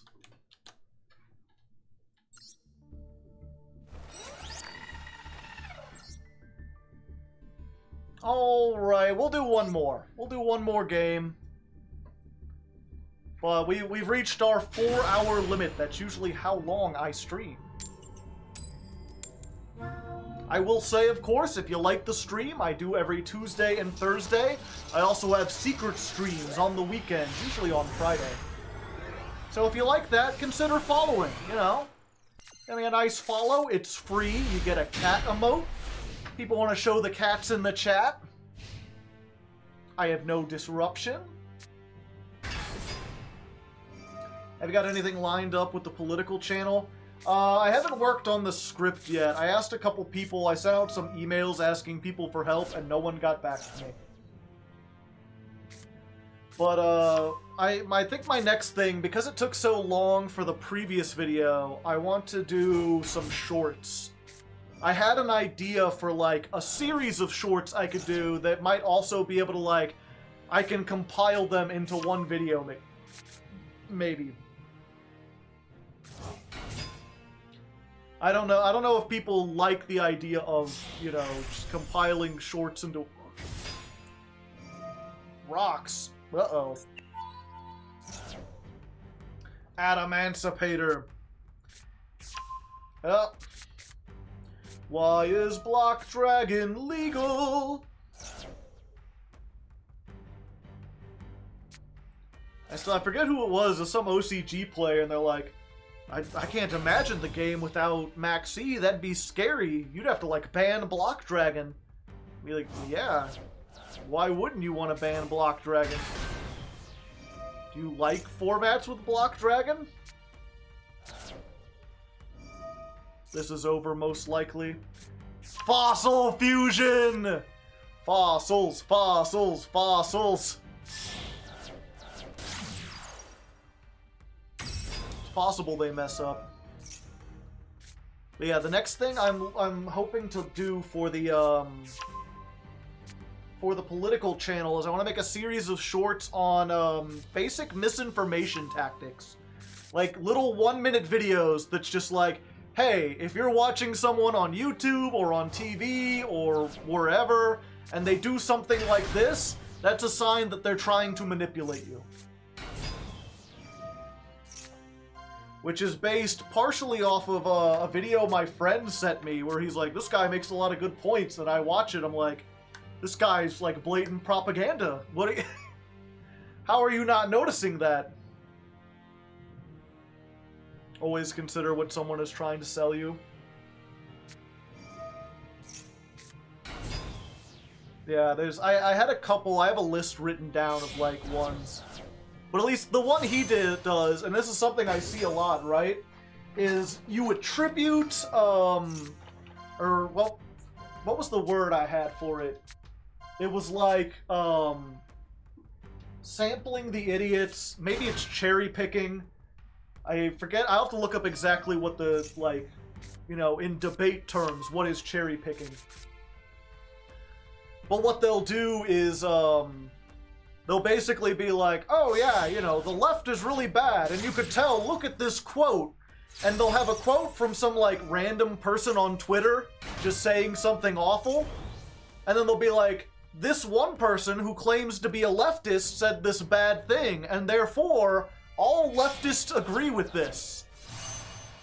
They'll be like, this is what Biden wants. And it's like, why don't you assume what Biden wants based on what his actions are and what he says, not on, you know, what random person on Twitter says or what random TikTok says. The guy clicked no on Saryuya. He doesn't want anything else. Based on his actions, fuck unions, yeah.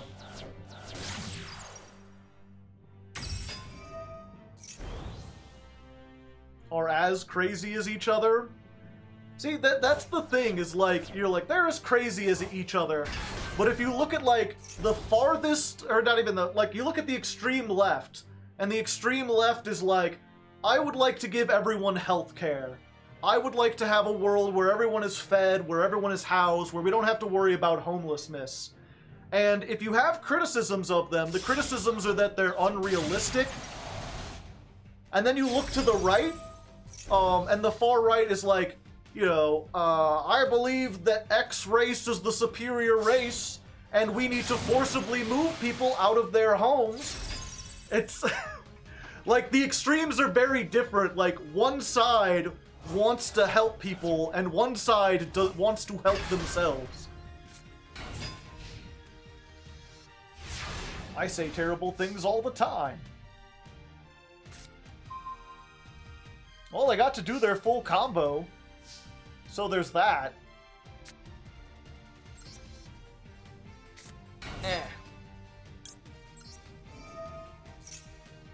5/6 of the game turned off. I'm just gonna send St. Joan.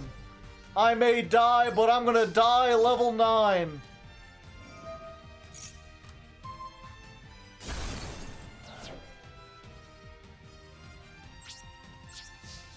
There we go. Yeah, and it is always kind of, I remember there's like a meme where it's like, you know, a left-wing person in like a bandana or whatever. They go up to a MAGA person and they're like, you deserve free healthcare and a high-paying job. And the red hat is like, how dare you say that? I can't believe. Like, what? I don't understand how you disagree with this.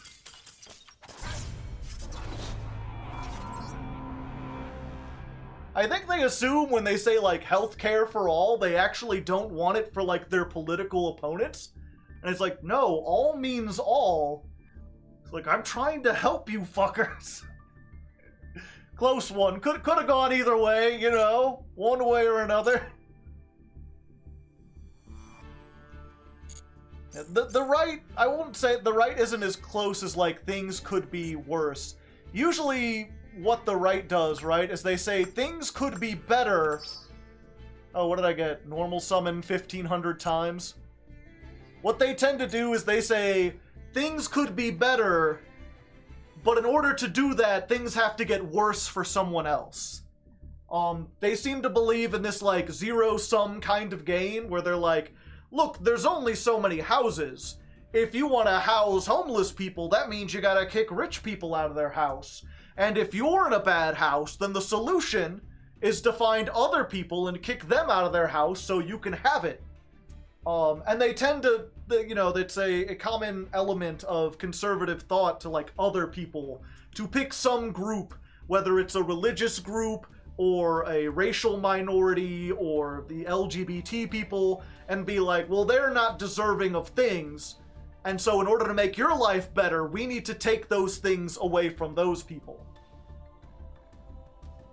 Whereas, you know, a leftist like me would be like, if there's not enough houses for everyone, then we should build more houses. There's plenty of land. That would create jobs. If you give houses to people, you solve the homeless problem. Then crime goes way down. You have more money, like, you spend money on the houses, but the money you spend on policing goes way down because you don't have, like, vagrants and homeless people. You get to choose one, healthcare or Max C at 1.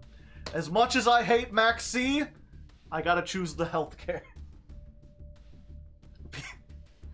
Everyone should have free healthcare, except the people who say Max C should be legal. They get out. They don't count as people.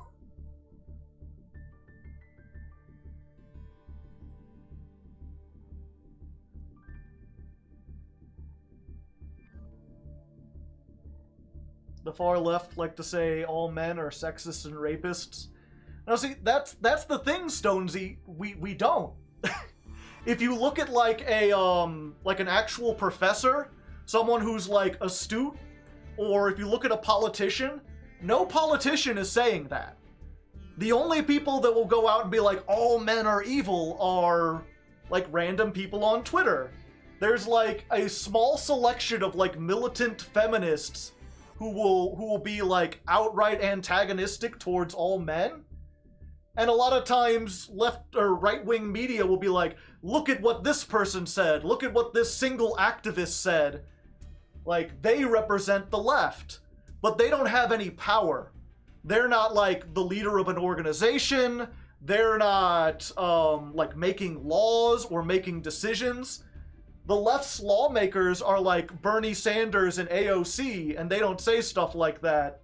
Whereas the right, like if you look at their politicians, the people who are in charge, the people who have power, they're the ones making these decisions to like ban books and restrict freedom and limit what you can say. So it really does feel like, you know, when I criticize the right, I'm criticizing the top of the pyramid, the people with the most power who are the leaders of that organization. But when people criticize the left, they're digging through the trash to find like the craziest people with the weirdest opinions and then try to hold them up as like, look, this is what they believe. The straw man argument, I guess. See, usually straw man implies that they don't exist, that you've fabricated something. But usually they're not. That's the thing that, like, if you look at libs of TikTok, is they'll be like, I'm not saying anything, I'm finding what leftists believe on TikTok and just reposting it. But what they're doing is finding unhinged people and being like, this represents the mainstream, when it does not. Okay, I'm out. First time chatter? I don't think you were in for very long. Cosmo straw man argument. Corporations are not on the left. I seen Barbie. I seen praise from most journalists. That's a lot of power. Does Barbie say all men are evil? I haven't seen it. But from what I heard, they had a pretty good message about how, like, you know, the same power structures that hurt women also hurt men. And men should be free to express themselves however they wish.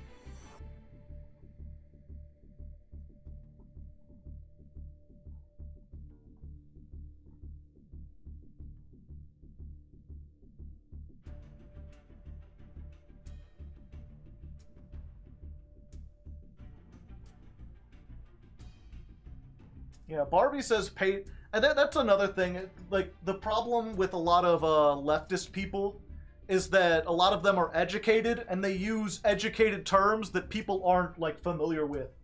You know, they'll be like, they'll talk about private property, and your average person is like, my car is private property. It's like, no, private property in a legal sense refers to, like, real estate. Not even real estate, but, like, business owning specifically. Or they'll be like, you're the proletariat, and so, I don't know what that is.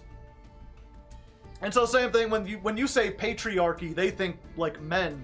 They're like, men are patriarchs, I'm a patriarch. If patriarchy's bad, they're saying I'm bad. And it's like, no, patriarchy is a system where men have advantages over women. Or men have, you know, hierarchical, that's another, like, big term. If you look at, like, I guess the best example is, like, early America, where you had enshrined into law basically that only men could vote. Like, that's an example of patriarchy. It was in the law that one sex had more rights than the other sex. That's the thing they're angry at. Not men. I thought patriarchy was a conspiracy theory. A game theory. No, it's a historical fact. Yeah. Like, it's one of the, like, you can't look back at history and be like, well, women couldn't own property, but that doesn't mean, you know, society was based off the idea of males being superior. Like, no, from a legal standpoint, it absolutely was. And the example because a lot of people will be like, but those laws have changed now. Think of it like this, right? Imagine there's a hotel owner, and that hotel owner just, like, hates disabled people. They're like, wheelchairs? No, fuck you. I'm not building any ramps. In fact, I'm going to build the most, like, difficult stairs. Stairs everywhere. It's just gonna be, like, crazy with steps, even where we don't need them, so that anyone who cannot walk is going to have an incredibly difficult time getting around this hotel. And then that person dies, and they give it to their kid, and then that kid dies, and they give it to their kid. And then that kid is like, I want to invite people with wheelchairs in here. I don't know why my grandfather hates handicapped people, but you're all invited. And you could be like, yeah, you're free to come in, but the fact is there's still stairs everywhere. You have to go in and, like, to the old property that's there and add in the ramps. Even if the owner there doesn't hate handicapped people, the systems that their grandfathers built were designed around hurting them, and a lot of those rules and laws are still in place, or the laws we have now are built on top of those.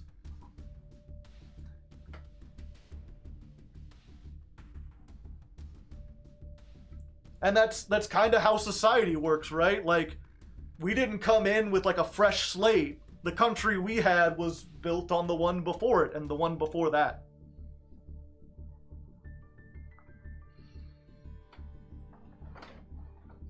And now I gotta take so many flights of extra stairs.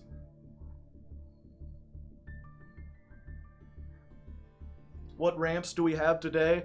Or stairs, rather. I'm not familiar with the patriarchal ones because I haven't looked into that as much. Mostly because, like, almost all of the remnants of patriarchy are, like, on the way out. I'm more familiar with, like, the racial ones, where you talk about, if you're familiar with redlining, if people talk about systemic racism, like, back in the early days, right, when the slaves were first freed, they essentially were put into, they were only allowed to buy houses in specific areas. And usually those areas were the worst areas of the city, the places where the white people didn't want to be. They forced them to have their own neighborhoods.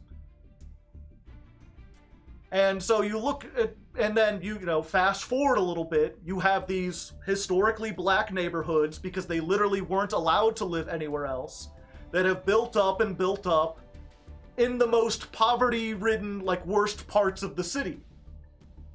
And so what happened is, in, like, 1960s, where we had the Civil Rights Act, and they're like, okay, it's in law, you can't deny someone a house just because they're black. And they're like, oh, okay. So what the banks did is they said, well, if you're from a crime-ridden area, that's really risky. Like, if you're from a place that's really impoverished, that doesn't have good, like, crime statistics, then you're a risk to sell to a house. And they would basically draw a line on the map to be like, basically anyone on this side of the line, you're in a crime area, we can't risk you coming over into the suburbs. And they would deny them home loans and stuff. And a lot of banks, like, basically just kept that because on paper it doesn't sound racist. But it's like, yeah, if you deny someone a loan because they're from an area that has crime, and the reason that area has crime is because there's not a lot of money there because everyone there is poor, and the reason they're poor is because a couple hundred years ago, like, they pushed all of like, I wish I had, like, more time to sit and to think this out logically. See, this is why I don't try to do political streams, because my thoughts get kind of ramshackle. I'm better when I can write stuff down. Yeah. But hopefully you kind of get the idea. There's policies in place that were changed during the Civil Rights Act that aren't racist on the face of them, but were designed to still exclude black people from stuff. And a lot of those policies are still in place.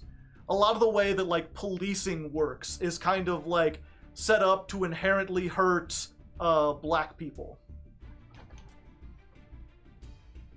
They have a bigger crime bone. Yeah. Debate stream when I'm horrible at debates. That's what the channel is for. Do you follow a religion? No, I'm not religious.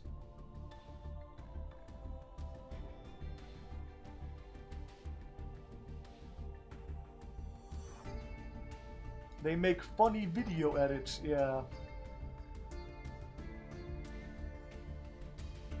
And it's one of those things, if I had more time where I could sit down, not only write out my thoughts, but also do research to find more specific examples. And I remember I was talking with someone once, and they're like, well, if you gotta do research, how do you know it's true? It's like, well, I did research before, I just don't remember all of it off the top of my head. I'd like to go back and find the exact examples. Have you done discussions with viewers on politics? I have not. I do have a political board on the Discord where people can post stuff and I respond to things. If you have a specific question, you can leave it on the political channel as a comment, or you can send it to me on Discord, or you can send me an email with it. And if I think it's compelling enough, I'll make a video out of it. And if I don't think it's compelling, I might just sit there and respond to it anyway.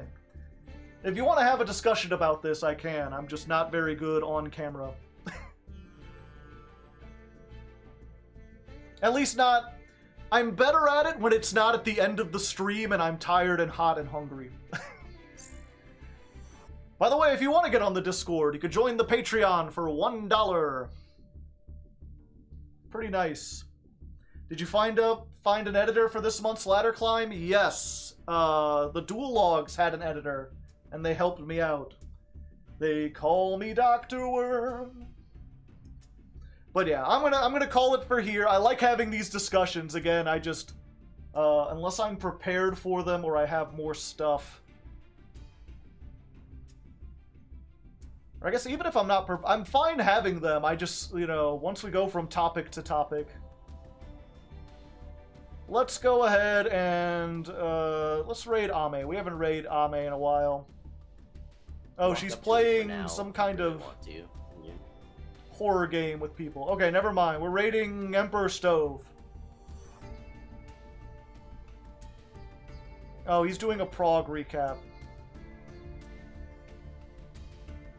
Raid Ame anyway. Politics discussion. Like I said, we have a board for that. If you have political stuff, and I'm pretty open because the whole idea of my channel and kind of my brand is that I try to get myself as, because there are a lot of like left-leaning people who will just hear an argument against them and they'll just be like, I can't believe you don't know this.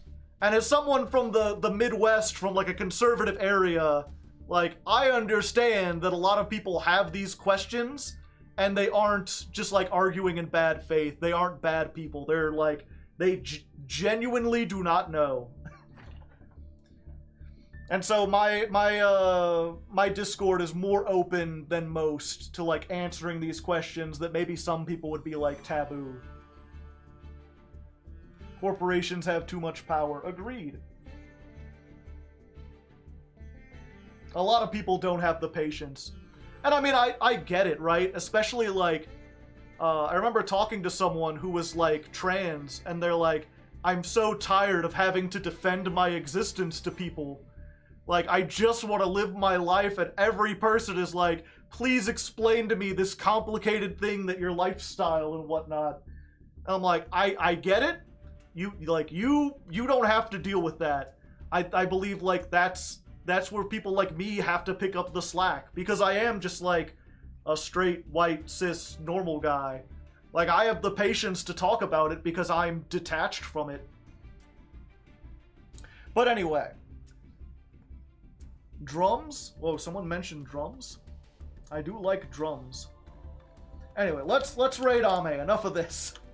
I'm hungry. I'm so hungry, chat.